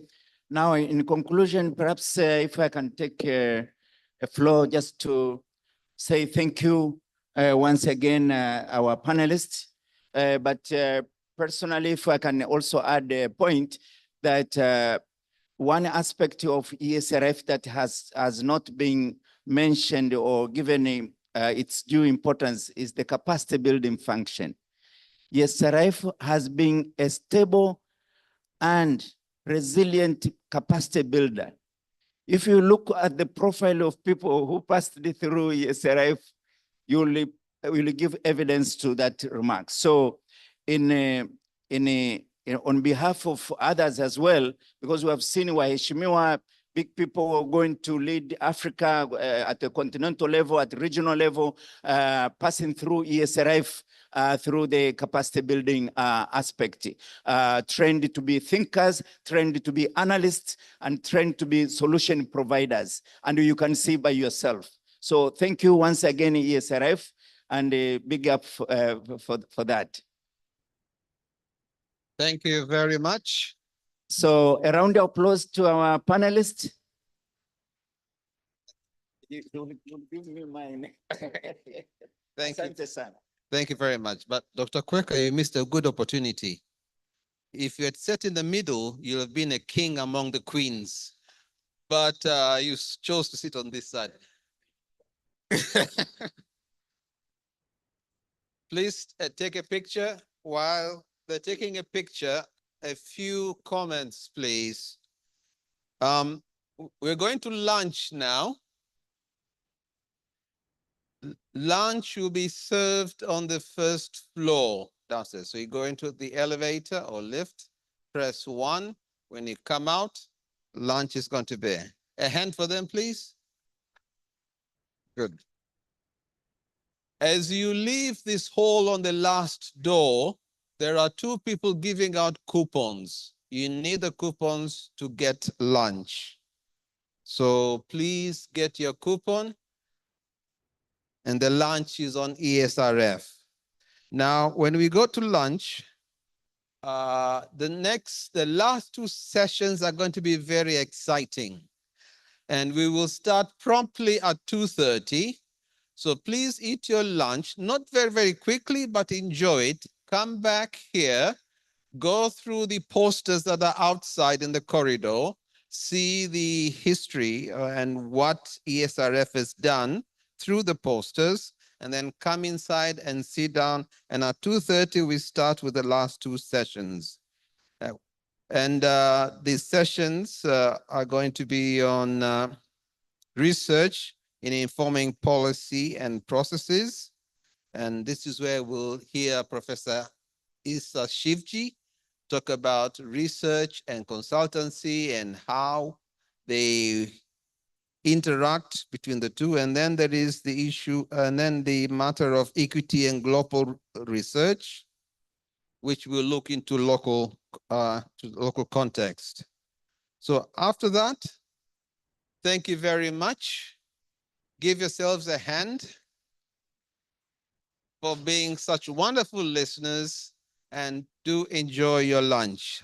Karibuni jamani kwa chakula cha mchana. Asanteni sana. Saa 8:30 tunatakiwa kuwa tumesharejea hapa.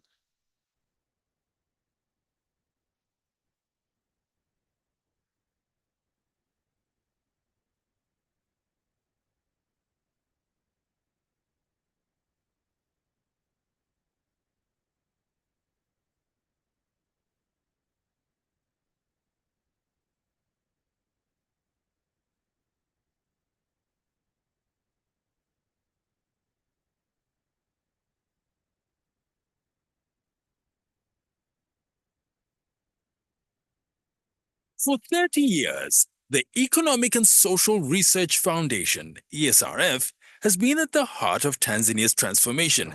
Can you pause? One last announcement, please.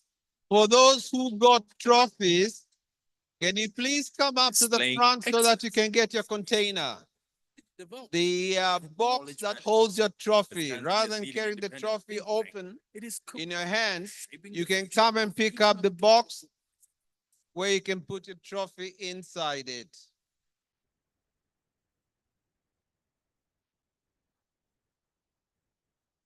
ESRF began in October 1992 in response to a pressing need for more evidence-based policymaking in Tanzania. It emerged from the recommendations of a 1991 report on economic analysis and management, which highlighted the gaps in local capacity for policy work and the over-reliance on donor-driven agendas. The idea of ESRF came from the Ministry of Planning, which was at that time called the Planning Commission. The Planning Commission had a feeling that they needed an institution which would be outside government, but which would help government to undertake assignments on a very objective manner.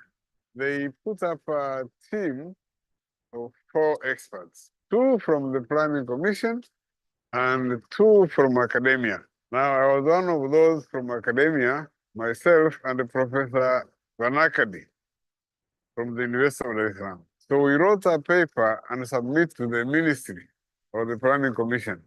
That was 1991. So it took them about 2 years. Then they formed ESRF in 1993, which was registered outside government as an NGO. So in the process, out of 30 people, I was selected the first executive director of ESRF, which started in April 1994. The name ESRF was proposed by Brian Vanakadi, and we accepted it because we want to deal with economic and social research. And the idea of foundation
sustainable and also provide space for tutoring.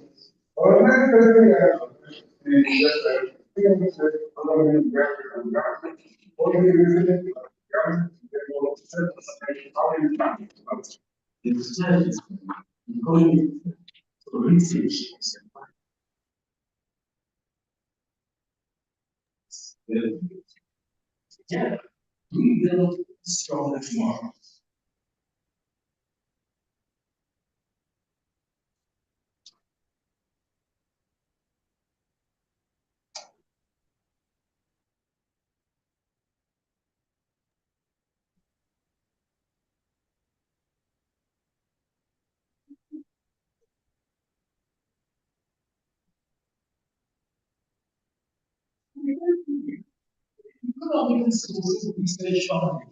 Yes, but given the heart of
nyanja mbalimbali za utekelezaji.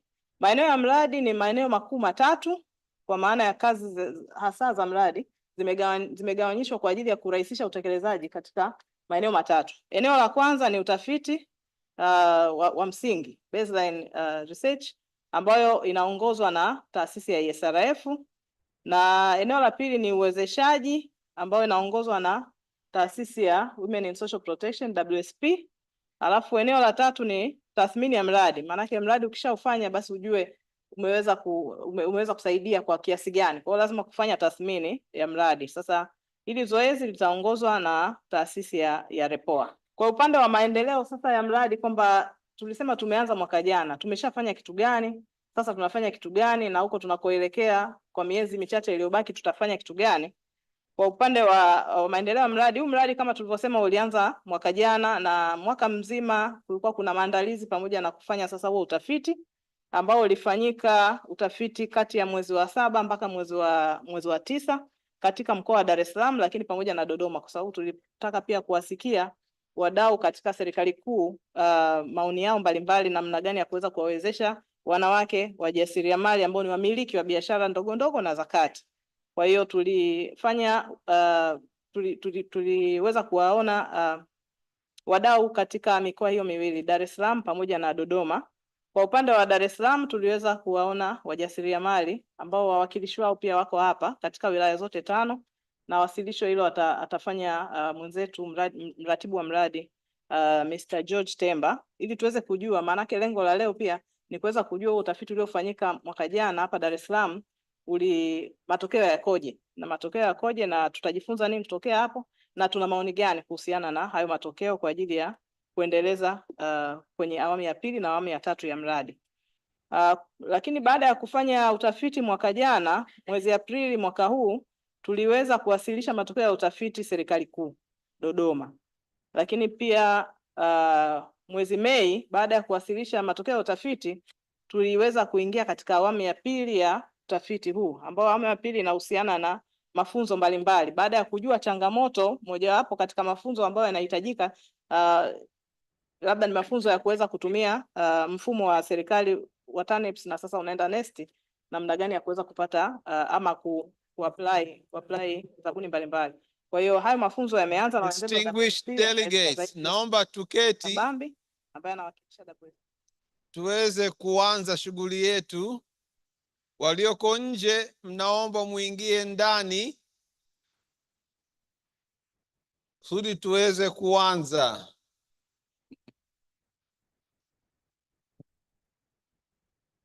endelee kusubiri kuelewesha wengine ambao wameachwa, lakini lengo kubwa ni kuweza kuwapa mafunzo wajasiriamali namna gani ya kuweza kupata zabuni za umma. Kwa hiyo watafiti wa REPOA pia wako katika maandalizi ya kufanya tathmini ambayo itafanyika mwaka 2020.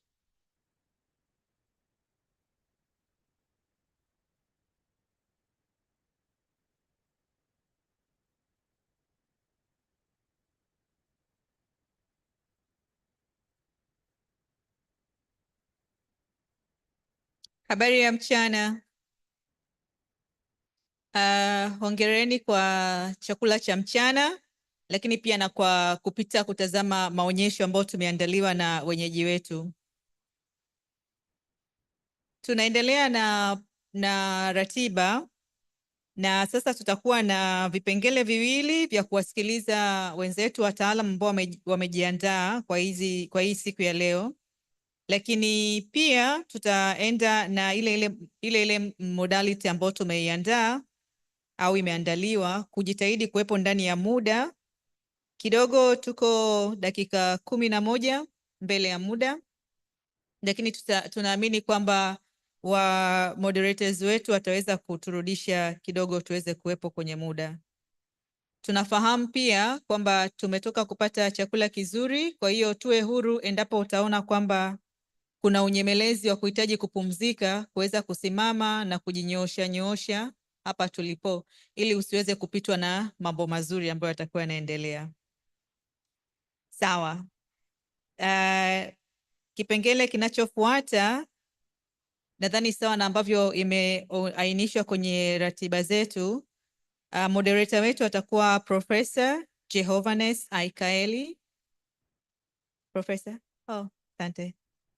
Ambaye topic yake ambaye anakuja kutuongozea ni strengthening research in informing policy processes in Tanzania, a moderated panel discussion which will take us through 60 minutes of discussions that including 10 to 15 minutes of Q&A. Professor, shall I invite your panelists or you do that yourself? Yeah. Thank you. Kwa heshima niliyopewa, ninaomba kuwakaribisha panelists wa session yetu ambao ni Dr. Bugwesa Zabion.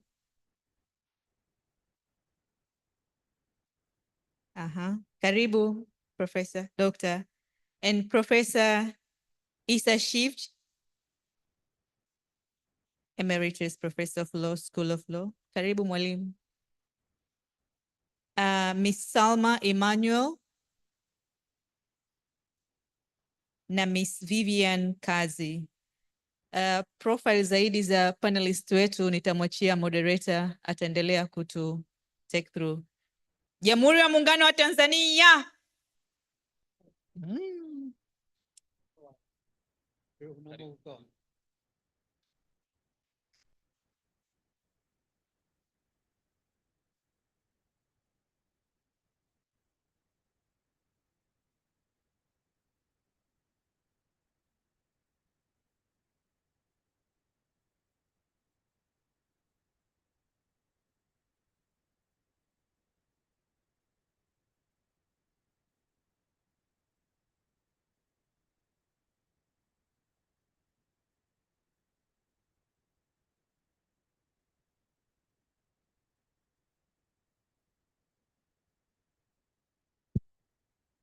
Okay.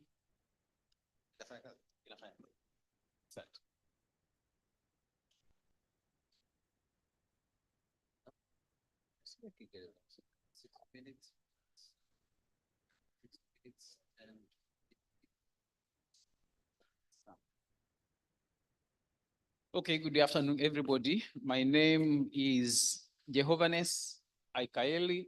I'm coming from School of Economics, University of Dar es Salaam. I'm sorry, I won't take a lot of time explaining myself, but I'm an academician. I've been in the University of Dar es Salaam for the past 15 years. I've been, before University of Dar es Salaam, I worked with the Bank of Tanzania for 11 years. My current research has focused mostly on labor market and the employment, among other areas.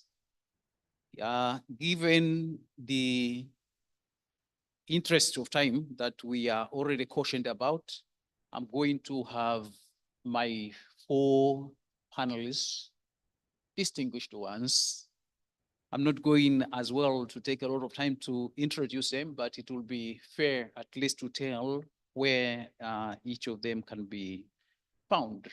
So I begin with Dr. Katale. Dr. Katale, you can just raise your hand for them to know you. He's coming from COSTECH. He's Director of Research Coordination and Promotion. And he holds a PhD in science, PhD in epidemiology of tuberculosis. After having done Bachelor of Science in Veterinary Medicine and the Masters of Science in parasitology. He has been engaged in different postdoctoral programs and auspices of the World Bank. And he is a member of several boards. I think this will be enough. Next, I would like to introduce Professor Isa Shivj. I think we know him so well. Isa Shivj is Professor Emeritus at the University of Dar es Salaam, where he has been teaching for several years, over 36 years before he retired in 2006. Then back as the founding chair of Mwalimu Nyerere professorial chair, the first one, and after that, he is a Professor Emeritus. There's a lot to tell. I won't use our precious time to explain him more. I know you know Professor Shifji so well, or most of you. Next is Miss Kazi Vivian. Yeah, Miss Kazi, she's a researcher and the head of the Strategic Research and Publications Department at the ESRF. She has a long experience of over 20 years. She has been engaged in the area that we are discussing this afternoon, coordinating research and practice, research policy and practice. And so we hope to get a good amount of information in what we are discussing this afternoon. And lastly, but not least, we have Salma Emmanuel. Yeah, she's a young researcher. She's assistant lecturer at the University of Dar es Salaam. And she has a lot that she can tell us on how she looks at what we are doing at the moment to create a next generation of researchers. And her, it's not too short, but quite good experience. I think you'll as well benefit so much from Salma. So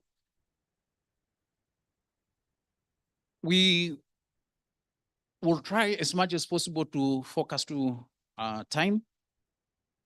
First and foremost, I think I begin with Dr.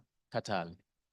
I know you have been spending your good time in research, yeah, in practice. You are coordinating research at the COSTECH. You are coming from institution of the government that is doing such coordination.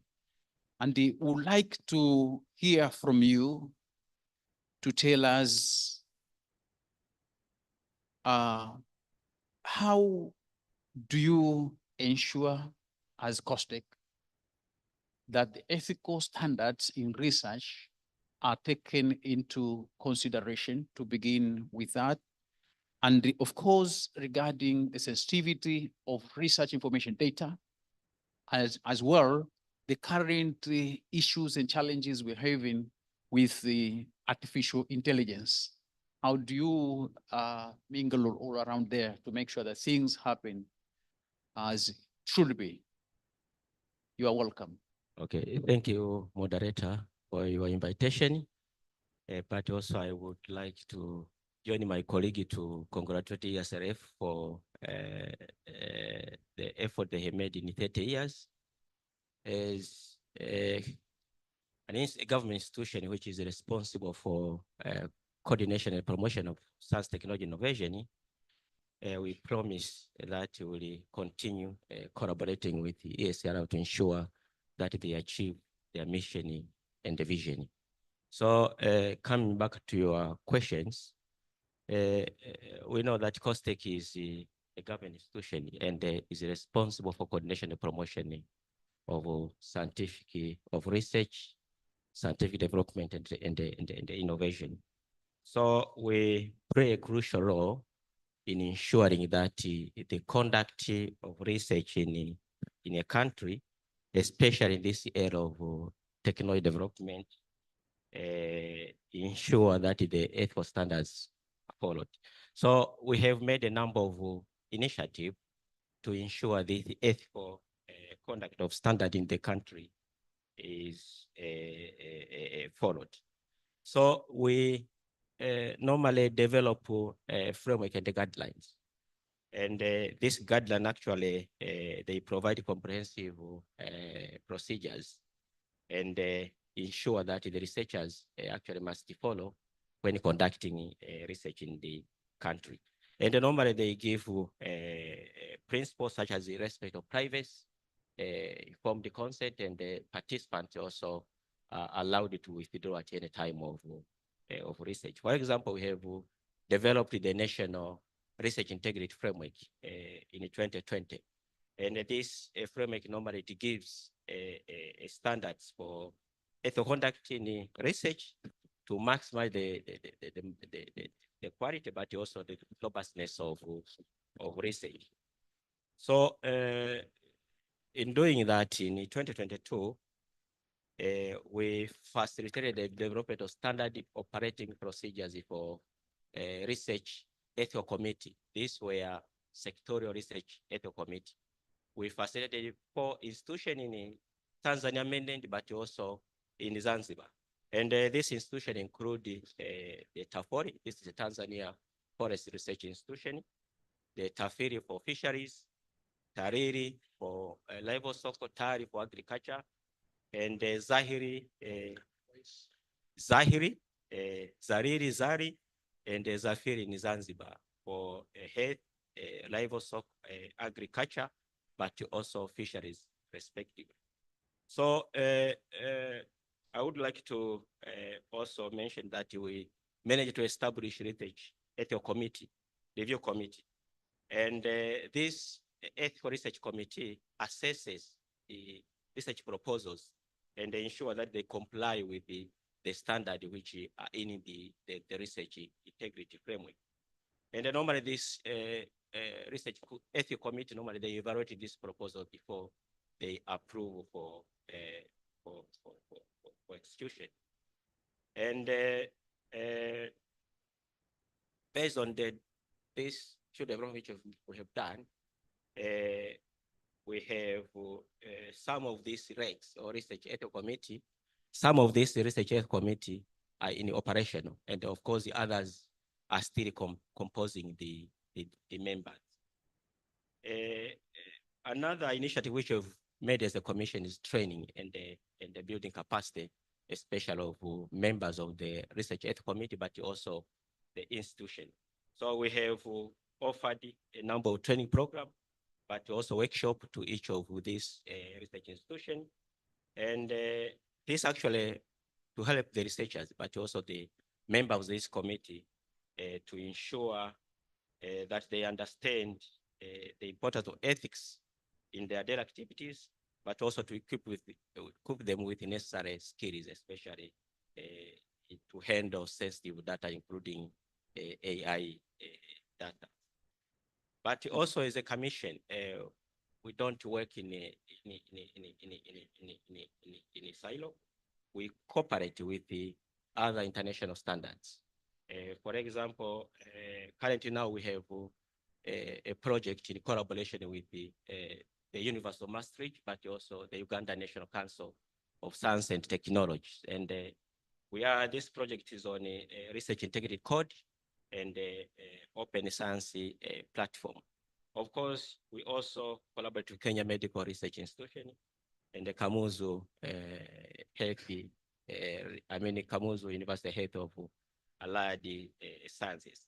But also our standard or our guideline we develop normally, they align with the other international standards and the best practice. We develop our guidelines to ensure that they, for example, align with the Declaration of Helsinki and the report of Belmont. This is basically on a healthy aspect.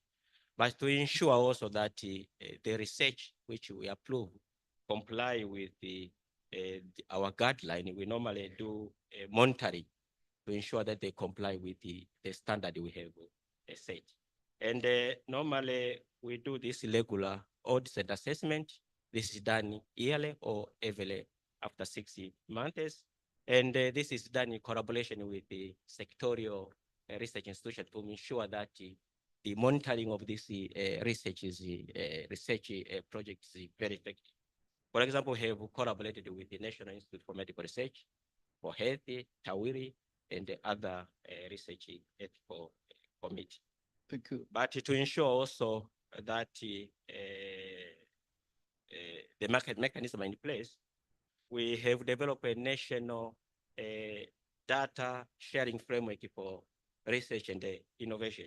And this actually framework guides the management of STI information.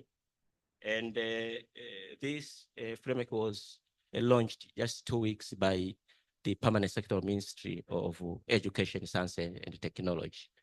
That is what. Thank I you. Thank have. you very Thank you much. Thank you very much, Doctor.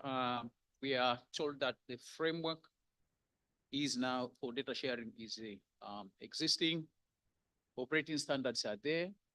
One thing that we know is if you are speaking of COSTECH, most of the people might think like you are so much concerned about the natural science and the forgotten socioeconomic research, yeah, economic and social research. Now, I would like to, in a fraction of the minute, if you can tell us what you are doing to support it, technically and financially, if possible, in a 1 minute or so. Yeah, of course, our intention is to support all kind of research. And as you know, social economic studies are integral part of some of the natural science projects. And just less than 2 weeks ago, we had a call, we issued a call on climate change, and the socio-economic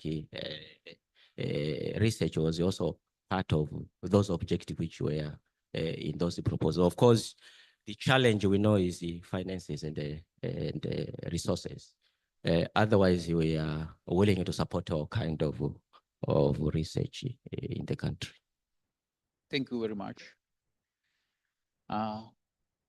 Let me go to Professor Shift. Professor, I know you have been working in research consultancy for, just to say, several years, many years.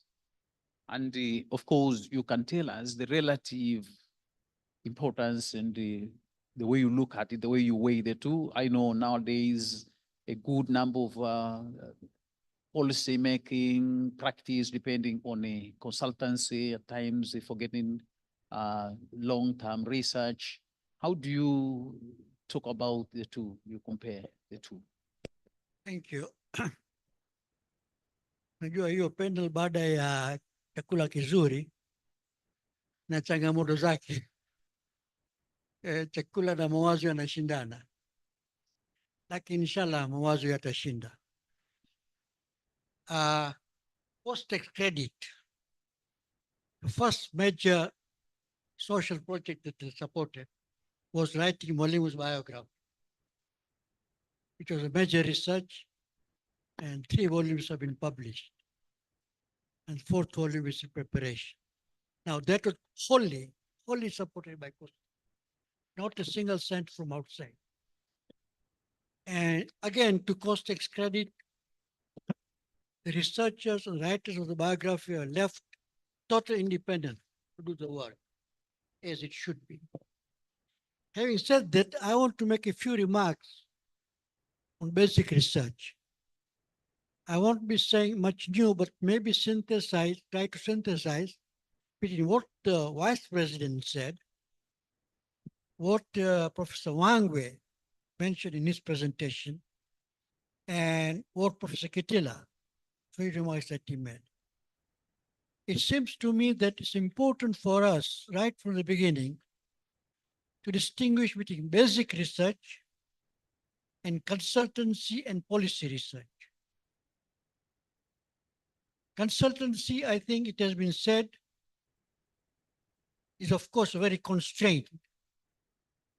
It's time bound, it's client bound, it's instruction bound, and of course, when a consultant is writing, he has his, if not both eyes, at least one eye on the results, which would whether it will please the client or not. So you try to do what you think will please the client. And that, of course, has very severe constraints on research. And much of the consultancy is actually doesn't involve a lot of research. A lot of that is dependent on secondary work already done, and so on. In that respect, policy research also comes close to consultancy. Although it is not exactly consultancy, but much of the policy research also comes close to consultancy. Of course, both consultancy and policy research can benefit a lot if there is basic research. on which they can, from which they can feed. Okay. Now, what is basic research? Basic research is very different from consultancy and policy research. Basic research is a research which is long-term, which is looking at the trends in society, give us a bigger picture. So it's not a snapshot, it's more like a video, because it looks at the trends and tendencies in society. Okay? And thirdly, it's integrated research. It's both integrated as well as interdisciplinary. That is why in the morning, when there was discussion about economic and social, it sort of pulled some strings in me, because basic research that we were doing at the University of Dar es Salaam, that's a tradition we are coming from. We need not distinguish between basic social economic research. By definition, integrated research means it was socio-economic research. Much of our basic research was socio-economic research. Now, there are certain conditions for basic research. One is freedom. Okay, freedom to do research.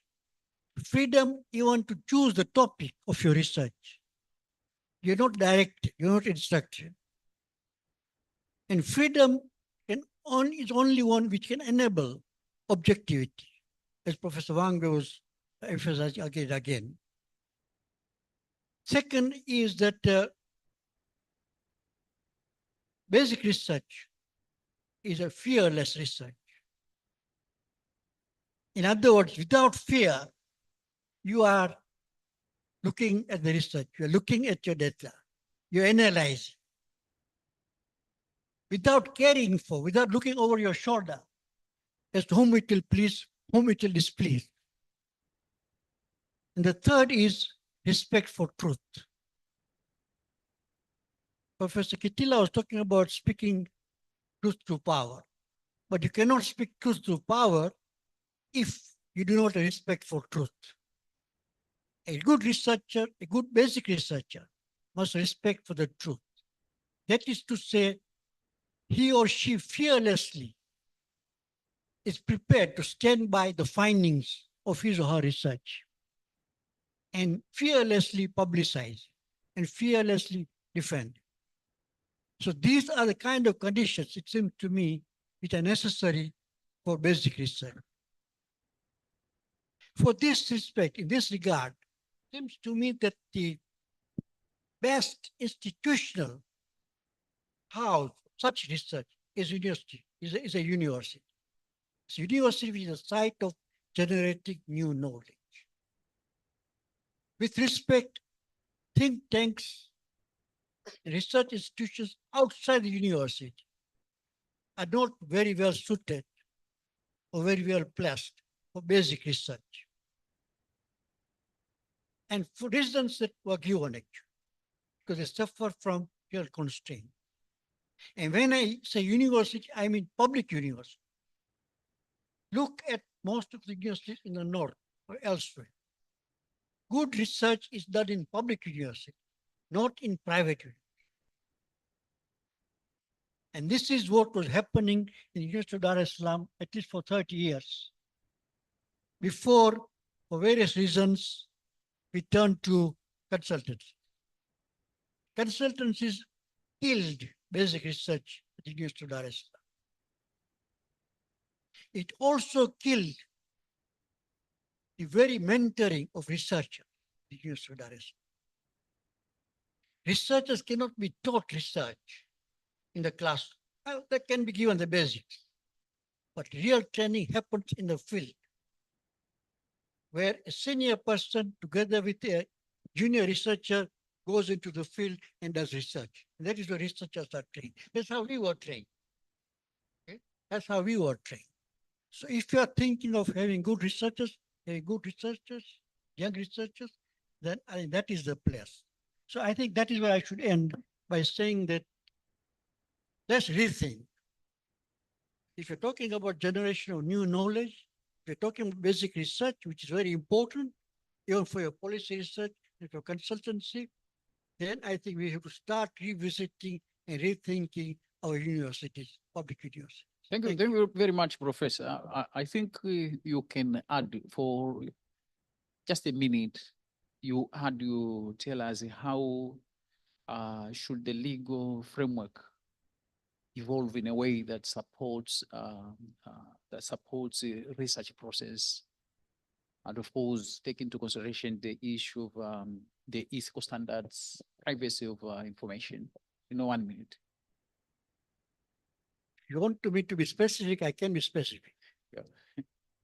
The first legal framework which contributed a lot towards destroying freedom, academic freedom, was to make the university employment as part of public service. Instead of having university employment as a separate, okay? During, Mr. Luanjo remembers, you are doing one-party system. When they brought parastatal regulations during Molimu's time to the university, you objected. You cannot apply parastatal regulations to university. And we had a leader who could understand. So we continued following our own standards. So legal framework, if you want to have a free legal framework for basic research in the university, first, change that law about public service. Okay? The second one, I don't know if that law still exists, but during last first government, I don't know how many of you remember, our statistical law was amended. You could not write any statistic which is not the government statistic. Remember that? Okay? Now, that's the biggest possible constraint. Because you may do basic research, you may come up with data and statistics which are contrary to government. Right? But if that law still exists, actually you'll be committing a criminal offense if you publish those. So there are constraints. There are legal constraints. But maybe let me mention just two. Thank you very much, Professor Ship. I think he is telling it what to be done, that we needed to make sure that we remove the constraints if we want to get there. And the constraints I mentioned. Well, we know we need to continue building capacity. Yeah, we need to build the capacity to make sure that as we proceed in the coming years, we have more and competent researchers to pursue the work. That's very important. And we have fresh from the graduate school, Ms. Salma, she can tell us how are we preparing the students to become good researchers, good policy analysts. If there are any issues of gaps, you can mention brief in the interest of our time. You're welcome.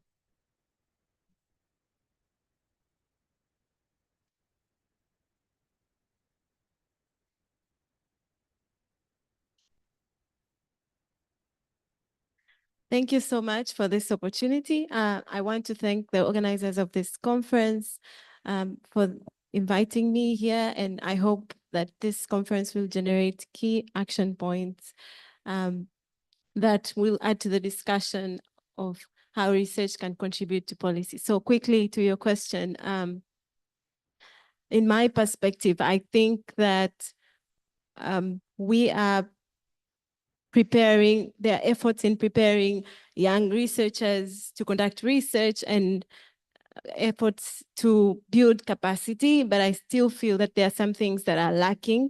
And some of these hurdles that I wanted to mention include research funding, which is still limited. Most of the research funding comes from external donors, and there's very limited research fund from local institutions. And as early career researchers, here I'm talking about those with masters, those that are pursuing their PhDs and those that are just completed their PhDs. The competition is very high to be able to secure these grants. So funding is really limited, but also building capacity to graduate students to be able to be competitive enough to secure the funding is still not done well. So the second point I would like to add, Professor Shivji has also mentioned, is mentoring of graduate students and early career researchers.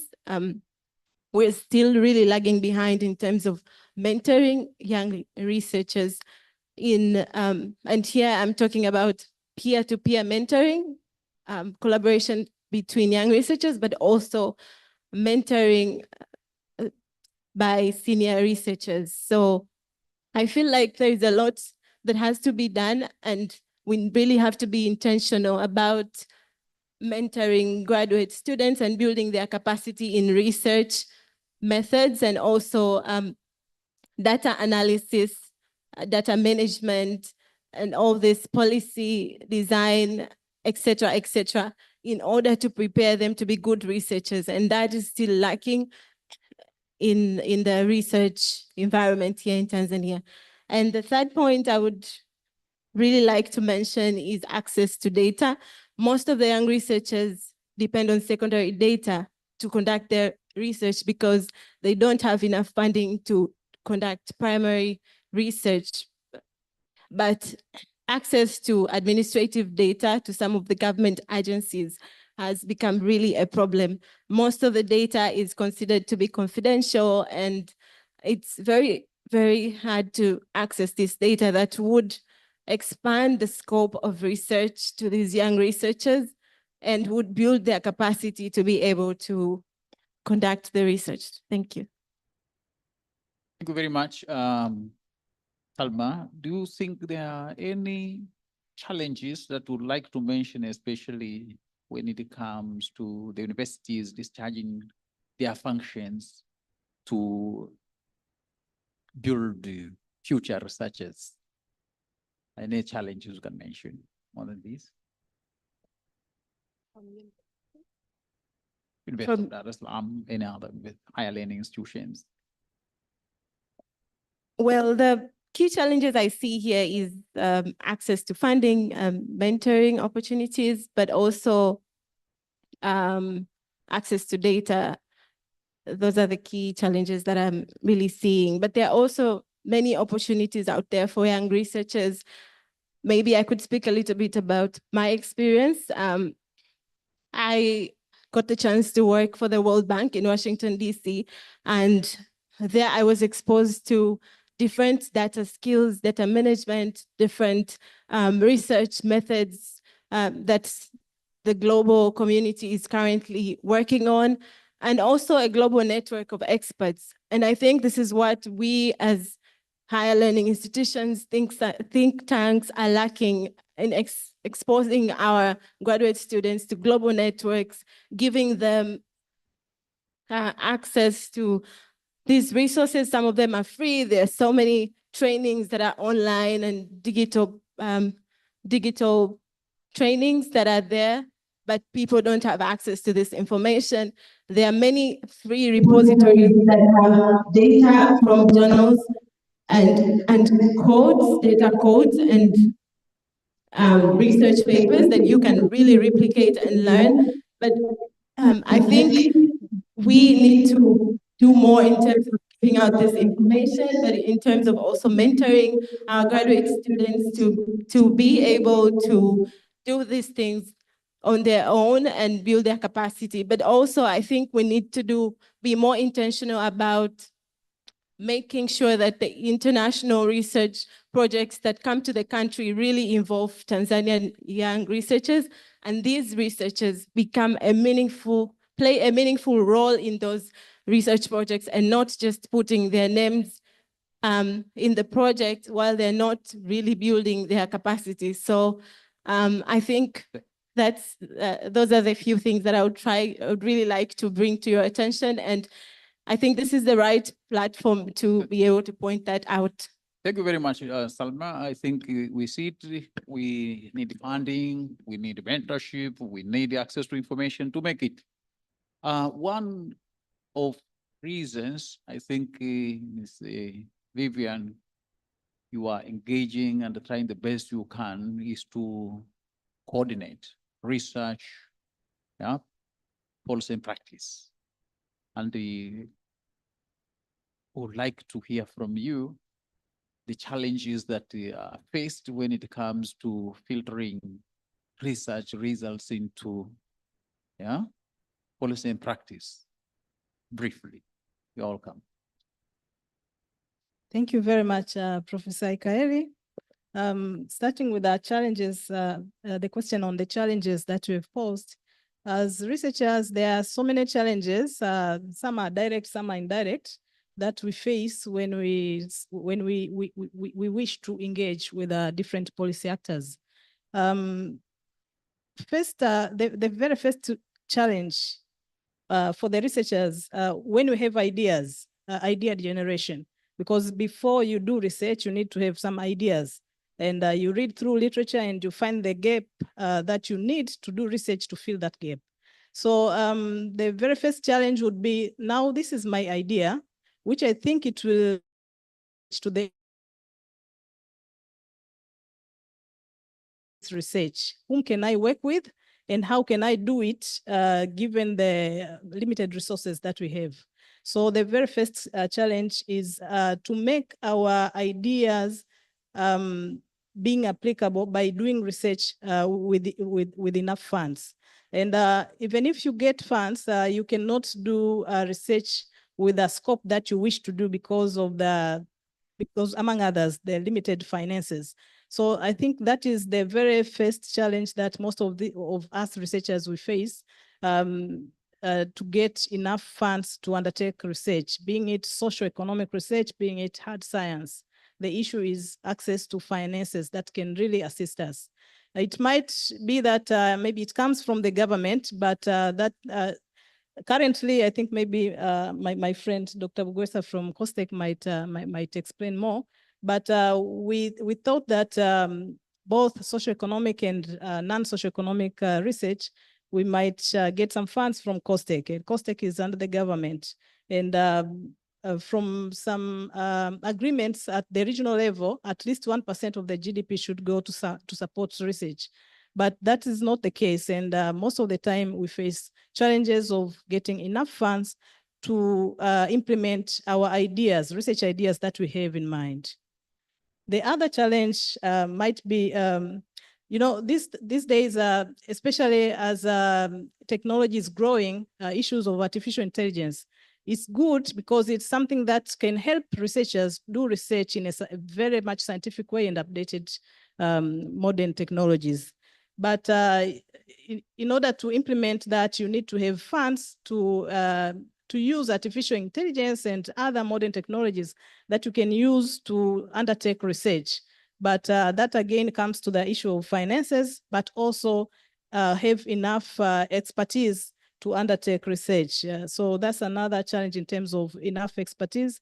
So we call upon the government and other actors to support researchers to build their capacity to get exposure outside the country so that they can get enough technology to implement the research that is more scientific and can really add to the existing gap in terms of knowledge. But also at the end of the day, I come from ESRF. One of the niche that ESRF has is to do policy research that can really inform decision-making as a system itself. So if we have enough experts and then we have enough resources, then we can be able to influence policy because we can do a number of research, both using secondary data, as my friend Salma said, in terms of having enough data that can really help us to analyze and to come up with some policy recommendations that can support decision-making at all the levels, both from the government and non-government.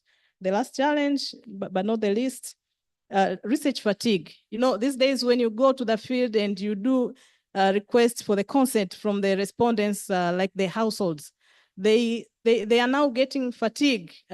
You come this time around, after 2-3 months, you go there, same person, you ask again another questions, and they ask you, we haven't heard back from you.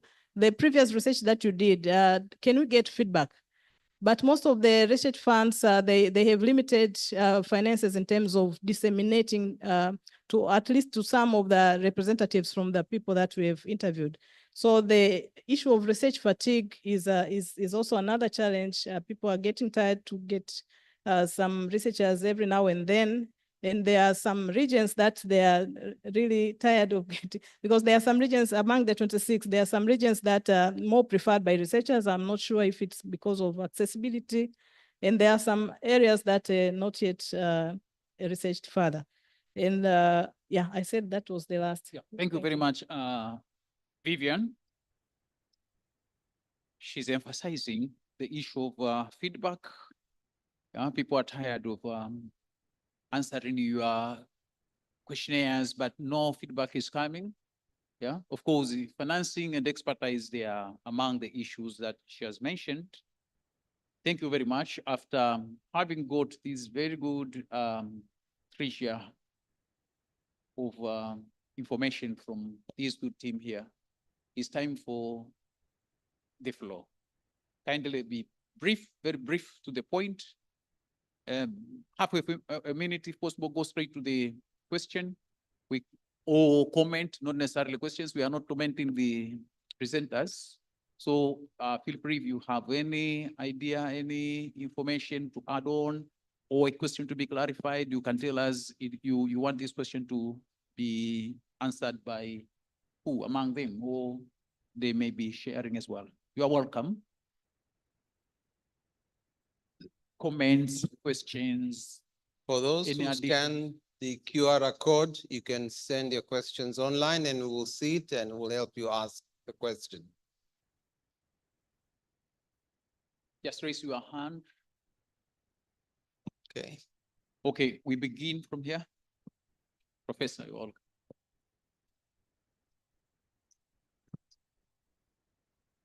Thank you, moderator.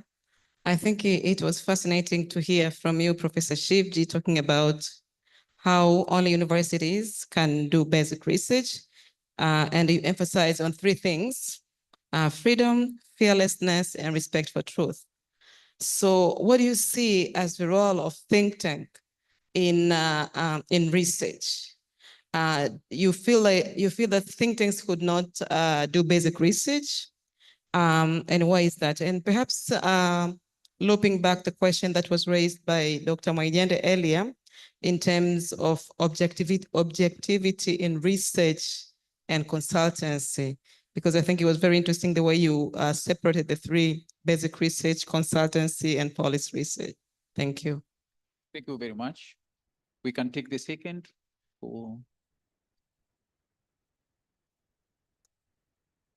Okay. Thank you for the discussion. It was really nice, but I was lost on the verge of trying to link between the research issues and policy processes. So throwing a question on maybe what do you think, how strengthening research maybe helping policy processes in Tanzania? Do you think this is well utilized? If not, or maybe what are the shortfalls in achieving policy processes through strengthened research? Or what can be done? Thank you. Thank you very much. The third before they respond.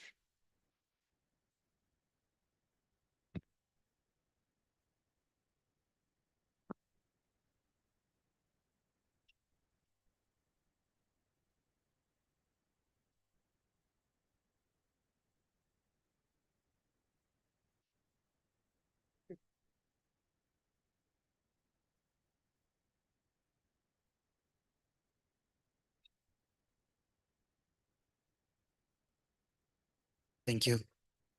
My concern is there any studies that have been done to just help the researchers, especially Professor Shivji said, in the universities, probably in public universities, that most of those who can nurture young researchers have shifted from mainly doing basic research to consultancy. Maybe I think if there could be studies to just advise what could be done, because there are some of the basic reasons making these people shift. Maybe it's because of daily earning, or just to think of how they could live, maybe because of the salaries or kind of these things. Are there studies that could advise which is the best way in which they will be able to survive and still stick on basic research? Thank you. Thank you very much. We begin with the Chief. Moderator, Yes, please.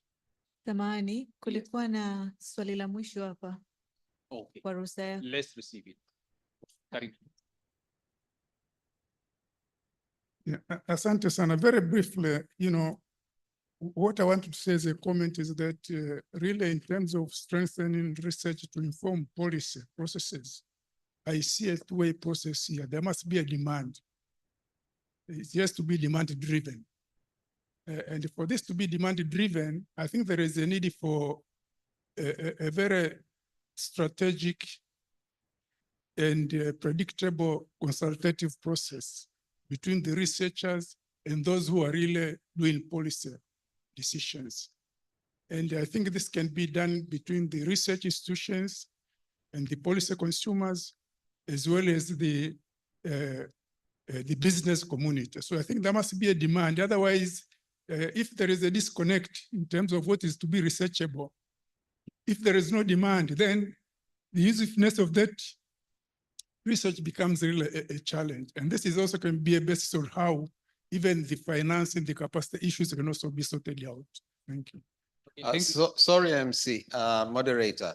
The beauty of me being the MC, I can give you 2 extra minutes. So here, Mr. Sango. I'm adding the 2 minutes for Mr. Sango to ask a question. Just a quick one. Because I've been having a lot of discussion about funding, I just want to pose this question for the panelists. I understand that in some other countries, there are budgeting guidelines. We say that, for this country, certain percent of the budget is going to be allocated for research. If someone can remind us as to whether we have this kind of regulations and as to what extent we are fulfilling those regulations, how much percent of the budget is allocated for budget is intended to be allocated for research, and as to whether they are really being dispersed according to the plan.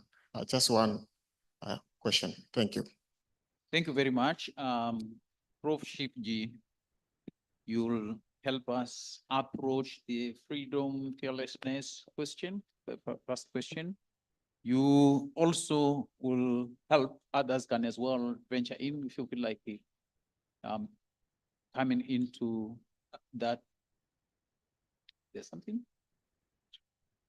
but on the nurturing, studies, and then next, Dr. Katali will come with the funding issue, the last question. Ms. Vivian, you look at the research processes, policy.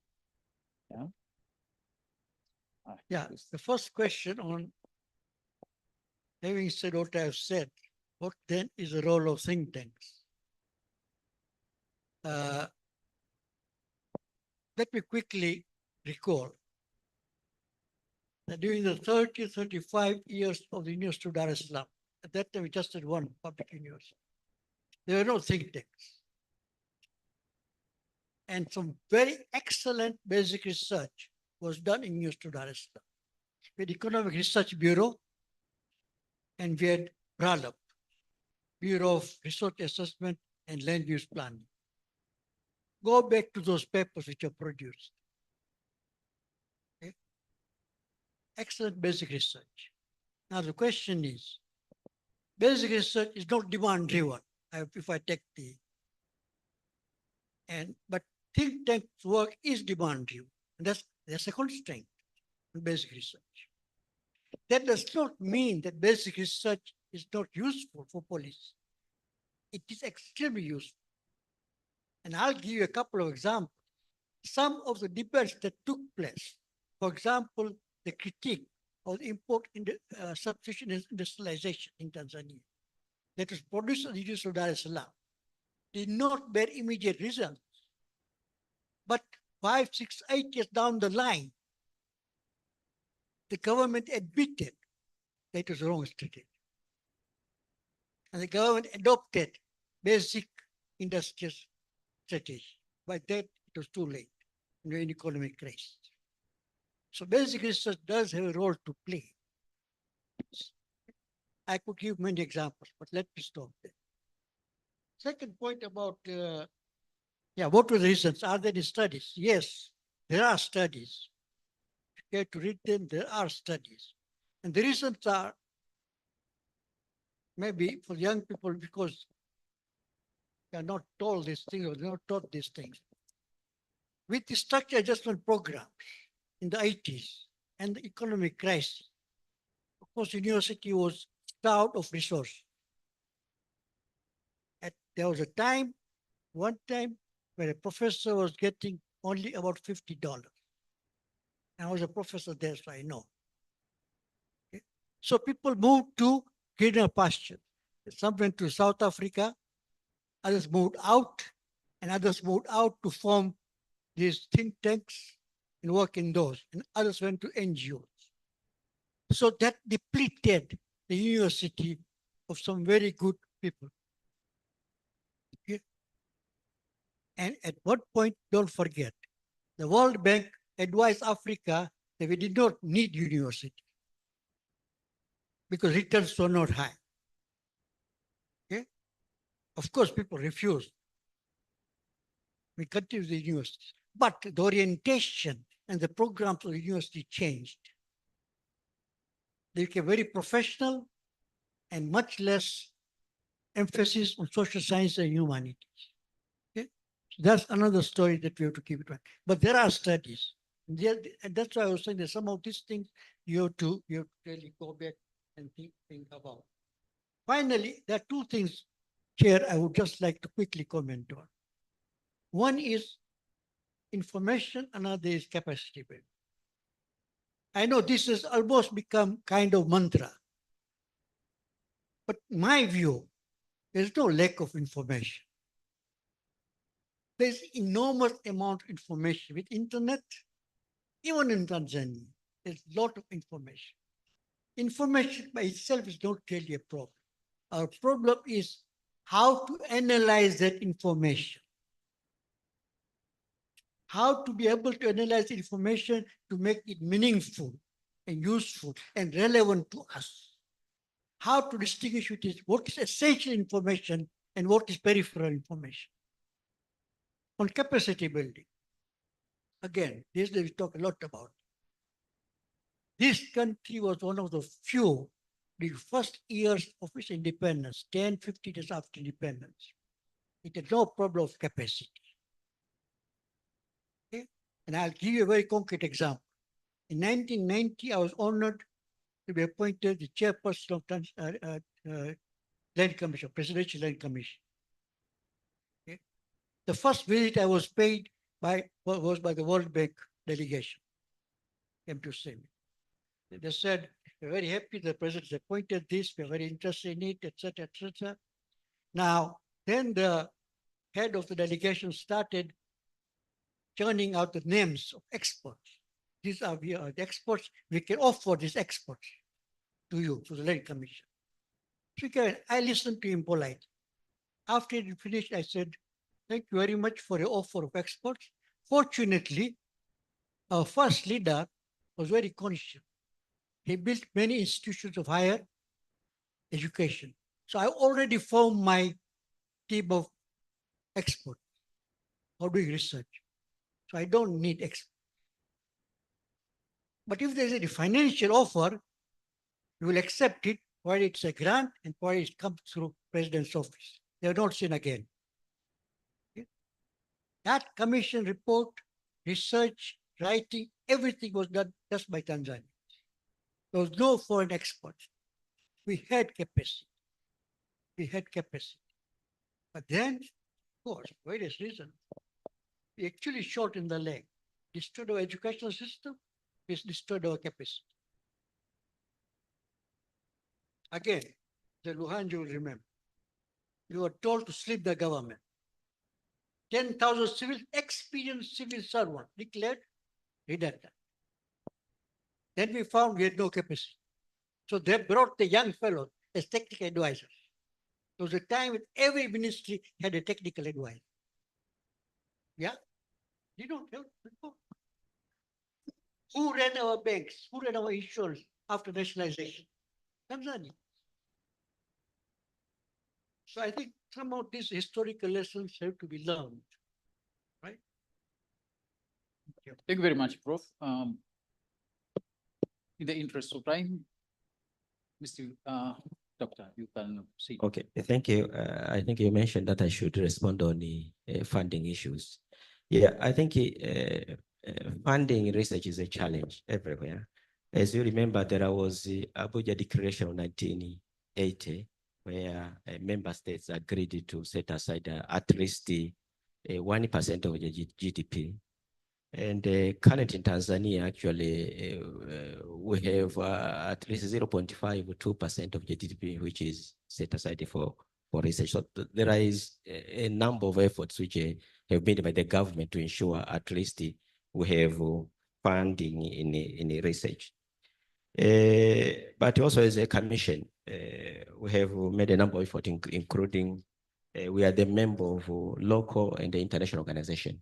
And we think it is at the platform as a commission to access finances, but also it increases the access of our researchers to funding opportunities. But again, you have started to engage the private sector. We know our private sector is still growing. So very few private sector which can fund the research in our country. I remember last year we had a meeting with some of the private sector in Zanzibar, Azam. So we are still in a discussion on how this private sector can engage in funding of research. Thank you very much.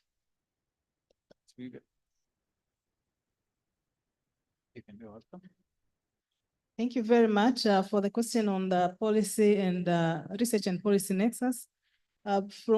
Maybe I can talk about ESRF experience. Our mandate is to undertake policy research and capacity building. So throughout the 30 years, we've done quite a lot of projects and consultants work that have contributed highly to at the policy level, policy processes, being it policy formulation, policy reviews, evaluation, and there are some policies that we have helped to formulate afresh.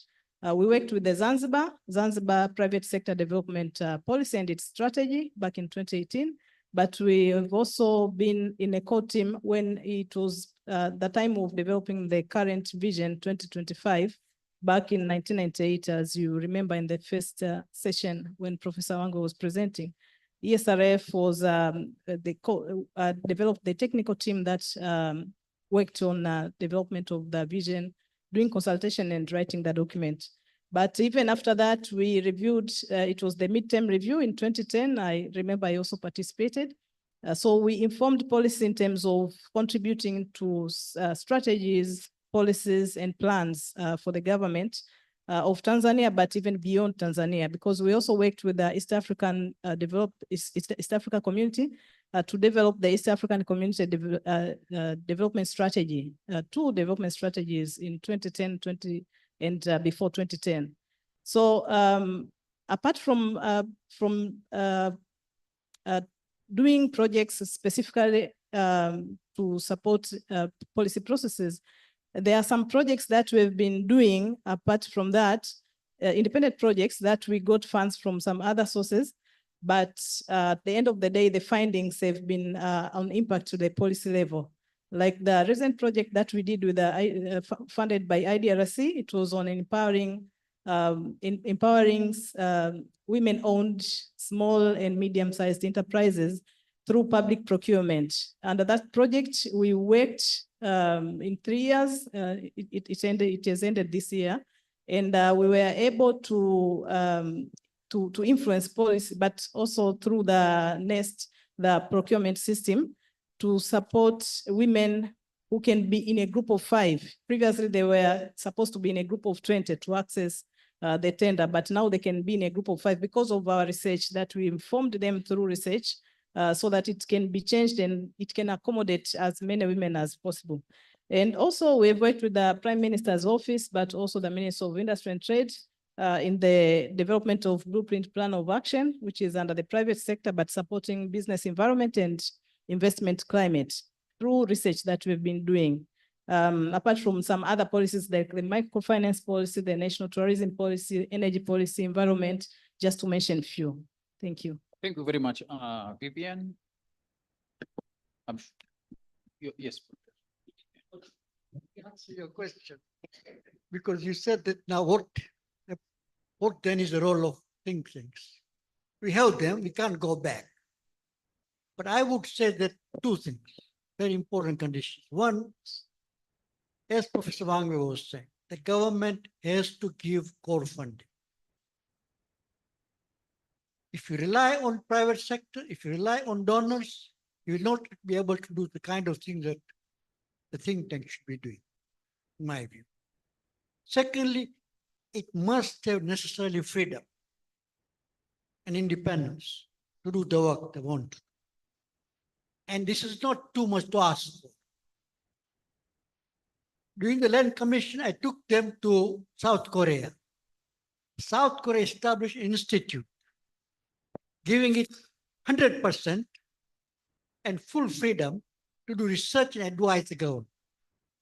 South Korea economic policy, where everything against what they're advised by the World Bank.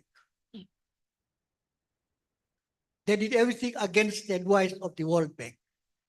And that information, that policy came from institute that they had established. 2, South Korea had one of the most successful land reform programs.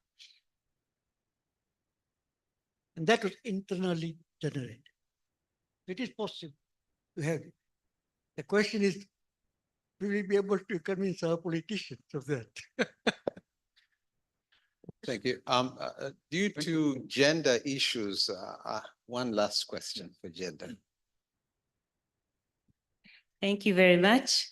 Thank you, the panel and the moderator. I just have one question to, I think, Ms. Salma. And this is on the level of academic institution being university.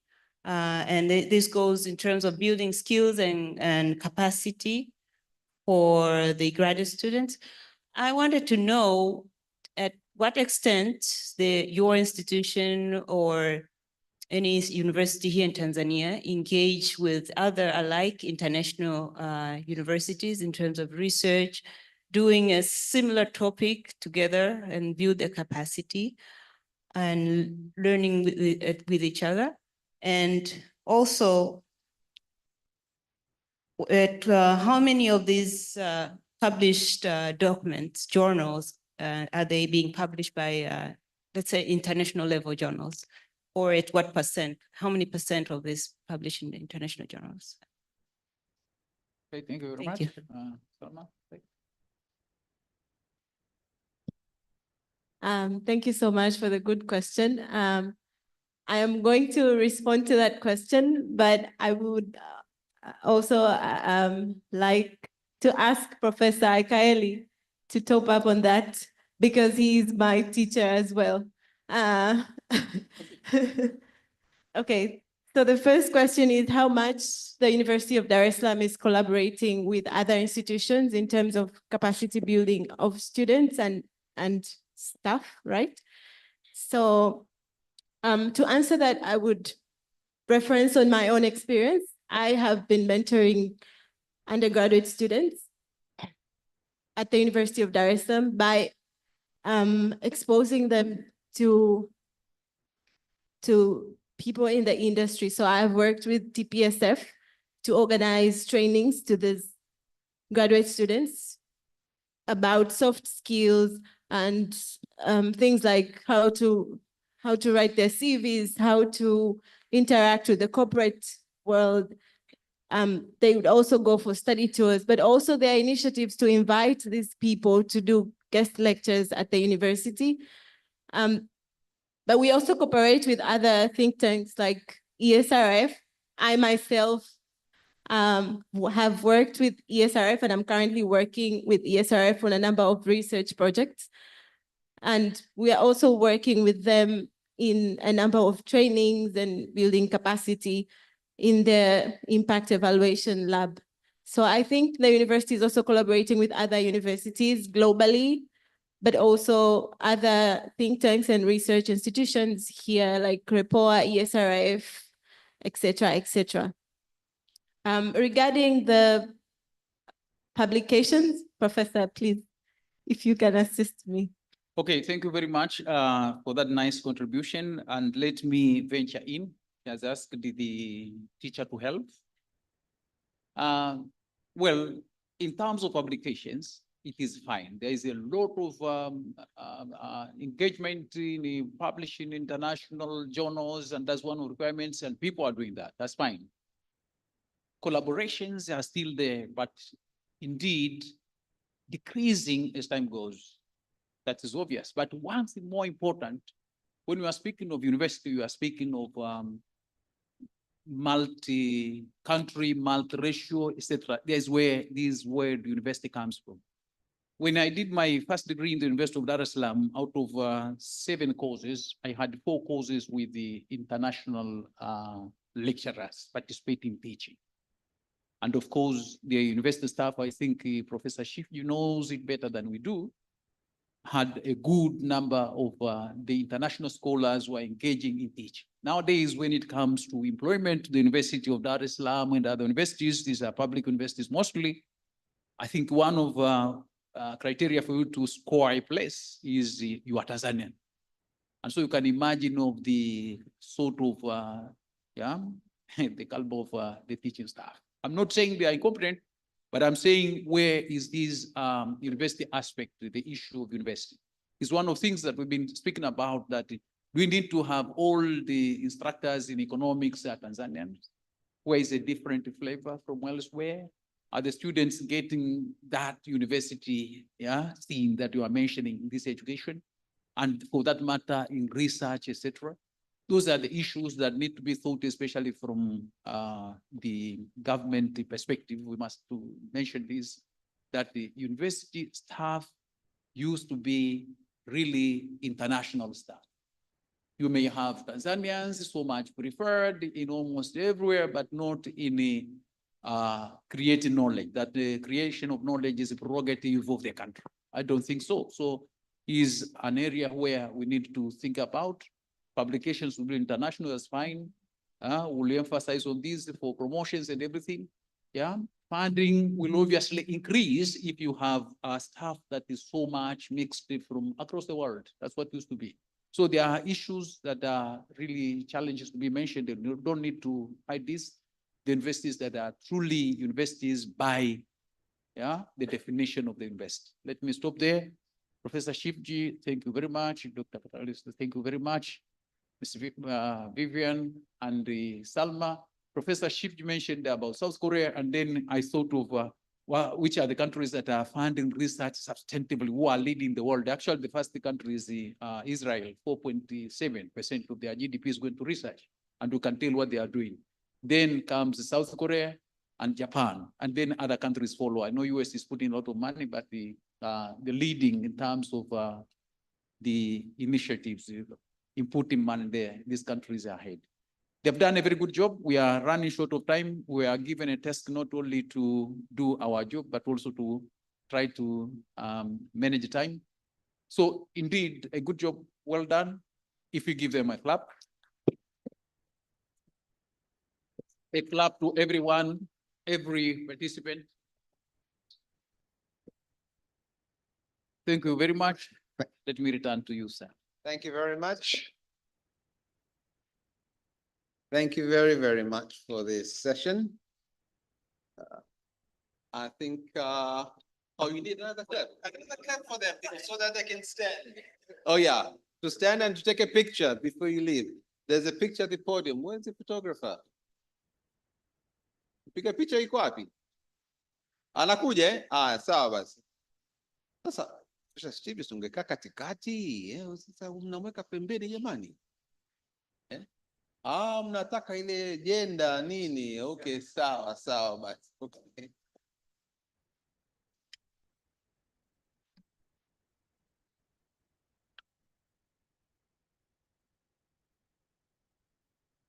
So thank you very, very much. Our second last session, we are now getting closer and closer to the end. It's titled Advancing Equity in Global Research, Empowering LMIC Researchers to Inform Policy. It's a panel discussion, which is going to be led by Ms. Caroline Nyuguto. Madam Caroline. Oh, you're here. Oh, okay, fine. Please, karibu sana. Give a few words and then you can call your panelists. She wants to talk a bit about what IPA does. Karibu sana.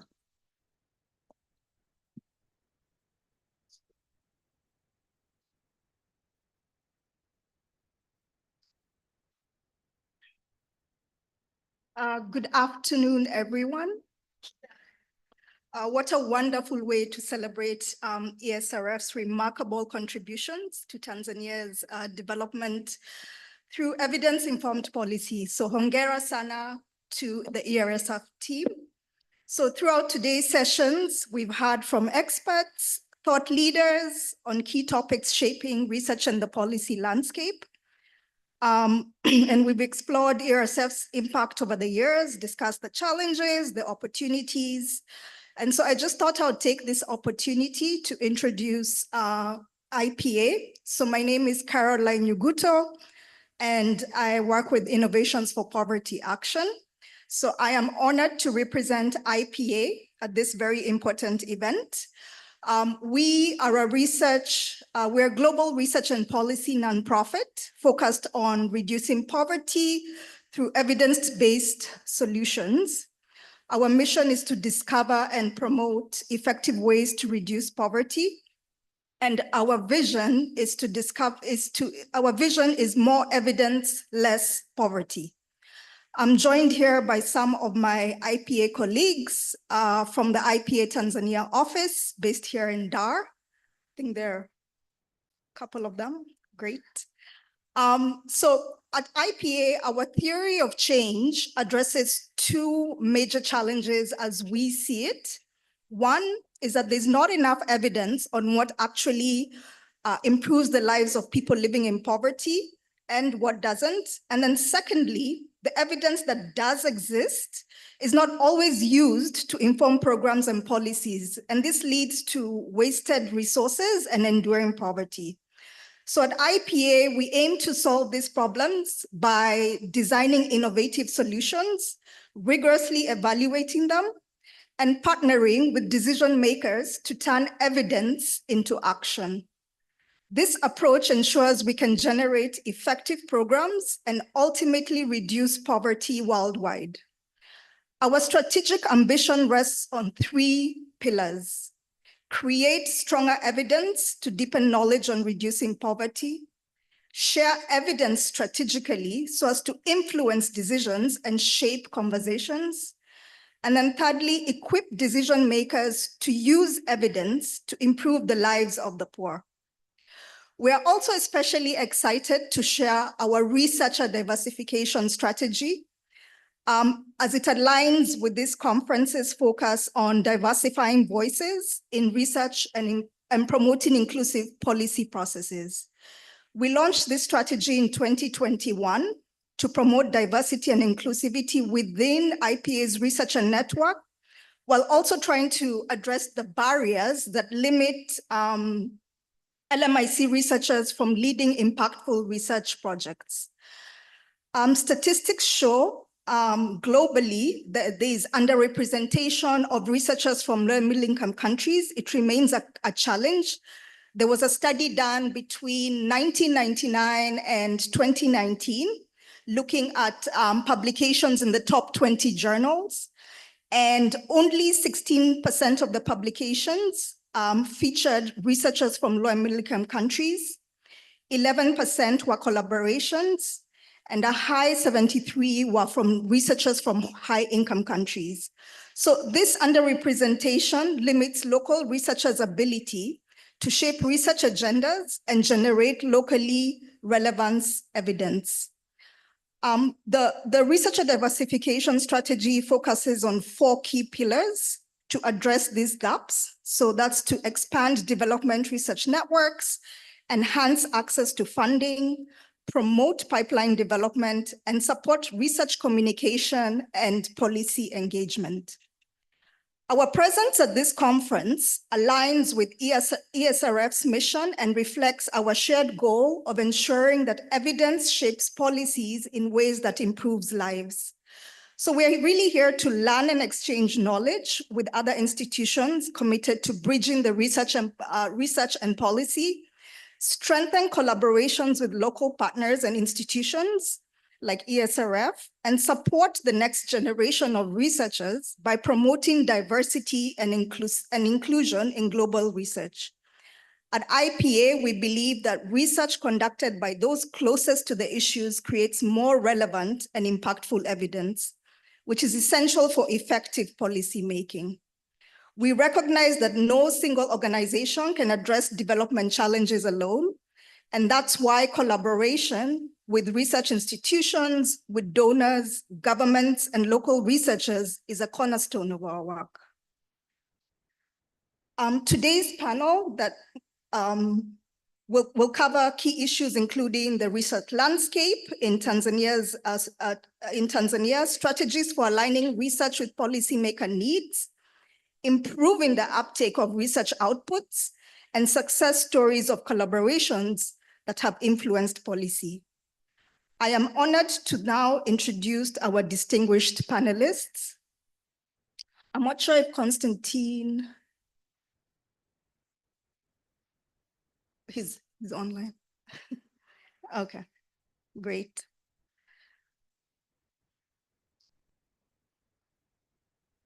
So I'll start off by introducing Mariana. Please come to the stage. Ms. Mariana Balampama is an expert and international development leader with over 20 years of experience in organizational leadership, resource mobilization, stakeholder engagement, and public-private partnerships across Africa. She's currently the Deputy Regional Director for Africa at PACT, managing an annual portfolio of 100 million. Mariana's expertise spans donor engagement, financial inclusion, large-scale community programs, and corporate governance. She holds a master's degree in international health and business administration, is a certified board director, currently serving on several boards. In 2022, Mariana was recognized with the Top Women in Management Africa Award for her strategic leadership. Welcome, Mariana.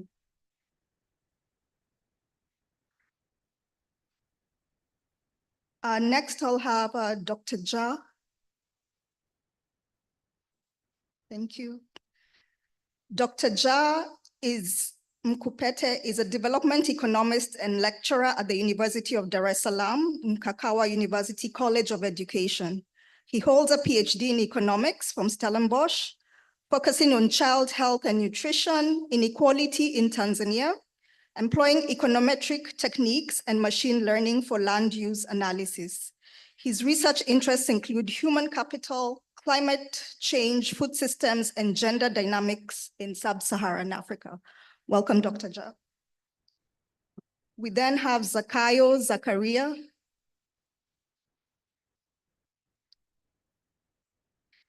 Zakayo is a research fellow and monitoring and evaluation expert at ESRF. He manages large-scale program evaluations, including national field experiments in public health, misinformation, and service delivery. He was a SIGA East Fellow at UC Berkeley. He has extensive experience in designing M&E systems. He also teaches impact evaluation methodologies and has co-instructed courses on various institutions in Tanzania. His research interests include food security, public health, economics, aging populations, and field experiments. Online with us, we have Dr. Constantine Manda, who's an assistant professor of political science at UC Irvine. He's published in top academic journals. His work is supported by institutions such as Helwet and Yale. He co-founded the Impact Evaluation Lab at ESRF and also the Network of Impact Evaluation Researchers in Africa, where he mentors young Tanzanians in leading institutions and top graduate programs. Welcome, Constantine. Can you hear us?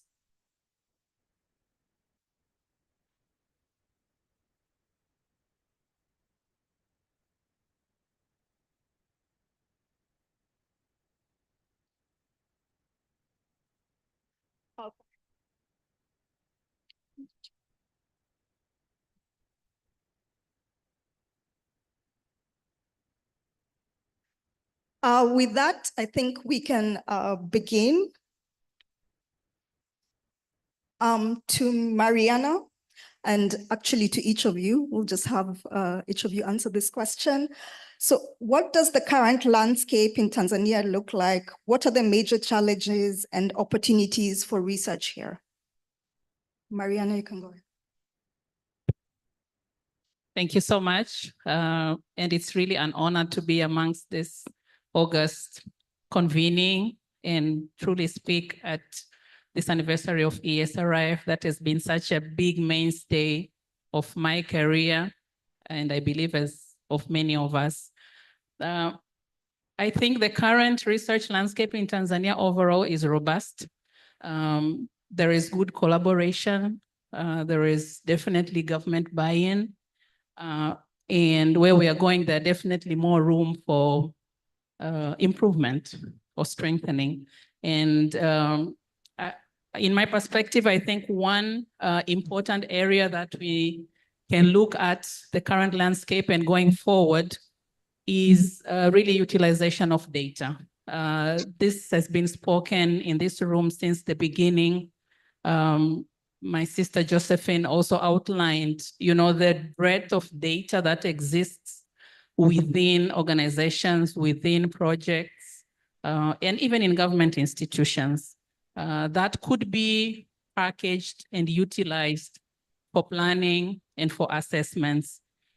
I think as we look forward, what kind of data do we produce becomes because, we know a lot and we recognize that a lot of data is already available and we have great policies in place.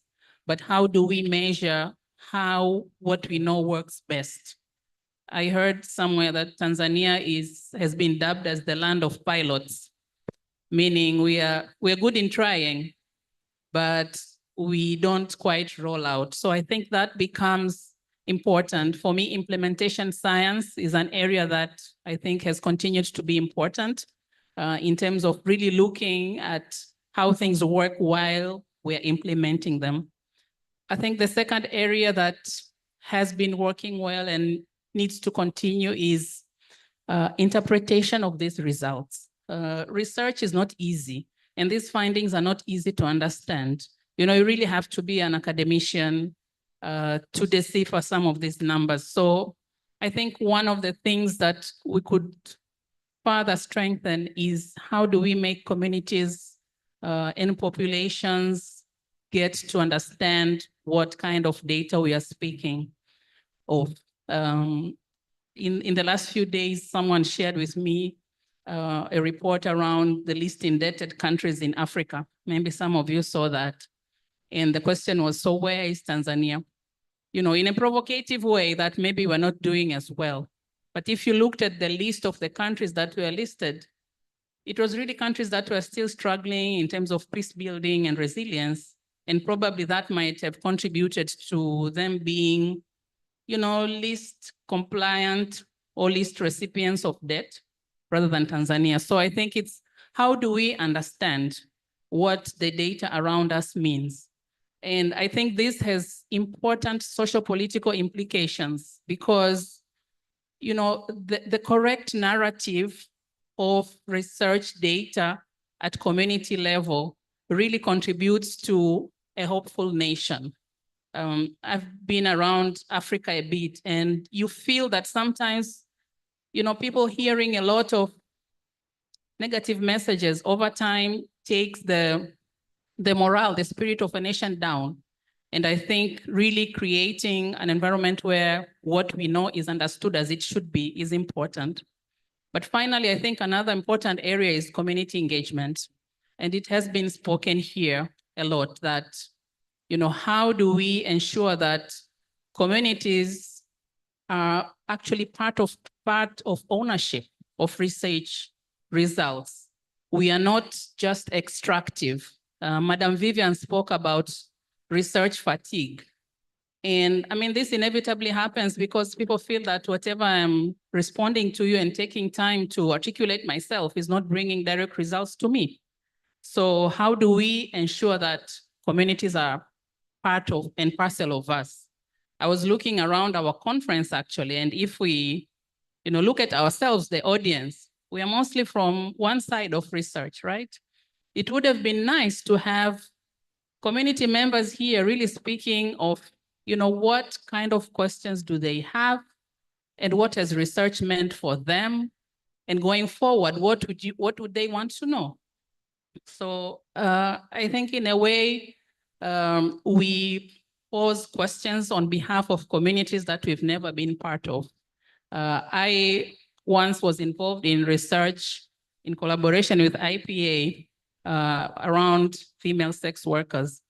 And I recall in the nice questionnaire and approached the ladies. And one of the questions I remember I was asking that to say, so how much do you get for the services, for the service that you provide? And this lady asked me, which service? I was like, what do you mean? So she said, there are many, they are different. And I was not aware. So it was really a humbling experience to say, I have never been in the shoes of this lady. And so how do I claim to design questions to ask her? And from, you know, that time onward, I frequently remind myself of that. You know, it's a fallacy sometimes of us researchers and policymakers that we design programs on behalf of communities that we've never been part of. So I think looking within the landscape, ESRF remains as a core, absolutely a core entity in continuing to, you know, set the research agenda in a way that is grounded in the needs of the research users, be it policymakers, be it community members, be it other researchers within the region and globally. Thank you. Thank you, Mariana. Welcome, Constantine. Do you have anything to add in terms, especially given your role in co-founding ESRF and mentoring young Tanzanian researchers? What would you say are the key challenges and opportunities that you see? Thank you so much, Carol. I think the biggest challenge that we can, are you able to hear me? Yes, but a little bit louder, please. Okay. I think the biggest challenge has been funding, especially for young junior researchers. And this is one of the reasons the Impact Evaluation Lab at ESRF started to administer small research grants. Now, these are small in the sense that they're capped at $5,000, but they are a huge resource for junior researchers in particular, because junior researchers who may not necessarily be competitive to win the largest grants, while at the same time have great ideas to implement in terms of research, that's the kind of niche that we are trying to cover. And so I think one of the biggest problems, I know it sounds kind of repetitive, but it really is a limit in the resources that junior researchers have available to them in Tanzania. And so that's one of the spaces that we are trying to relax within the work that we're doing at TSRF. Thank you, Constantine. Zakayo, anything to add? Just quick additions? Thank you very much, Caroline. Just to add a few things, as I know a lot have been said since in the morning, and Mariana and Constantine have also added good things here. To me, as a research landscape, I see the research is really growing, and given the fact that we are a developing country, we still have a lot to research. It's like everything you touch is a research topic. And I remember Jack Ma, one of his talk, he said, you know, Africa is a continent of unlimited business ideas. So to me, that's reflects also truly on research side of it. Like Tanzania and other low-income countries is the place of unlimited research ideas. Like in every sector, health, education, agriculture, like everything, there is a plenty of research ideas. This is also connected with availability of data. That's been said a lot, and I don't want to repeat that. But the fact that we're producing a lot of data like LSMS, HBS, those also are the great opportunities for researchers to leverage on to learn and explore about the local challenges. You know, but the other opportunity quickly is the collaboration. You know, there's an increasing collaboration between the local researchers and international organization and researchers. Drawing experience from ESRF, we have also a good number of projects as we work together with other researchers from international organization, from the US, from the UK, and the other countries as well. And this collaboration is also doing like opening door for young researchers also in terms of knowledge transfer and capacity building, you know, because when working with these guys from the global north, for example, it opens opportunity for young researchers to participate in different capacity building, the conferences, fellowships, and the other capacity building programs. But the challenges, a lot have been said, including the funding. That's really challenges since the morning. And the director of COSTECH, you said, and yesterday I was checking statistics, the investment, the country investment in R&D is 1.52%. That's is still insufficient to cover research in Tanzania. But, you know, COSTECH also provides small grants for local researchers, ESRF as well, and Constantine has said, but that is not enough. And most of research are donor funded, and they kind of limiting the flexibility of local researchers to study or to doing research that's really target and address the local priorities. So that's in a nutshell about the research landscape. Thank you. Yeah. Thank you, Zakayo. Dr. Ja, I don't want to leave you out. I know a lot has been said, but I'm sure you have something to add. Sure. Thank you very much. I think to me, I would like to talk about the first, the lack or limited local perspective in research that actually like done in not Tanzania in general, but in developing countries. We can see a lot of research published and or done by different research institutions, but most of these are done by researchers from the Western, but the local researchers are missing in this area. So this is a challenge because in this research, you lack local perspective, which is very important now when it comes to the issues of informing policy, but also to make sure that this research will have impact. And I can attest that I have seen several papers, let's say, in the journals from foreign researchers, which I could call them like misleading because there are some of the issues which they describe them not in the way that they actually are. So these are issues that I think it's a very big challenges in the for research in Tanzania. But another thing is capacity building, and I want to put it this way. You know, socioeconomic challenges that are evolving over time, and we need more appropriate approaches or techniques to approach these problems. As you can see nowadays, the world has moved to artificial intelligence, and for instance, the use of machine learning, but also spatial technologies. But most of the researchers in our context, they lack these particular skills. So you can see most will still rely on traditional methods of understanding these particular socioeconomic challenges instead of using these more sophisticated and more appropriate methods to understand the new dynamics in socioeconomic challenges. So we need now to invest in these modern ways of understanding modern problems. Thank you for that insight. I want us now to transition more into alignment with policymakers. So how can research institutions better align their activities with immediate and long-term evidence needs of policymakers? Mariana? Thank you. I would like to draw us back to the speech that was delivered by Honorable Vice President this morning. I mean, that was a policymaker speaking to us.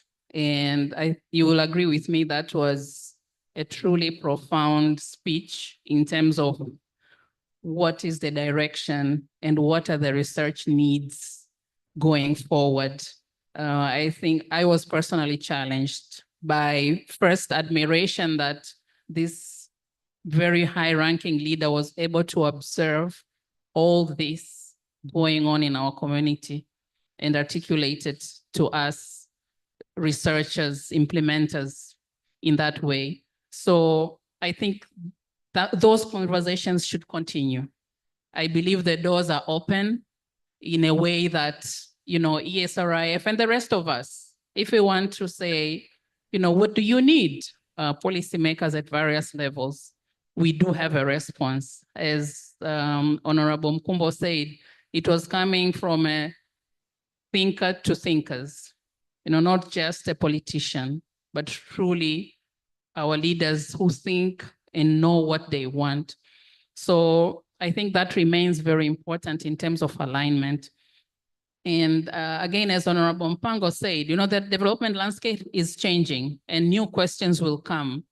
And particularly Tanzania, and I think many countries across Africa region are now articulating their new development visions, long-term visions. So I think it's absolutely critical that we understand what role do we play in those big ticket agenda items for countries, in terms of research, in terms of implementation, in terms of answering questions as we go along.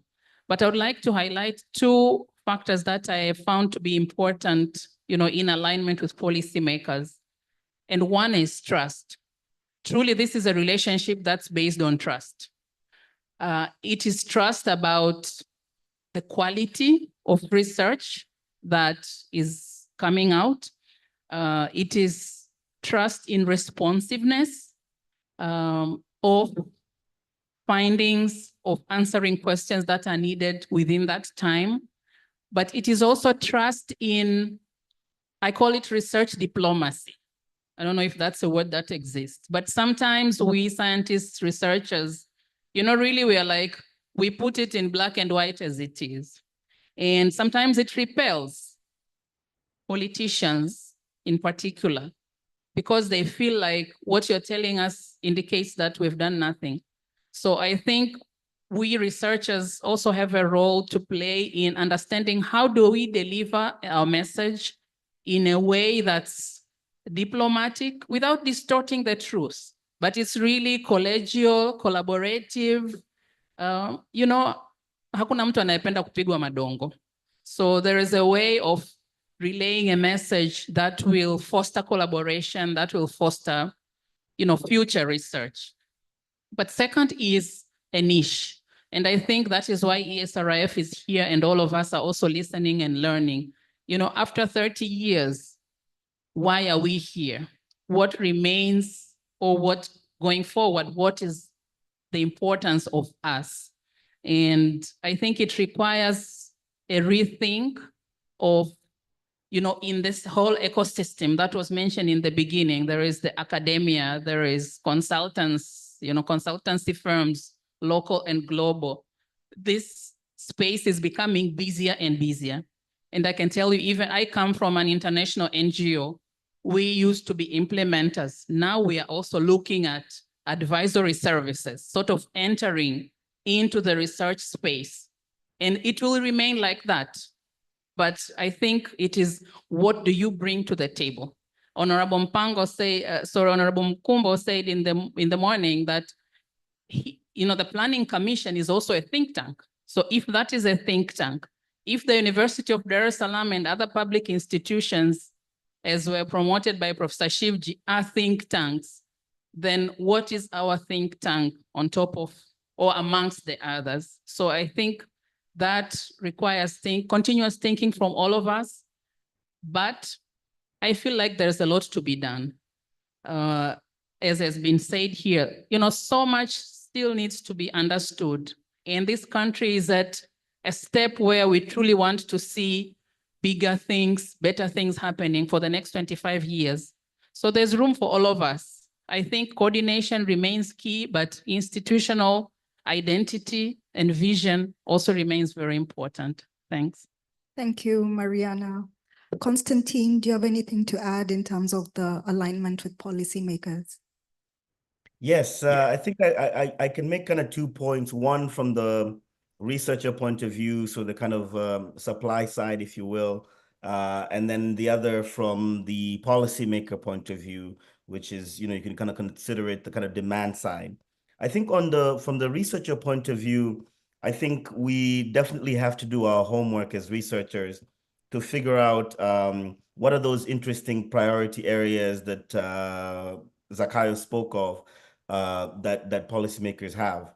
I think that's very, very important. I think sometimes we are very quick as researchers to invite our colleagues in the policymaker space to apply for some funding to do some research without necessarily doing enough homework to figure out what is the history of this particular issue, what has already been done by government, by other policymakers in that space.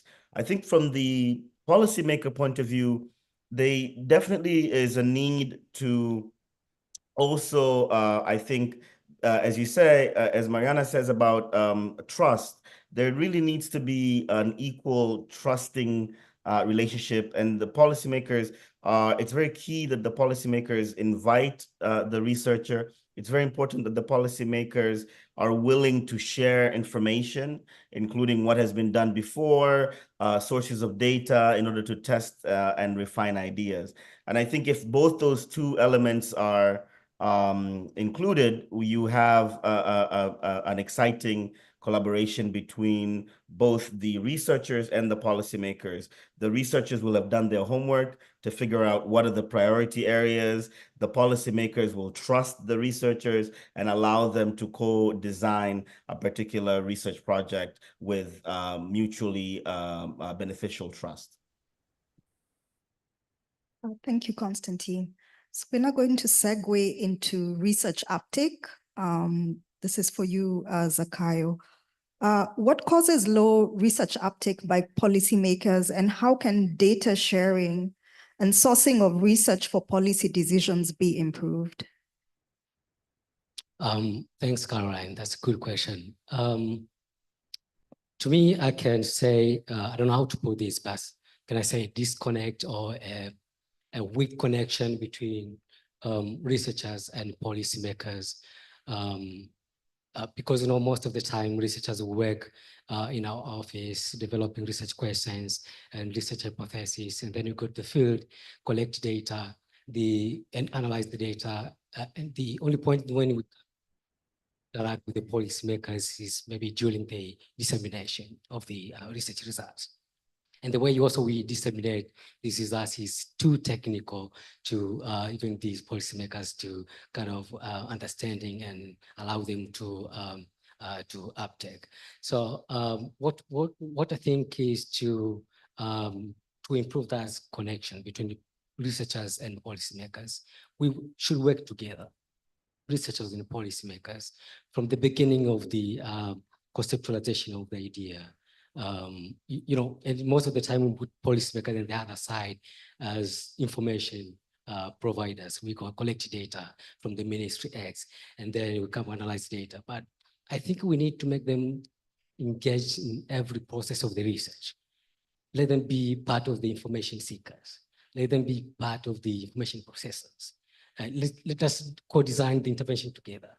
Let them analyze and utilize the results together. So I think in that way it could be easy for uptake, because during the process, the whole process, they also understand why are we doing this research, for whom are we doing this research, and what kind of priority do we tackle here. So I think that would be easy for uptake. So I think the key point is to improve this engagement with policymakers and researchers. Thank you. Thank you, Zakayo. Dr. Ja. Thank you very much. For me, I want to put it like in three different points. One is, I should say, irrelevant focus.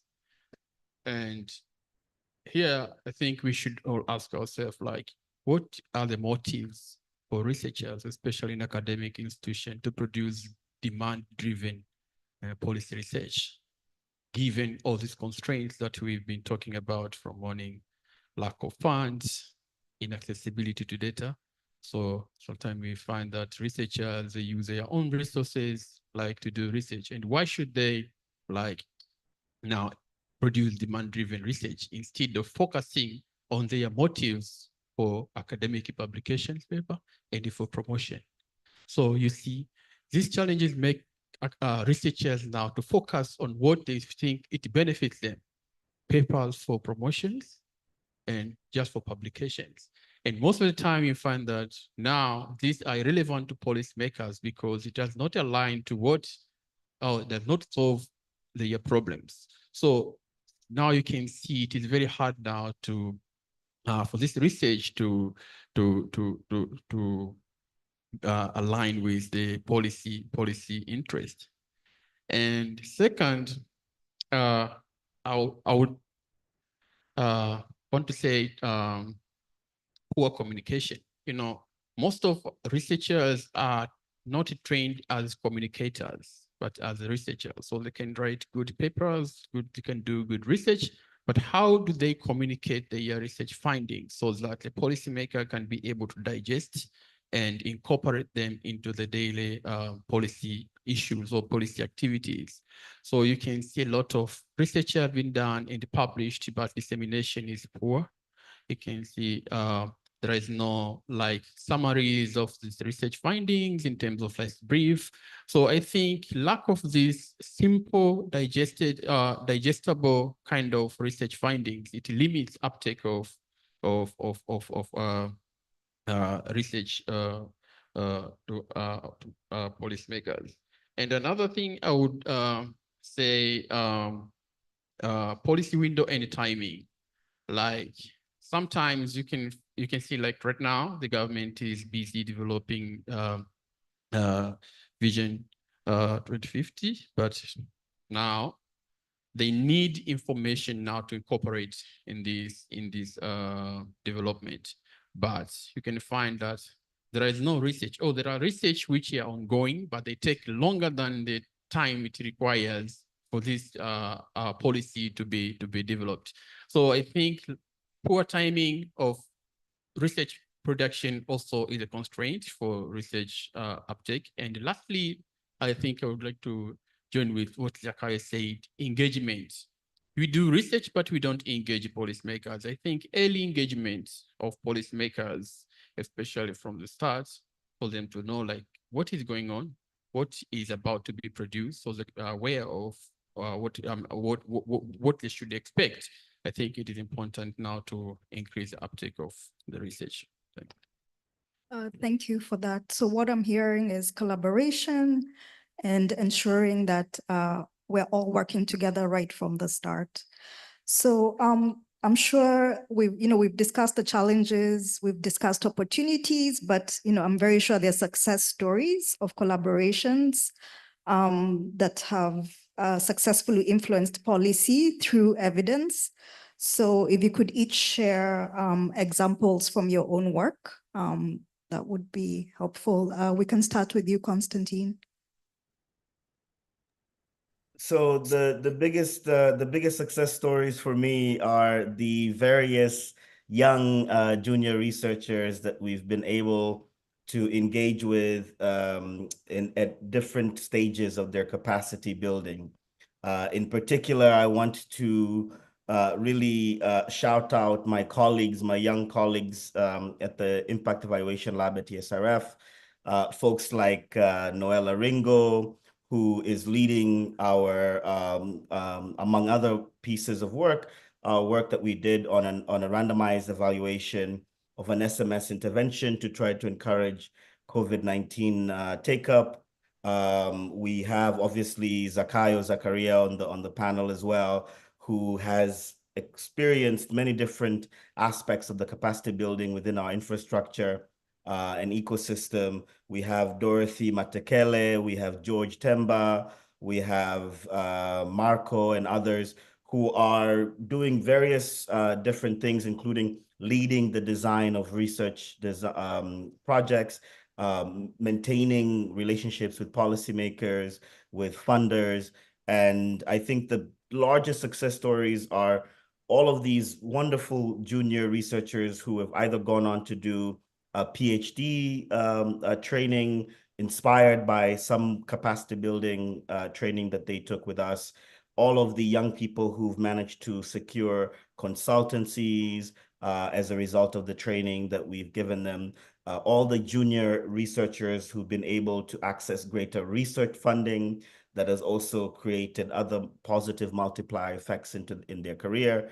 And of course, all of these young researchers who have been able to win funding from the lab, who've gone on to do very important policy relevant research that has not just built their capacities, but that has helped answer important questions in Tanzania that wouldn't have been asked if not been implemented by junior researchers. So for me, the greatest success story, Caroline, is really all of these wonderful, wonderful young Tanzanians who've gone on to do much more after being inspired by the capacity building, the mentorship, and other engagement activities that we have in the lab, including our Utafiti Wetu virtual workshop session that Noella and Dorothy and others co-organize and co-convene, that invites researchers, especially Tanzanian researchers, to present a work in progress.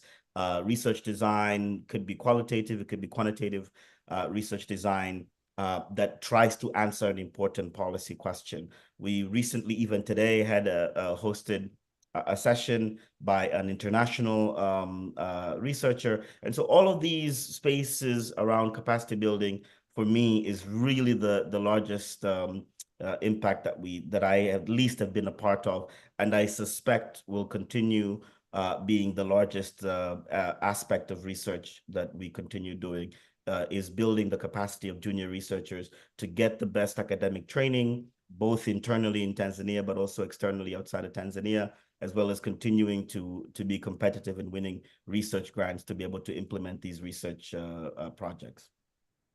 Thank you, Constantine. Zakayo.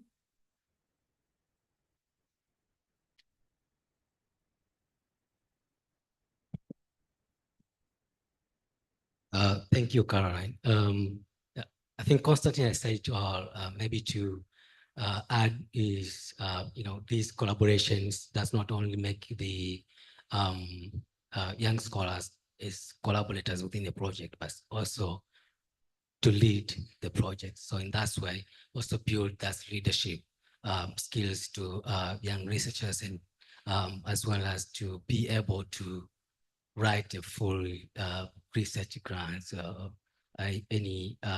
lead a bigger project. So that's all that I can add from what Constantine said.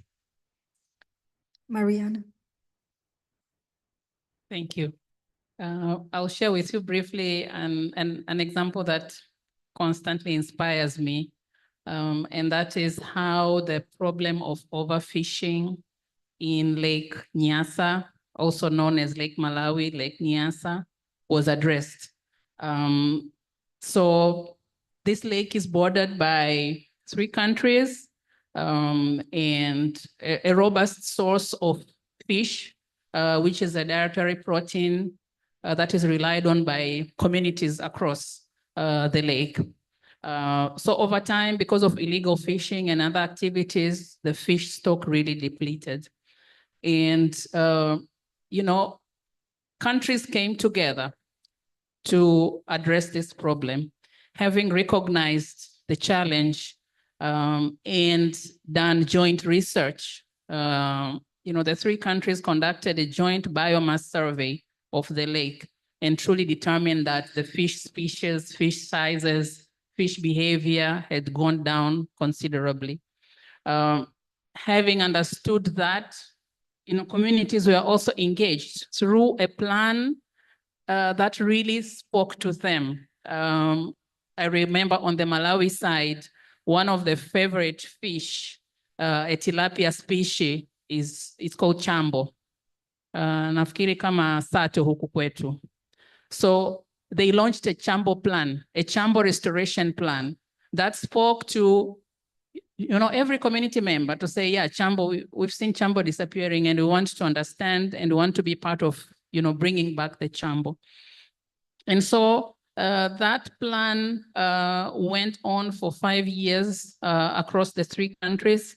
And just recently, this program was concluded with another biomass survey that showed restoration of the chambo and other fish species. For me, this is truly an outstanding example of research that led to policy change, but also truly change at community level. Because first, you know, what were the factors for me? First, political will. For, you know, Mheshimiwa Balozi Ulanga and other diplomats here, you will know Tanzania and Malawi have an ongoing discussion around where the border of Lake Nyasa, Lake Malawi is. But that was put aside. People came together, governments came together to say, let's work together. And that was absolutely powerful. Then communities were also brought on board in a way that they understood. It was not political jargon, it was not research jargon, it spoke to them. It spoke to their daily lives and motivated them to want to be part of the solution. But finally, there was a convener, and that role was played by PACT at the time. And I see that role also being played by ESRF. It's very important for this agenda to have someone who pushes it along, who continues to bring people together, who continues to translate the results, who continues to encourage everyone.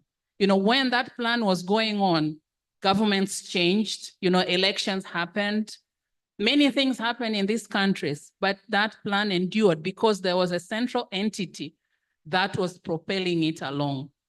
And for me, really from that example and looking at organizations as ours, and particularly ESRF, I see that convening role as being particularly important. I'm not very aware of how much ESRF has ventured across the borders, but really I think that is the role we play. South to South collaborations is key. You know, we've been partners with the North a lot, and it's nice, and that will continue. But how are we generating research within the region? And the role of think tanks as ESRF in pushing that agenda, I think will remain critical. Thanks. Thanks, Mariana. Ja. Okay, I would like to briefly share a success story based on the research that we did in 2022 on the climate smart agriculture adoption. And we look on the implication on the gender outcomes in terms of productivity and the food security.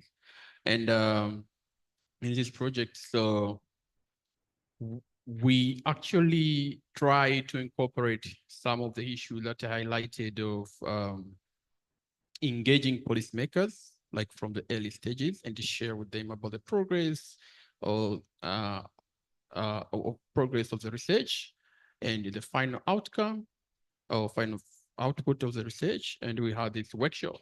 So the funny thing is, the lucky party of the now national workshop or dissemination workshop. When we were talking about the findings, we realized that the government at that time were in the process of designing these new subsidy programs.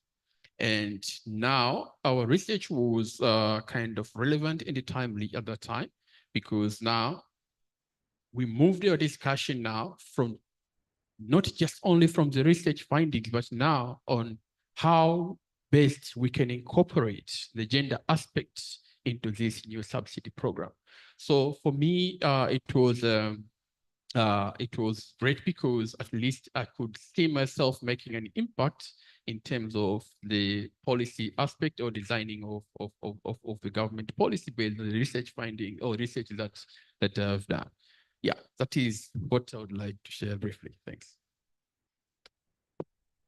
Thank you to all panelists. The MC has let me know that we're out of time, but I have one final question, which I hope you will answer in one word. Looking ahead, what one action would you recommend for both researchers and policymakers to ensure that evidence-based policies become the norm and not the exception in the East Africa region? Just one word. Constantine? I would say co-creation, co-design. Great. Zakayo? I would say engagement. Mariana?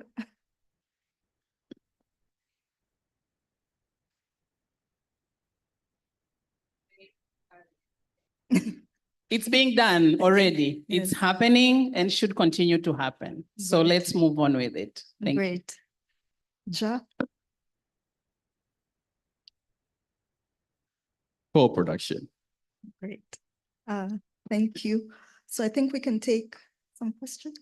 Yes? Yes, they've said we can take 3 questions from the audience. Thank you very much, and congrats to the panelists. I will be brief. One, I would say that the users of the research output are rational.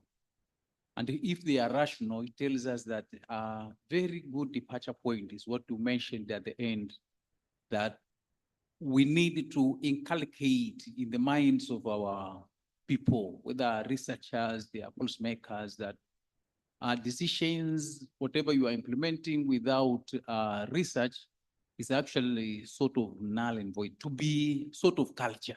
That's where it begins. Second, because they are rational, if you have research problem that begins from what is actually being sought, I hope 100% that the users will be craving for it. At times you might use the language you wish, but they will be going around looking at what is existing that can help them resolve all different issues that they would like to see answers. But if you have research problems that are really not making a lot of sense in terms of users, probably they are not so much focused to what they would like to hear, it might end up not being used.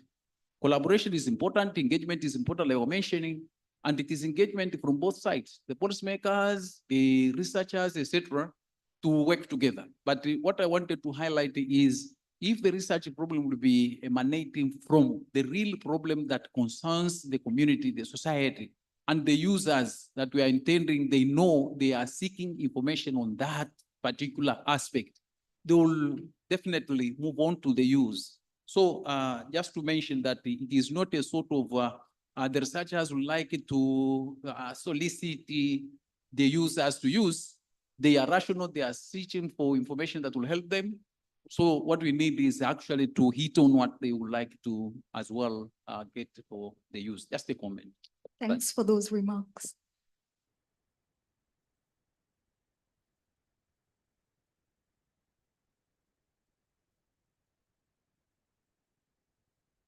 Going once, going twice. No question. So I just want to thank our panelists for this discussion. It's clear that bridging research and policy takes intentional effort. But with the right partnerships and alignment, we have the potential to create lasting and meaningful change. Thank you very much. Big Thank you, hand Karen. for our panel and moderator. And the photo session and another big hand for them. Now it's good. Ah, yeah, this is better.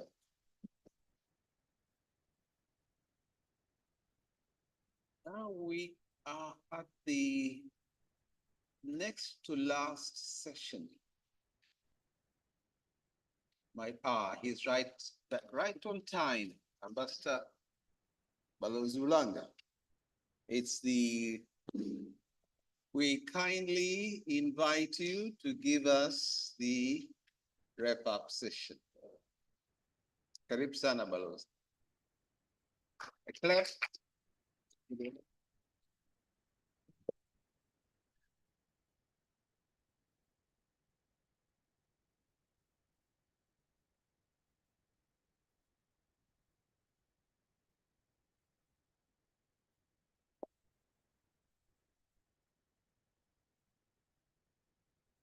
So good evening, good afternoon, habari za mchana.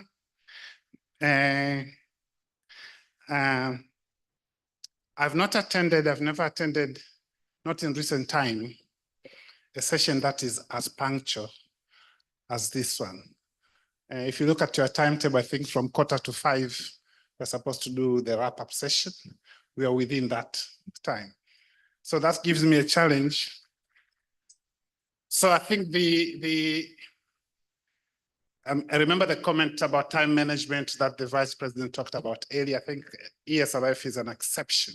So we should really keep that one. So let me briefly, my intention is not really to summarize the discussions that have happened throughout the day, but probably to pick on a few, but also provide my own reflections and probably a bit of my own story. So Mwenyekiti, Bwana Luhanjo, former Chief Secretary, but also honored to be part of your board.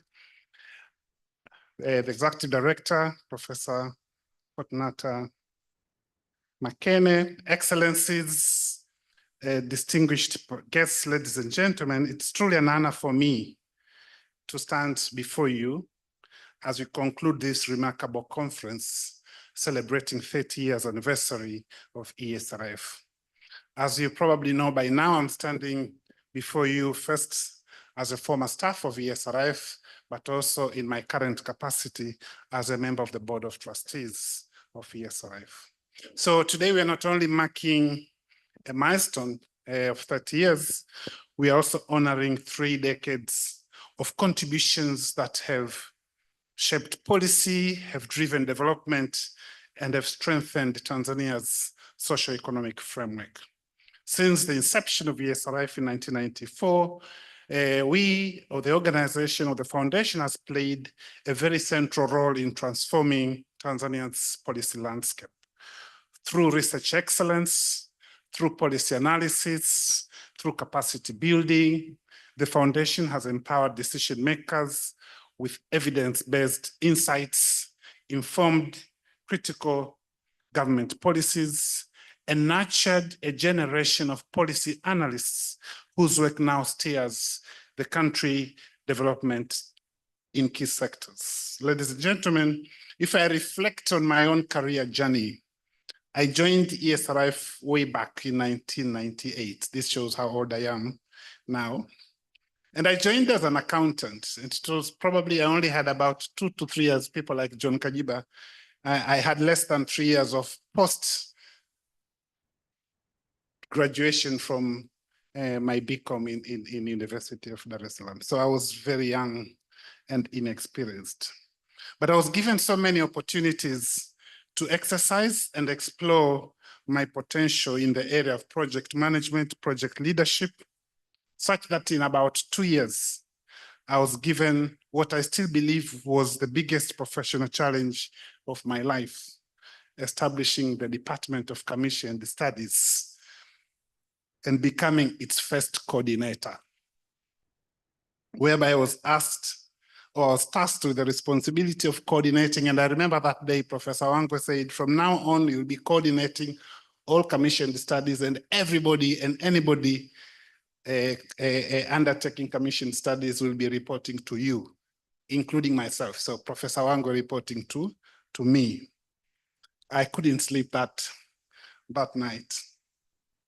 But it is this professional challenge that defined and determined my career trajectory from then onwards to where I am today. Hence, I will forever be grateful to ESRF, and specifically to Professor Wangwe, who was then the executive director, later the late Professor Haidari Amani, who took over from him before I left the foundation to become the executive director of the Foundation for Civil Society.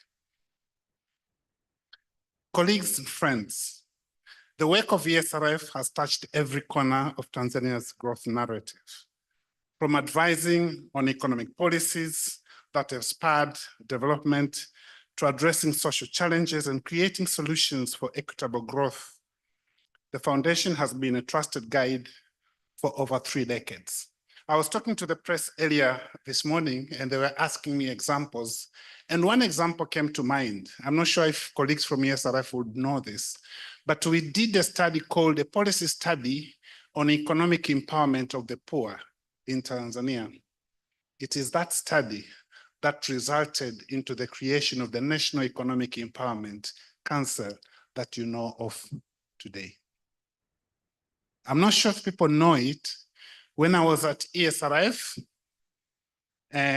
we were the local consultants of an advisory team that was advising the government on the process of privatizing the National Microfinance Bank. We went through the process, and we are the organization in Tanzania that has contributed to the creation of the current National Microfinance Bank, or NMB Bank, that you know of. There are many, many examples. So when we say ESRF has contributed in many ways to the Tanzania development narrative, I remember now Dr. Wanga has got in. Dr. Wanga was when we were doing the NMB, he was the data manager. Palikuwa panaitwa Bank House. He was given the key of the room that has all this confidential data of NMB, and nobody could get into that room without permission of Dr. Gudu Wanga. So it's not surprising when you see him today as the executive secretary of the National Business Council. So as I've said, the capacity building efforts of ESRF has equipped professionals like myself and many of you sitting here today across the country with the tools needed to navigate complex policy environments, a legacy that is visible in the numerous individuals who now occupy pivotal roles in shaping our future. But today we also pay tribute to the visionaries who first recognized the need, as we have heard, of an institution like ESRF. The Planning Commission of the United Republic of Tanzania by then, and of course the team that was given the responsibility of undertaking the study. This team had 4 people. I think you heard Professor Wangwe, but he did not mention all the 4 team members. The 4 team members was the late Professor Joshua Dorie, Mr. Salmon Odunga, Professor Samuel Wangwe, and the late Professor Brian Van Ackerdy, a British citizen who unfortunately also passed away in late February this year. And I was honored to actually travel to Cambridge, UK, to participate in his burial, because he also happened later to become my mentor and a very close friend. And so I traveled, of course, representing myself, but also carried greetings and messages from the board and the management of ESRF. So the efforts of these people through the Planning Commission created a lasting institution that has not only responded to national challenges, but also has become a beacon of policy research excellence in the region. We also pay tribute, as I've said, to also all those who have served as executive directors, Professor Samuel Wangwe, led Professor Hedari Amani, Dr. Lunogelo, Dr. Tausi Mbaga-Kida, and Professor Fortunata Songora Makene. I also looked at these names. I realized I've actually worked with all of you, except Dr. Lunogelo, because when I joined the ESRF, Fortunata was a researcher there. Tausi was also a researcher there. Professor Wango was executive director. And then Professor Amani joined first as a principal researcher and then as the executive director. So we also see the way people's capacity has also been built over time. Tausi, actually the only other place that Tausi has worked besides now the government is ESRF, rising from just a researcher to becoming an executive director. And now we're also proud to have the first non-economist to lead ESRF. I would also like to take this role to thank and appreciate the role played by members of the Board of Trustees of the Foundation over the last 30 years. We all know that if you see institutions that are failing, whether they are government or non-governmental, profit or not for profit, most of the time it's a governance failure. So when you see an institution that has survived and has grown over a 30-year period, it is a sign that the members of the board and the boards are playing effectively their governance role. So through Mr. Philemon Luhanjo and all the other members of the board and chairs of the board, we really want to appreciate the role that we have played. Now, ladies and gentlemen, allow me to spend a bit more time to just highlight some of the messages that I've heard today. In the opening address by the Vice President, His Excellency, Dr. Philip Isdor Mpango, who also himself, as we have heard this morning, associates himself with ESRF. I remember when I was the coordinator of commissioned studies, one of the most famous exercises we are doing was called Public Expenditure Review. And Dr. Mpango was one of those who was coordinating public expenditure review. I can see Tonga Margaret George, TMG, who has been strangely quiet today. She's also nodding her head because she remembers those people that were working. So he also associates himself with ESRF and highlighted a number of areas that I think are truly critical for us to reflect. One, global risks and trends. And I think he talked about, if you look at the global environment, things are changing every day. How do we really tap into the opportunities, but also address the challenge? Population dynamics, it is true. I usually like to tell people by the year 2080, probably many of us won't be there, but there's Zacchaeus or whatever, we will still be there. Dar es Salaam city will be the third most populous city in the world. What does it mean in terms of economic and social services? By the year 2050, which most of us now are hoping to be there, our population will have doubled to over 120 as a country. How are we prepared? So there are issues to be researched. I think I also agree with what the Vice President has talked about, the profitability of the mining sector, especially looking at the opportunities that are currently existing with a new mining wave of strategic and rare earth minerals. Issues of land conflicts, land/water conflicts. What are we doing as an institution? And then the opportunities existing in semi-arid areas, I think is also.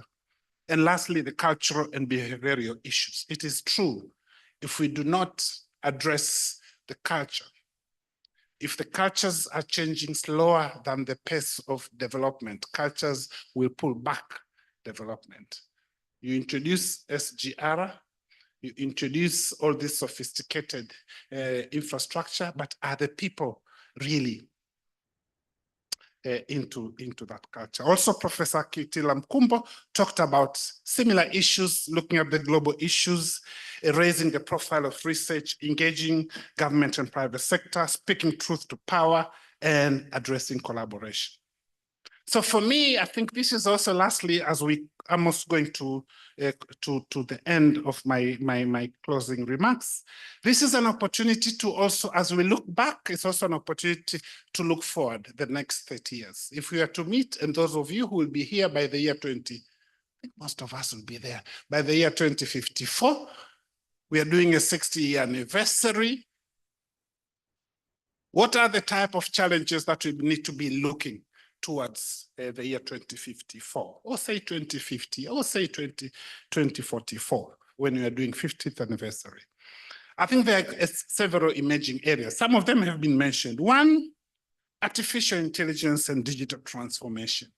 What are the opportunities? It is true, there are opportunities, but there are also challenges. How do we go in advance of those opportunities and challenges and determine the path forward? So we should focus on how we can leverage on technology and digital technologies and look at the implications on employment. I think Ambassador Fungo has stepped out. He was saying, rightly so, for every one job that is replaced by technology, there are likely 8 other jobs that are created by technology. But how do we identify these 8 other jobs? Climate change and issues around sustainability. How are we becoming an institution ahead of the game in identifying the opportunities available in climate change? I've talked about urbanization and smart cities. What are we doing to look at if Tanzania, the rate of urbanization in Tanzania is one of the fastest in the world. I think by the year 2050, 50% of the population is going to be living in urban areas. So that concept of saying we are a rural country will no longer hold water. Now, if we are, actually currently, if you look at the poorest district in the country, the latest statistics in terms of poverty per square meter, poverty density, the last time I checked, it was Temeke district. It was not a district in the rural areas. Planners will look at it. Rapid population growth and human capital development, we've talked about it. The global economic dynamics, sustainable agriculture and food security, the potential we have as a country to become the food basket of the continent, not only of the region. And then behavioral economics and social change.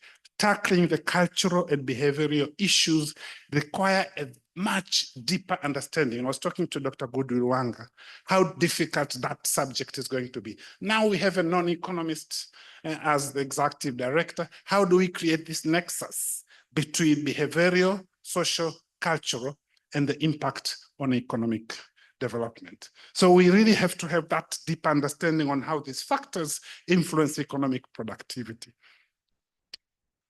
You know, I'll give this not a good example, but I'll give it because it's true. When Tanzania Breweries Limited was privatized way back in 1993, it was taken over by South African breweries. South African breweries brought 4 people: an MD, head of finance, head of production, and head of human resources. Before adding money nor equipment, in about 3 months, production doubled. Because culture changed. No capital, nothing. 4 people introduced a new working culture. Production changed. So hii naomba niseme Kiswahili. Mtu mmoja akasema, unajua zamani tulikuwa nasema ili tuendelee tunahitaji vitu 4: watu, siasa safi, uongozi bora na ardhi. Ardhi, watu, siasa safi na uongozi bora. Akasema maybe tunahitaji na mzungu, kitu cha 5. But I think the message is, how do we ensure cultures are changing to spur productivity?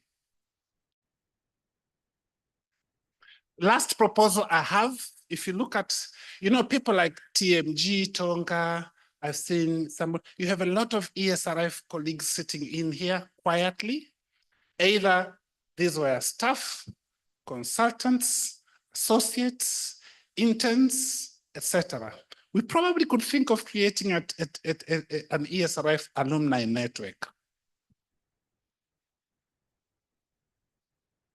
And then you realize in every key government institution, you see, when I used to work at the Commission Studies Department, the person who joined our department as the second staff member is currently the Minister for Defense and National Service, Dr. Stegomena Tax.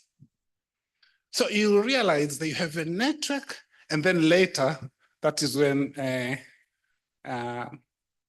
Vivian joined the department before I left. You realize we have a network of people within the country and outside the country who have probably acquired a lot more knowledge and experience later after ESRF, but also have big positions of influence, etc., etc. So let's create this network and see how we can utilize this network to further objectives of ESRF. Because of course also that community could provide mentorship, foster collaboration, create a dynamic platform for exchanging ideas across sectors, which will enrich our agenda. I was looking at the current staff members when you were taking a picture, and I was asking, are all these staff? I'm not sure if all of them realize that they could be the next Professor Fortunata Makene, the next Dr. Laura Madete, the next Dr. Goodwill Wanga. I'm not sure if they realize that potential. But also if we create that network, it will help to actually make sure they move faster. So as I've said, as we close this chapter, we look into the next 30 years. I'm confident that we'll continue to to become a pillar or to be a pillar of research excellence and a key partner in our development journey. With the right focus on these emerging challenges and opportunities, the foundation will play a central role into transforming Tanzania in what I believe should be a high-income country by the year 2054, 30 years from now. Thank you all for your attention, and congratulations once again to ESRF for 30 years of outstanding work. Together, let's build a good future of Tanzania. Asanteni sana.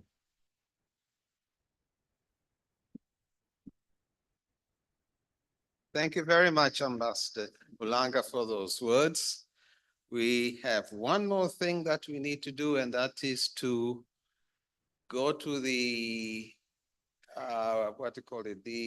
drinks area where we can network and talk. But before we go there, I would like to say that ESRF is doing well. The last time that I attended such an event as an MC, I had requested that 4 people should not be entertained. And sure enough, those 4 people have not been entertained. The question is, which are those 4 people? Let me tell you. There was somebody called everybody, somebody, anybody, and nobody. There was an important job to be done, and everybody was asked to do it. Everybody was sure somebody would do it. Anybody would have done it, but nobody did it. Somebody got angry about that because it was everybody's job. Everybody thought anybody could do it, but nobody realized that everybody would not do it. It ended up that everybody blamed somebody when nobody did what anybody would have done. So ESRF does not have those 4 people. Kudos to ESRF. Please, let's give them a big hand. With those words, I want to say thank you. Miss Maria and I are greatly humbled that ESRF asked us to be the MC. We thank you for giving us the opportunity. I hope we've done a good job. You can clap for us now. I'm just kidding. But clap for you who are here because you've stayed the whole day here. It was an exciting day and a knowledge exchange day. And with that, Honorable Chairman, Professor Wanjo, Madam Edie, and staff and everybody, thank you very much. I believe I can say the conference is closed, now it's over. Thank you very much. Have a good evening. And refreshments are served down there. Let's network and discuss about the day. Online viewers. Yeah. Yes, the online viewers who are on Zoom and YouTube, we thank you for being with us for the whole day. I hope we all learned something. Thank you for being with us. Good day.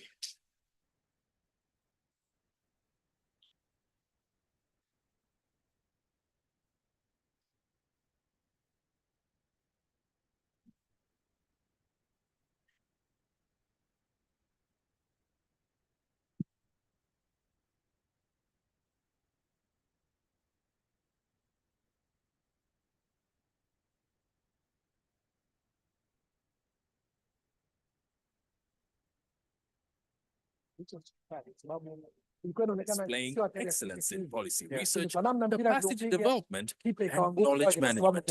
As Tanzania's leading independent think tank, it is committed to shaping the future of economic and social policy in the country and supporting the nation's development goals.